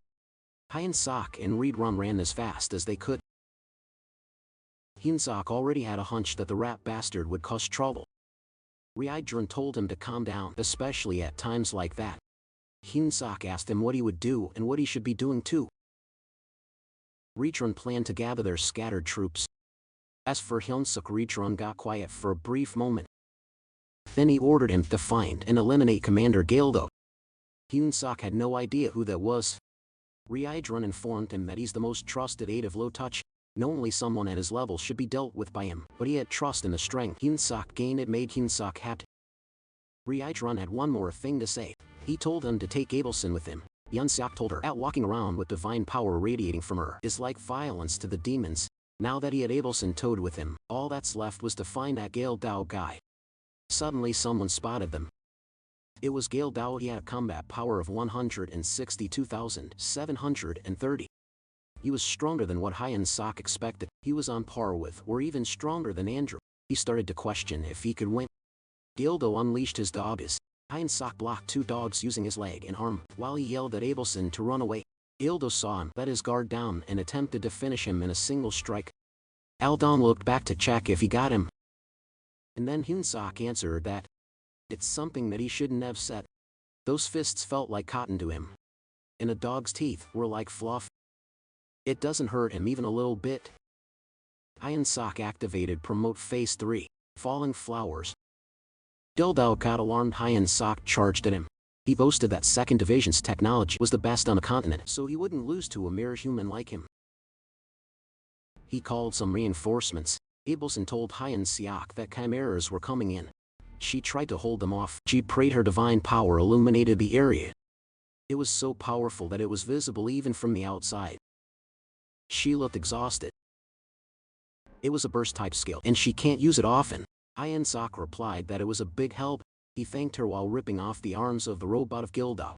It shocked Gildo. He didn't expect a human to have such power. Hyun Sok told him that the surgery was insane. He punched the robot and shattered its glass. With that, Hyun Sok had taken down Commander Gildo. He commented that he wasn't special at all for a commander. He also thought that it must be because he had gotten a lot stronger. Abelson asked if he's okay. He replied that he's totally fine. He checked on her, but our boy had this uneasy expression on his face. Meanwhile, Mommy Hemis unleashed her power. Lotach and Hyana charged at her. She sarcastically commented that they're scared, and mocked Lotach for even bringing the 4th Division commander just to catch her. She called him a coward. He didn't care if it was cowardly. He was set to defeat her and surpass her. This rat then started gathering demonic ki around his body. Lotach asked Hyana if she's ready. He planned to take down Hemis with her help, but Hyana had this devilish grin, and she replied that she suddenly got hungry. He asked what nonsense she's speaking of. She told him that she'll go cook ramen while they handle their business. But before she leaves,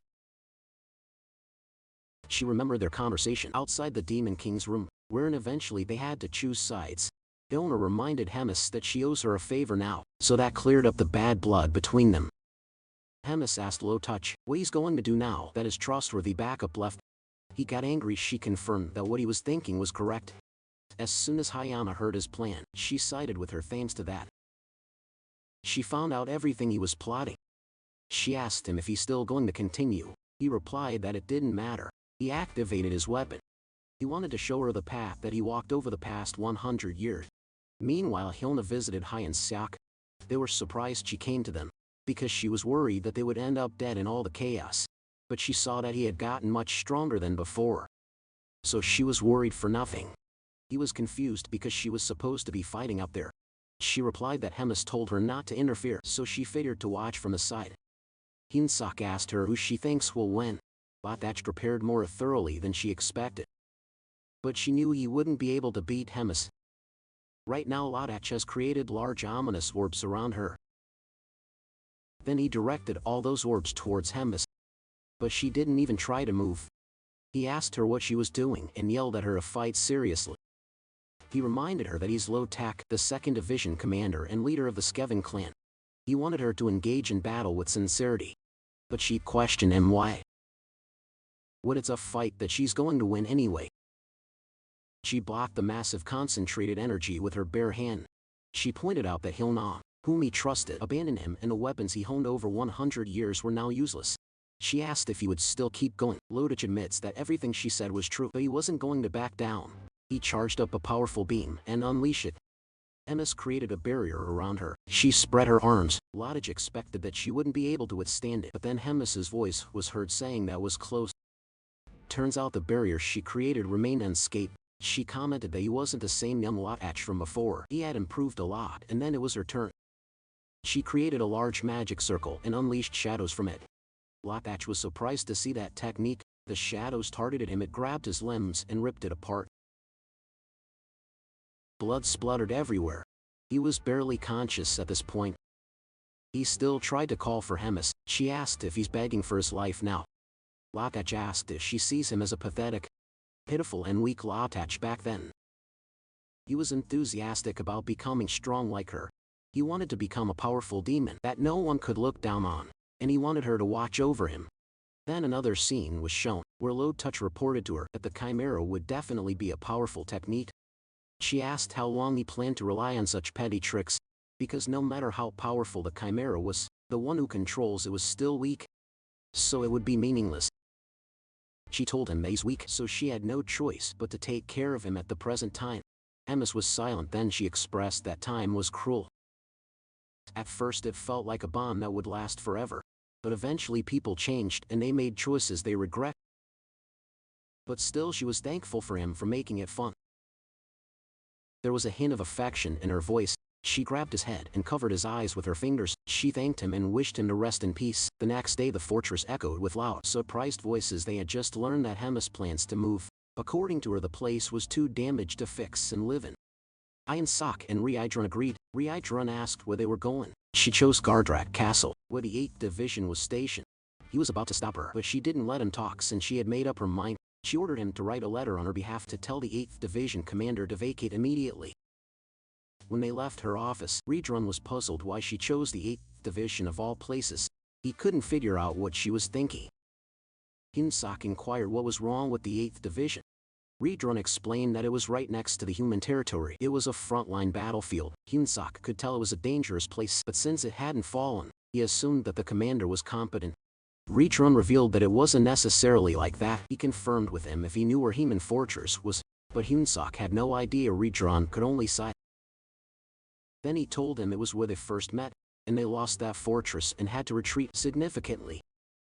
The one in charge back then was none other than the commander, Brad of the 8th Division. Hyun-suk was astonished that he managed to survive, despite Redron's wrath. Even in the chaos he managed to protect their main base, the Gardak Castle. Hyun-suk commented that at least he knew how to defend his home, but Redron argues that it was uncertain whether he really protected it or used some other means at Gardak Castle. The Demon King's Army 8th Division commander received the letter and got furious. Redron told him to vacate the castle because the 3rd Division was going to use it as their headquarters. He started wondering if the old witch Hemis suspected something. He had no choice even if he wanted to hold on to it a bit longer. He used the communication crystal and announced himself. The other person on the line replied that it was the first time they had met since the battalion leader selection, and that person asked what he wanted. He had an urgent proposal. Meanwhile, at the Holy Empire, someone talked about the failure of Gavin, followed by Andrew.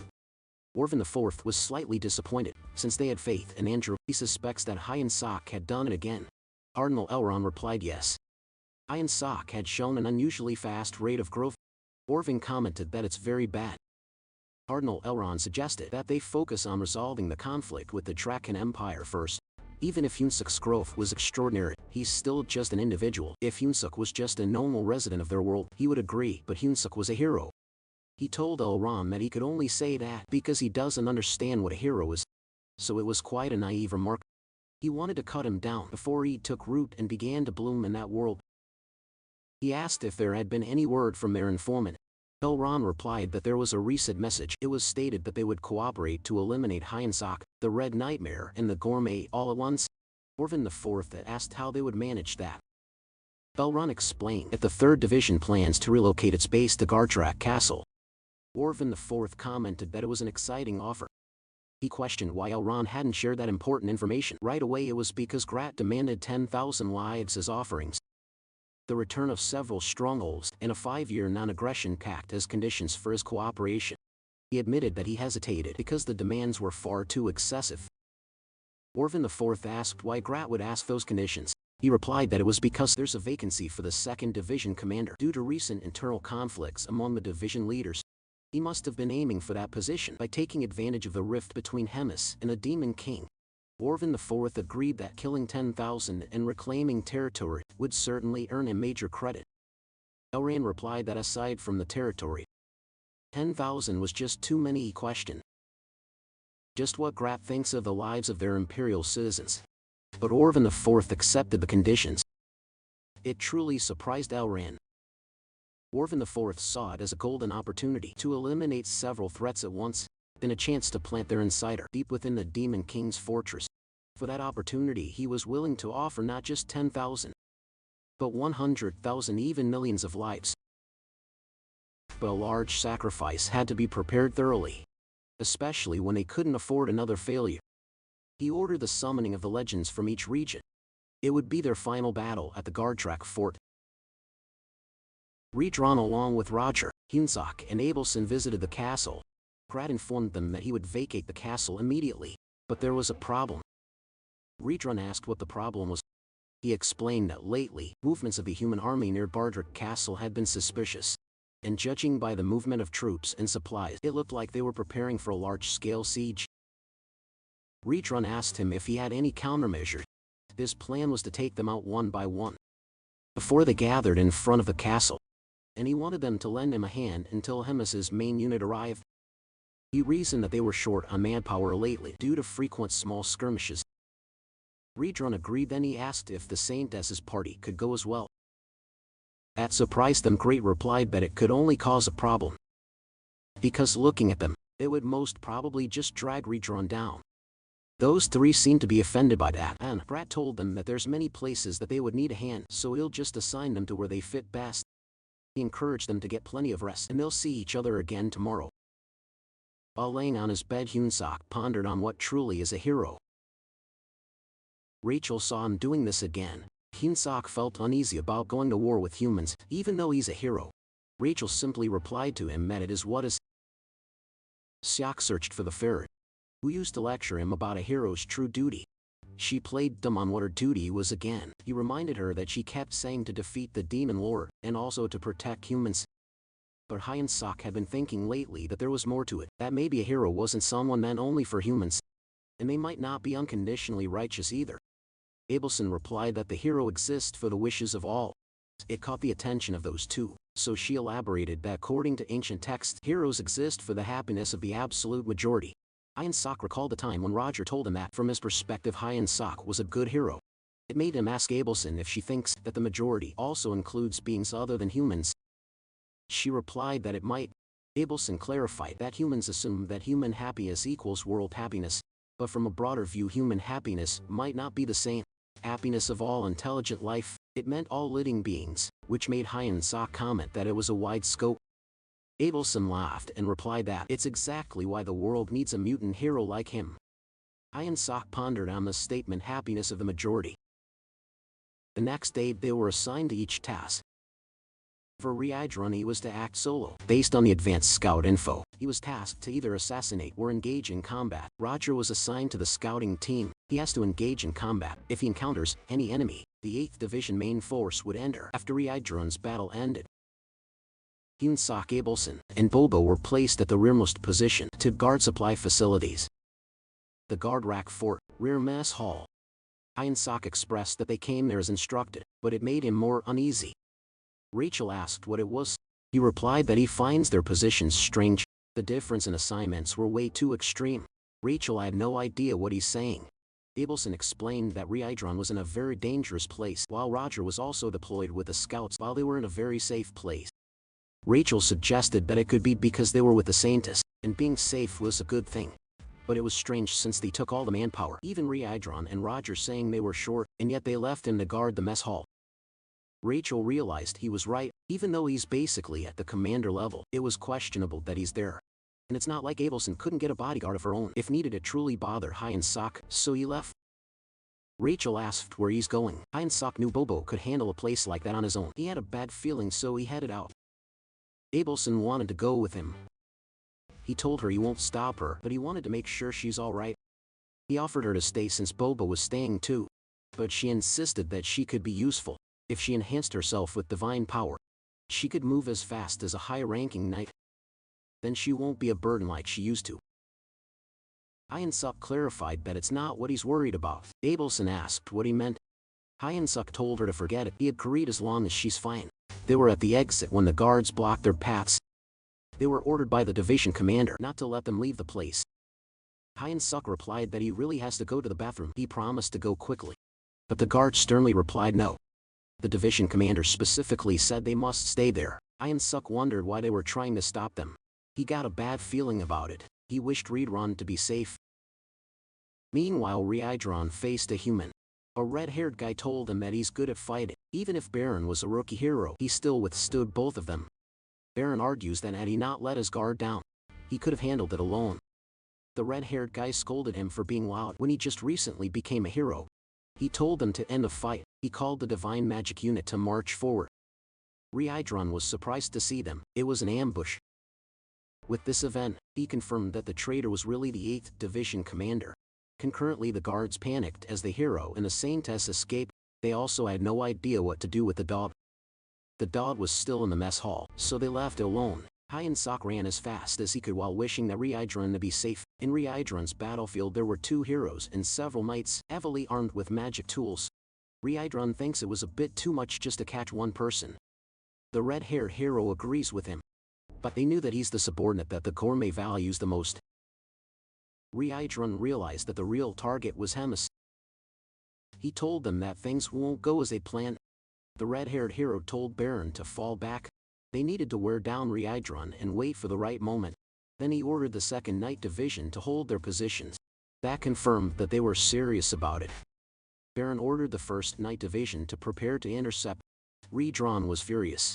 The red-haired hero ordered them to stall him until Baron recovers. Reincarnation was determined to show them the power of the Red Nightmare. His hair turned to fire. He emits a powerful force from his body. He punched the air which defended himself from the incoming arrows. They couldn't believe the wind was blown just from his pressure. The archers were hit back by the arrows. The red-haired hero tried to boost their morale by saying that they could overwhelm the enemy with numbers. He ordered them to hit him with the harpoons like they were hunting bulls.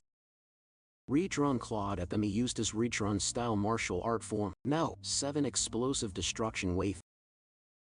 Redron then jumped up high. Then he moved fast as he charged at the soldiers. He defeated them with a single hit. Baron was furious that he's acting cocky just because of his strength. His emotion made him reckless, so he charged ahead. The red-haired hero tried to stop him, but it was too late. Baron tried to hit Reincarnation. Reincarnation didn't expect him to return sooner. He was about to stab the hero's stomach, but the red-haired hero pulled him back and blocked Reincarnation's claws. He scolded the brat for not listening to stay put. Reincarnation gripped his sword. Then an explosion happened. When the smoke vanished, those two retreated. Baron couldn't believe that Reincarnation was just at commander level. The red-haired guy wondered what the intel department was doing. The demon commander right in front of them had exceeded all of their expectations. They couldn't even scratch Reincarnation.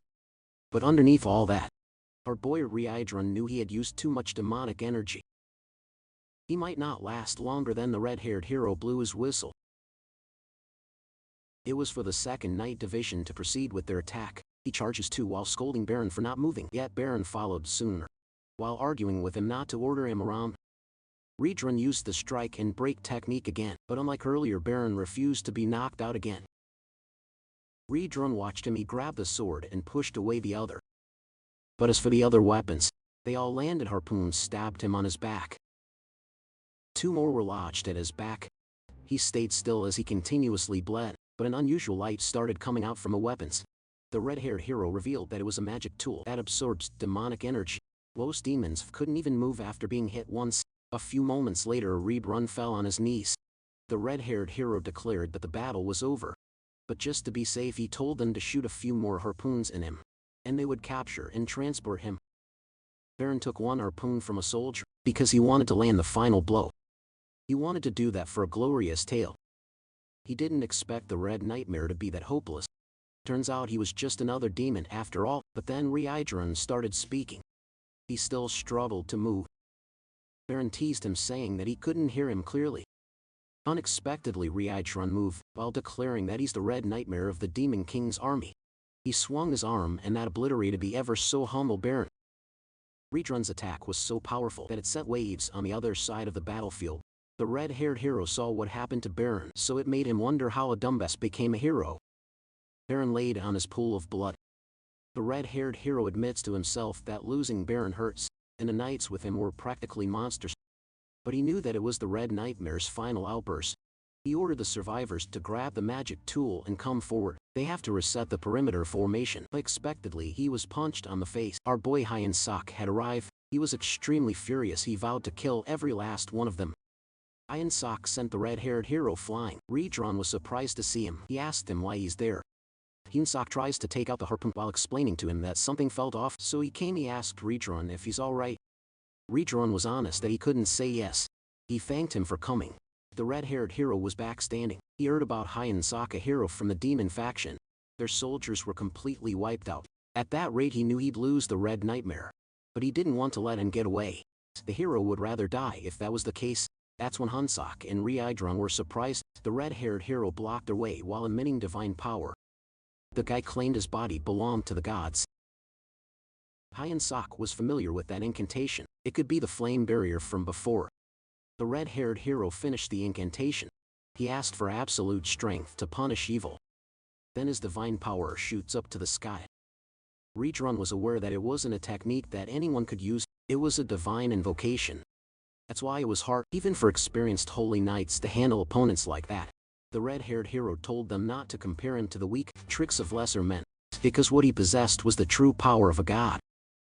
If the demons have promote, then the holy knights have divine invocation. It grants overwhelming power, but at a deadly cost. Anyone who uses divine invocation would die. The red-haired hero acknowledges that Redron was well informed. He confirmed that once the user's divine power runs out, they die. It was a skill that grants immense power in exchange for their life, but he won't let them escape even if it costs his life. He attacked Hyensak even though Hyensak had blocked it. The shock still got through. Divine power and demonic energy were polar opposites. He told Hyensak that he doesn't look like a hero anymore. Ryeidron told Hyun Sok to keep holding him, but the hero refused to be stopped by a walking corpse like him. His divine power exploded. Both Ryeidron and Yoonsuk got caught up in it. Yoonsuk was blasted away, but he found his footing. He immediately looked for Ryeidron. Unfortunately, Ryeidron looked worse. Yoonsuk's whole body went numb. His insides were being crushed. If that was bad for him, a human, he knew Ryeidron would be suffering more, but he knew that once the hero used up all his power, he'd die, which means he would avoid large-scale attacks like before. Hyun Suk thought of stalling for time, or provoking the guy into overusing his power to collapse. But he's worried that Ryeidron won't hold on much longer, but to his surprise, the hero coughed blood. He burned through his divine power faster than he thought. His ears were ringing and his vision was fading. But his opponents were demons using demonic energy, so even if he lost his sight, he could still feel their presence. Hyun Sok called out to him. He replied that he's about to die and asked what he wanted. Hyun Sok noticed his eyes and asked if he's blind. He replied yes, but it didn't matter because he could feel his demonic energy even with his eyes closed. Ryeidron told Hyun Sok to stop him. Our boy realized that the hero was highly sensitive to demonic energy. He asked if that was the reason why the hero was confused. A staff with divine power flowed while Hyun Sok talked to the hero. Then Hyun Sok revealed that aside from sensing demonic energy, the hero was completely blind. Then he told Abelson that it's time. Abelson attacked from behind. 10 minutes earlier at the top of the cliff. Abelson got worried for them because if it continued they're both going to die. She kept thinking about what she could do, when suddenly her foot was grabbed. She didn't expect that Knight would still be alive. He had been waiting for the monster to leave, and now no one's left to protect her. He told the scientist to come quietly.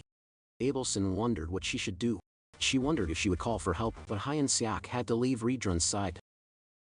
She calmed herself down. He was already in a difficult battle, so it won't do him any good to call him there. Everyone had sacrificed so much for her already, and she had been relying on that while doing nothing. She realized that it's what Hyun Sok was worried about. After realizing that she felt okay, she was able to come to her senses. She fought back against the Holy Knight. Also, she got prepared to act without getting in anyone's way. It is for the one she calls the hope of the world. She was able to defeat the Holy Knight. Meanwhile, at the other side of the battlefield, Pratt yelled at the Holy Knight army on why they're being attacked too. When he handed over the Red Nightmare as promised, the Holy Knight called him a vile demon scum and wanted him to shut up. They blamed him and his tricks for losing two of their heroes. They also called him shameless for daring to strike a grievous blow to the Holy Empire. With his cunning schemes, Grat was surprised to learn that two of Garton's heroes were taken down. He had no idea what was going on. Suddenly an immense power shot up to the sky, and Hemis stepped out of it. She asked what the situation was. Grat was surprised to see her. The Holy Knights thought it was another trap prepared by Grat too. Pratt glanced at Hemis and acted as if he had lured all those stupid humans. It was the largest unit among the nearby human troops. Hemis couldn't believe that the useless Grat actually did something pretty. For once, the ground shook. Hemis expressed that she wouldn't refuse such a sumptuous feast. The Holy Knights were alarmed with the trembling of the ground, and the sky is getting darker. Then they saw a burning boulder falling from the sky. It hit the ground and caused a huge destruction and chaos. A few moments later the dust cleared. There were barely any trace of the Holy Knights left. Brat sang praises to Hemis. He flattered her for wiping out an entire army on her own. He added that she's a living legend no human could ever match, but Hemis had enough with the rambling of that idiot. In a blink of an eye, Grat's head was cut off. She had confirmed that he's the mole. He kept stirring things up so recklessly. She thought there were more conspirators. Turns out he was just fearless and dumb. She regretted letting this go on for so long. After that, it was time for her to finish the rest of the job. A few days later, after the fight against the Holy Knight at the Gadrik fort, Hemis called Ryeidron Roger and Hyunsuk for troop reorganization. Ryeidron was assigned to Grat's 8th Division. It would make him busy, so he assigned Roger as his deputy commander. And as for Hyunsuk, she appointed him as commander of the Legion's direct regiment. Hyunsuk was surprised that he was assigned as regiment commander and not as battalion leader. She explained that she couldn't just possibly place someone like him in just a battalion. She gave that as his reward for surviving and entertaining her all throughout, but at the moment he won't have any subordinates. That puzzled them all. Redrun asked what she was thinking. Hemis continued to say that Hyen Sok might not need any subordinates, but she'll decide after seeing how things develop. Someone knocked on the door. Then someone entered.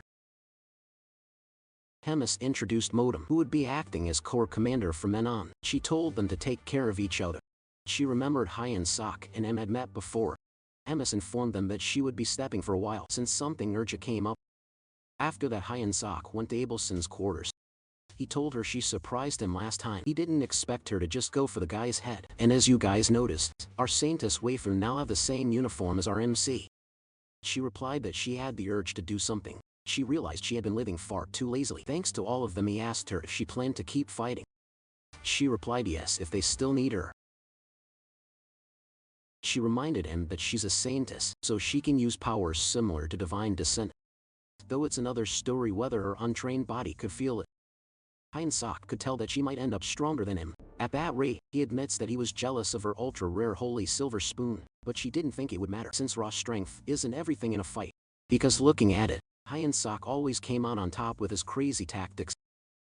Rachel commented that people might just think Hyen Sok was just a dirty trickster if they heard that. She added that a battalion commander in the Demon Lord's army was a named elite that human heroes get dispatched to take down. There were about 1,000 hero-class fighters on the continent. Objectively, Yan Xiak was the strong one too. He realized that in human society, there were fewer than 1,000 top-tier fighters. Corps commander is equal to a legend in human society, while division commander is similar to being a rising legend, veteran hero, and lastly, a regiment commander is the same as a hero. Yan Sok pondered about human society. Meanwhile, at the outskirts of the garden, the village of Benedict, the area was destroyed. Emma stood on the top of the church. She told the priest to listen carefully and he'd be spared. She announced that from that date on, one by one they would be wiped off the Holy Empire's map. The priest was trembling from fear and prayed to the Lord to watch over them. She repeated that statement with a grin. "Oh Lord, please watch over us." Just a little history time about this world. 5 centuries ago, the continent was thrown into chaos by the war between the Dronzer Empire and a coalition of small kingdoms resisting Drozer's conquest. One day, as the war between these forces grew fiercer day by day, a new land absent from any map suddenly appeared, accompanied by a massive pillar of light. Everyone speculated that this new land was 1,000 years ago, having once stood at the pinnacle of continental magic, but vanished without a trace overnight, sinking beneath the ocean. The ancient super-civilized nation known as Burlington. If this new land truly held the ruins of a super-civilized nation, then the lost magic, nearly extinct since Burlington sank, could be revived. And everyone believed that the nation that sees this revived ancient magic would hold dominion over all. Each nation assembled exploration teams and set out for the new land. Everyone carried the same hope, a grand new world that would lead them to gold and glory. However, what humanity encountered in this new world was neither the ancient ruins of Burlington, nor its people, but a race from another world, hostile to humans and with an insatiable lust for conquest. It was the demon race. Faced with this otherworldly enemy, Jurassian and the coalition of the kingdom set aside their differences and united under the cause of protecting humanity, began a long drawn-out war against the demons. In this new age of turmoil, the first to seize the advantage was the demon race, thanks to their inherent aggressiveness as species, and their overwhelming physical abilities compared to humans. Also, they have the ability to wield demonic kai, the violent innate power unique to their race. Just as dark clouds began to loom over humanity's forces, even the clergy, healers, priests and other non-combatants declared they would join the battle, and people soon learned that holy power was highly effective at driving back demons. The clergy struggle became the spark that spread religion across the continent, and from the beginning the Holy Kingdom of Garden had already established Deus as its state religion. The surge in believers in neighboring nations led to their unification with Garden, transforming it into the vast Holy Empire of Garden. 2 centuries later, the spread of faith, the exponential growth of battle-ready clergy, thanks to Garden's support, and the sudden emergence of otherworlders known as heroes, who were friendly to humanity, all led to humanity's forces completely escaping their disadvantage, reaching parity with the demons, and soon after securing absolute dominance in the war. And the person who contributed the most to the fight against the demons was the reigning pontiff of that era, known as the First Legend. the Pope with his overwhelming personal power. Alongside the Holy Knights trained specifically for battle, and by boldly deploying otherworldly heroes, drove the demons to the far ends of the continent. Thus they regained a brief period of peace. Back to the present time at the Kingdom of Circe, they held a continental conference. Orphan IV told all the members that they were facing a new threat. The man-eaters, he asked them why they had faced such a threat again. He revealed that it was because they failed to completely uproot them. Back then Duke Olivin, the acting emperor of Drossen, was one of the members of that conference. Orphan IV continued to say that it was because they prioritized rebuilding ruined cities over exterminating the demons. The king of Circe and Princess Ian and Walter Marriott. The king of Marriott listened to him.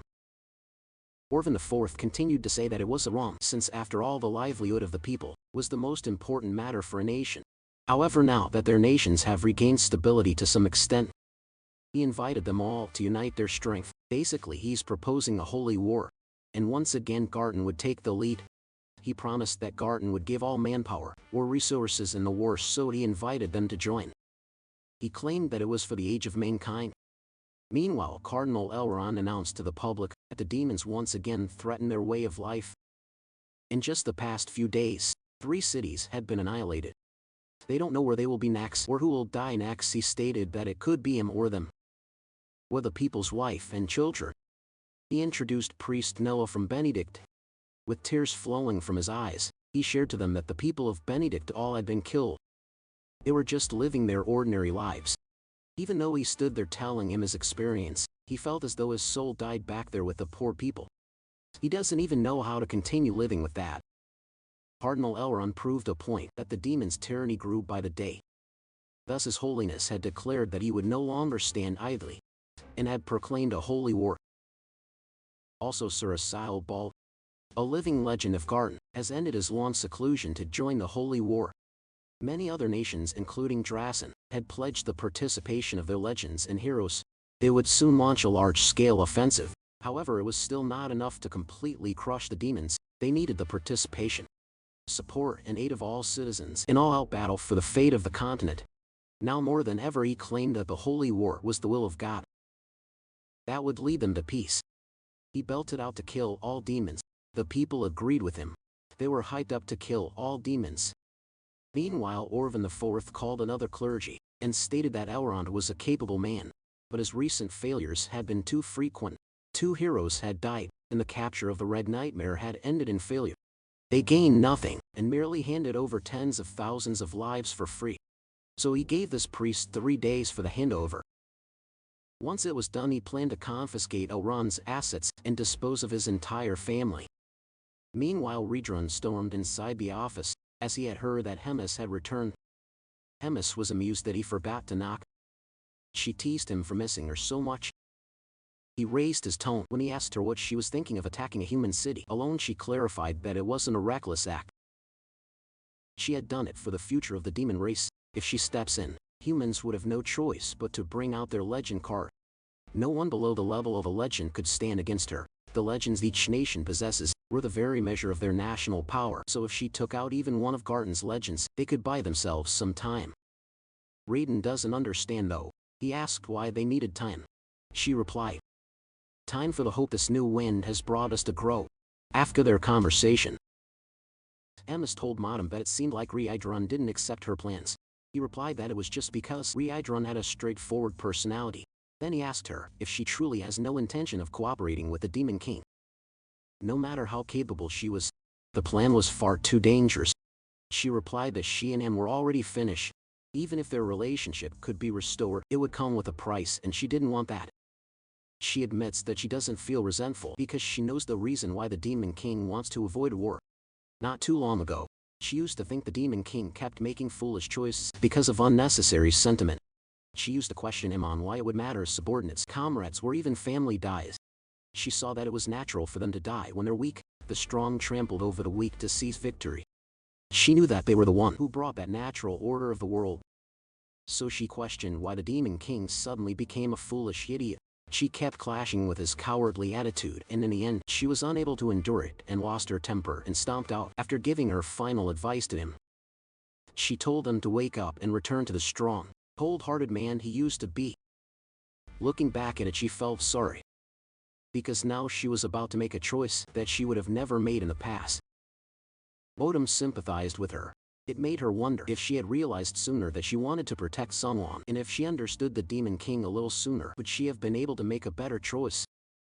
The next day we see Hemis open the door. She told someone named Frisch that he had worked hard all this time. Frisch stepped in and expressed that it was an honor to serve under her command. This Frisch was none other than Elrond. She saw that he's still playing the part of a priest. It was only then that he realized that. He admits that after being a cardinal for so long, disguises became second nature.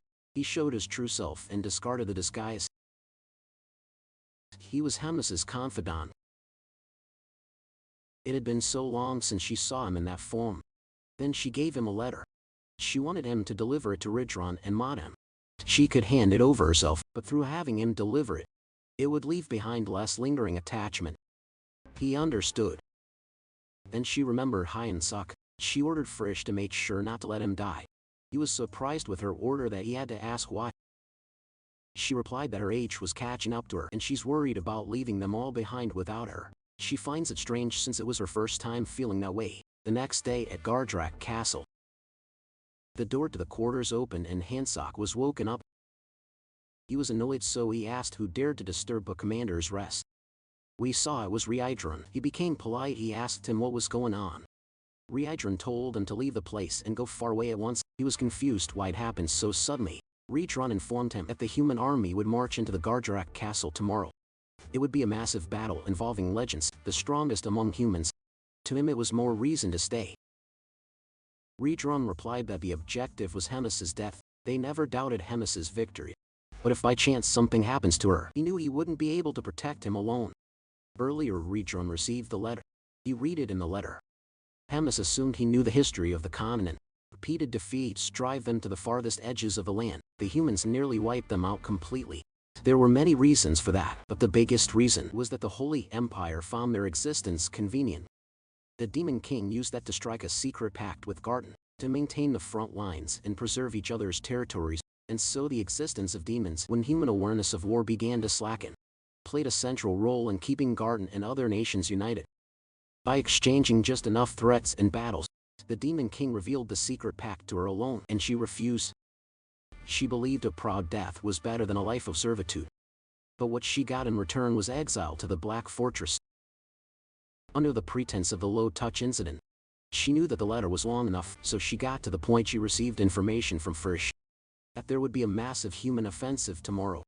It was a great battle with heroes and legends from every nation. While she faces them, he must defend the castle. And after her he would become the Legion Commander Galadron. She knew that with his current power it would be difficult, but in the core procedure of the Grand Assembly vote, Hyena and Oscus would support him. She had reconciled with Hyena under that condition. And Oscus dotes on him as his nephew, so he won't turn a blind eye.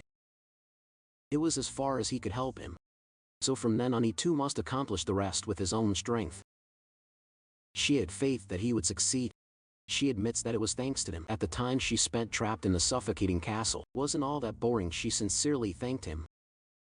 She added that she made some arrangements for Hyeon-suk too, so he doesn't have to worry. Huniak would be leading the Demon King's army. But if things go well they would meet again. And then she bid him farewell. Back in the present time, Rydron urged Hyeon-suk to leave at once with the Saintis. He told him that once the situation stabilizes and he has secured his position, he'll contact him again through the communication crystal. Hyeon-suk was confused. Suddenly someone called up to Hyeon-suk. It was Abelson. He asked who was with her. Frisch introduced himself, and he would be accompanying them per Hemis's request. He alighted the carriage, and informed them that they would blend into human society and observe the situation. During that time the Saintess would act as a pilgrim apprentice priest. He gave her an identification tag. Then he and Hyeon-suk would disguise themselves as mercenaries under her service. After explaining the plan, he told them to get on the carriage so they could leave. Hyeon-suk gripped the carriage's door. He silently wished them all to be safe. Hyeon-suk asked Frisch where they were heading. Frisch remembered that he failed to explain that the Holy Empire was too dangerous and Dronzer was infamous for rejecting heroes. So they're going to the kingdom of Marriott at sunset. Redrone watched the empty chair in Hemis's office. He thought about so many demons dying, and at that rate they would just keep increasing, and all without any meaning. Suddenly someone knocked on the door. It was Roger. He informed him that it was time to depart.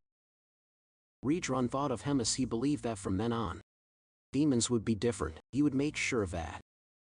He called the attention of his army. He told them that they are demons and they were born to fight, and no one could tame them. They were going to fight and die for freedom as warriors for the future of demons. He urged them to prove with their own hands that they are proud warriors. The wind blew. Hemis could tell that Redrone finally moved. It was her turn to do her part as well. When she stepped into the forest, a human was waiting for her. He knew she was coming, so he waited. It had been 150 years since they last saw each other. She could tell he had grown younger. The man replied that it meant that he finally reached the realm of the legends. This man was the legend of Dronzer, the one who lived twice. His name is Basil Scott. Hemis admits that she was expecting a different human, but it looked like that coward was hiding away, concealing even his magic. Basil told her that Garton's command post was in the exact opposite direction. From there it means they could have a fight without any interruptions. She told him to choose his words carefully. While the knights blocked him, he fled like a coward and survived alone. She knew he had come to wash away the disgrace from the past. She deployed a unique domain called Boundary of Lamentation. Basil admits that back then he was defeated by a technique he'd never seen before, but he believed it would be different this time. Stars of Loss were deployed. He charges ahead while cutting through it. Hemis wondered if things would really be different. She mocked him, saying that she doesn't see much difference yet. He pushes his sword towards her scythe. He was relieved to say that their powers were evenly matched, so all he had to do left was watch out for the magic bullets falling from the sky. Hemis unleashed tears of lament, and this time it came from the ground. He was knocked off on his feet, and Hemis tried to slash him. He had to jump backwards and got alarmed as she got dangerously close. The scythe almost hit him. It had already cut the tips of his hair. She acknowledged that he improved by dodging again, but it got him annoyed. He charged at her again. She made him cautious by suggesting where the tears of lament would come from next. She knew he had a lot to worry about. The moment he lets his guard down, they'll be finished in one strike. He watched her move as he kept rushing towards her. Then she gave him the answer. The next attack came from the ground, and it struck him badly. His whole torso was pierced with 3 spikes from the ground. She acknowledged that he set a new record. 100 years ago he couldn't even last 2 exchanges. But then she saw his body became blurry. She wondered if it was an afterimage, but she was certain that she had hit him. He used a transcendent unique authority called the Last Shield of Dawn. When death reaches out its hand, he was returned once from fate itself. She could tell that he had really grown. Basil had been saving that for that moment. Despite his growth, he's still 200 years behind her. She blocked his sword and stabbed him with 2 fingers. And at a powerful impact he fell on the ground panting. He already used his authority. He started to think it was the end for him. He felt bad since he hadn't even had a proper blow, let alone his revenge. She asked him if he's a legend of Dronzer now. Hemis moved closer to Basil and asked if he could grant her one request. Basil couldn't believe it because it was from her to a mere human. She replied that it was something personal. She told him that later he'd meet a hero named Hyen Suk, and if he did she wanted him to spare him at least once. Suddenly a powerful divine energy shot up from the sky. As Led died, she went out of her way to open a conversation. And someone rude butts in. She knew only one who could do that. A man in white clothing and a woman in white dress appeared. She expected them Asahel Ball, the commander of Garton's legendary Holy Knights, and Morian de Sancha, the saintess of the Holy Empire. Asaharu expressed that he planned to show up after she finished off Basil, but since it doesn't seem like she would, he had no choice but to do it. She suggested that it's cruel between fellow humans. He replied that it didn't matter since that guy was from Dronzer. Even if he was cooperating at the moment, Dronzer had always been a rival to the Holy Empire, so eliminating him in advance was a smart choice. The death of a legend was a national-level disaster. He knew it was the reason why she destroyed the city, just to lure him on. She confirmed that he's right. He shared that they had prepared so much power. They started round 2 of the battle. Suddenly divine power covered the area. Hemis recognized that pillar. It wasn't just a barrier, but it was pushing back her domain. A holy power condensed over a long time. Asahel declared that the Santis would maintain the pillar and the knights would support the Santis. They casted a barrier so Hemeses wouldn't be able to escape. There were so many holy knights with them, thus they created a large barrier. Emis had never seen one like that before. She could feel the strong repulsion force. Her domain crumbled under the holy power. The shield that she could maintain was no more than a shadow, but without that handicap, it wouldn't even bother fighting her. So she knew she just had to try harder. She charges at them and threw her whip. Asahel blocked it with his sword. Their weapons continued to clash. He had almost gotten hit had he not moved sideways. Then he jumped up high, and when he landed, he concentrated his energy and targeted her neck. But what he hit was just an illusion that faded. He was surprised that it scattered. Warrior warned her to look up. Emis was in the air, then she released the Hellfire Nova. He couldn't dodge, she unleashed it with a bang. But she was amused he blocked it using a transcendent, unique authority called Grand Barrier, where her attack ended. She couldn't believe that he had completely blocked that, even if he was a defensive authority user. She didn't expect him to come out without a single scratch.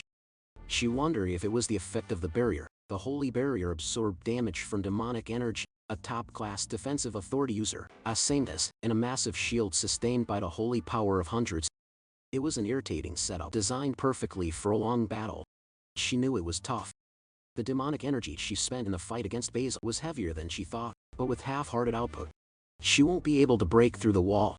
She acknowledged that she ended up in Basil's position. Thinking of him made her realize something. Several pillars glowed brightly as the sun started to set. The fight between Hemis and Asahel continued. Asahel planned to end the battle now. Holy power shot up through the sky. He used the power of divinity. Sword of Revelation. It was a powerful destructive attack. While Hemis only has a small bubble of protection around herself. It had been a while since she last saw that technique. She also suggested that it was too early to end the fight.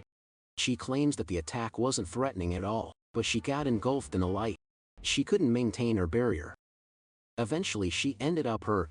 Her blood spluttered from her chest. The knight saw what happened to her. Morian was surprised that he was able to cut down the glutton. Even Asahel looked surprised.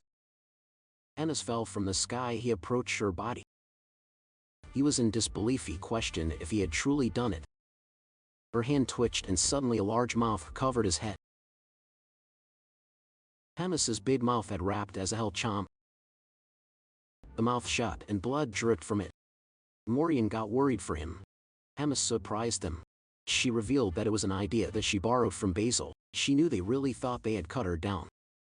She acknowledged that the Holy Empire was amazing too, for going as far as to make her play dead. Morian noticed that she coughed blood. She wondered if it was because of the accumulated fatigue and injuries, or if it was because she devoured a legendary paladin. But it didn't matter. She ordered the knights to focus and prepare multiple chants, and she take care of the barrier. In the meantime, they followed her.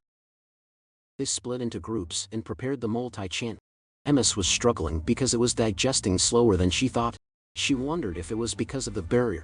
The remaining demonic energy won't neutralize. She accepted that it was the end for her too. She was okay with that since her role had been finished. She looked forward to what those kids would create. In her last moment, she thought that she couldn't do the thing she wanted the most. But with Hyunsuk, Riidan and others, she's sure they can do it. With that, the Holy Knights used an arcane holy magic called Demonstration. Hemis hoped for those kids to change the future of the demons. She got engulfed in the light. Rest in peace, Hemis. The holy power subsided. It created a deep dent on the ground. Warrior was pale. She called Asahel a fool for being carried away by his achievement of slaying the glutton. She knew that the Pope would be disappointed for losing Asahel. Before the grand event, the Holy Knight asked her what they should do. She ordered them to return to the capital. She wanted them to remember that Asahel, alongside Basil of Drasen, fought valiantly, and for the sake of Garten, perished together with the Devourer. The two of them met an honorable death befitting the title of legends. She warned them no other stories must leak out. Meanwhile, Riidan had killed a lot of humans. Odin was impressed. The average fighter wouldn't even be a match for him. He replied that he's flattered and admits that compared to him, he still has a long way to go. Odin truly meant it. He could tell that even before the year was over, he would already surpass him. The startled expression of Modem made Riidan call his attention. He was silent for a brief moment, then admits that the link with Hemis was cut off. They knew what it meant: either she's in grave danger or worse. Reitron asked him what he plans to do. His only leech was Hemis, so he would continue to follow the words she left behind. His loyalty does not waver with her life or death. Reitron asked what her last instructions were. He revealed that it was to take good care of him until he succeeded her as the division commander. From that day on, he would train him until he was acknowledged by all the strongest commanders to become strong enough to change the rotten state of the demon race itself. He would stand by his side in her stead. Meanwhile, at the church, Orvan IV declared that a great star of the Holy Empire had fallen. The public mourned Asura was a martyr that devoted himself for nearly 2 whole centuries, a comrade in arms who shared life and death with him and the other legend Quinley. He described him as a man who lived more devoted to God than anyone else. Until his final breath, he worried for the people of the Holy Empire. And even in the face of the worst fiend, the glutton whom he chose to destroy, at the cost of his own life. In Orvan IV's speech, he told them that at the moment of mutual destruction, Asahel still prayed that one day, all of them would live in peace and safety. They prayed to honor his deeds and to never forget his sacrifice, until the day divine punishment falls upon all who oppose God. When his appearance to the public was over, Orvan IV expressed his thoughts of how he already warned Asahel many times not to grow careless after gaining the upper hand. It was truly a shame. The priest reported to him that Drasen had sent an envoy to Myriad. They had requested access to investigate the battlefield of the glutton. He knew that they were after the truth behind Basil's death. They had cleaned it up, so he was confident that they wouldn't find anything. But still, he ordered to contact Myriad in secret and have them reject Drasen's request. Then, before the priest left, he had one more thing. He asked what happened to Abelson and Yensak. There had been no sightings during the latest battle. They could understand Abelson, but Hyunsuk had no reason to avoid the battlefield. He suspects that he was smuggled out of the demon army. Orvan IV finds them a thorn on their side. As always, he thought that once the glutton disappeared, he would naturally be wiped out. He told the priest Karen to search the entire continent to find those 2, and if anyone dares to hide or shelter them, they would be judged with divine punishment. Concurrently, the carriage continued its journey. Ensuk complained that Rachel was too noisy. At first she cursed the demon army, and now she complains that she missed it. She sobbed as she expressed that she got attached. She thought of the bonehead squid face Roger, the dumb up Bobo, even the lip monster. He told her to stop muttering and check whether the dye worked. She was surprised that he was already done. She couldn't even recognize him with his red hair. Hansak complained that his scalp was stinging, so he questioned the legitimacy of the product. Frisch transformed into a human. He told him not to make a fuss out of a hair color. Abelson was done too. She asked him how she looked with her blonde hair. Hansak's eyes bulged out. He expressed that she was like a princess from a fairy tale. She thanked him for the compliment and shared that even if she wasn't from a fairy tale, she was a real princess. She was the princess of Myriad. Yunsuk's surprised expression made his face shrivel. Frisch asked him if he really had no idea. Her surname was Myriad, and the place they were headed was also Myriad. Rachel couldn't even defend him on that. He immediately dropped to his knees and apologized. She told her that it didn't matter at that point and encouraged him to call her like before. He reasoned that he's a Korean, so he has a slave mentality. Given that she's a real princess, he was also relieved. He assumed that she's influential and married. But she wasn't sure about it. And if possible, she doesn't want to reveal her identity or return to the palace. Yunsa couldn't understand why Fish smacked him. He couldn't believe how dumb he was. He explained that 2 greatest empires on the continent were out for his blood, so she doesn't want others harmed because of her. She clarified that it's not like she'd never return. If needed, she would still ask for help, because after all, she's still their family. Meanwhile, on the battlefield of the glutton, the debris moved. A mist seeped out, and it slowly formed a shadow creeping out of the rubble.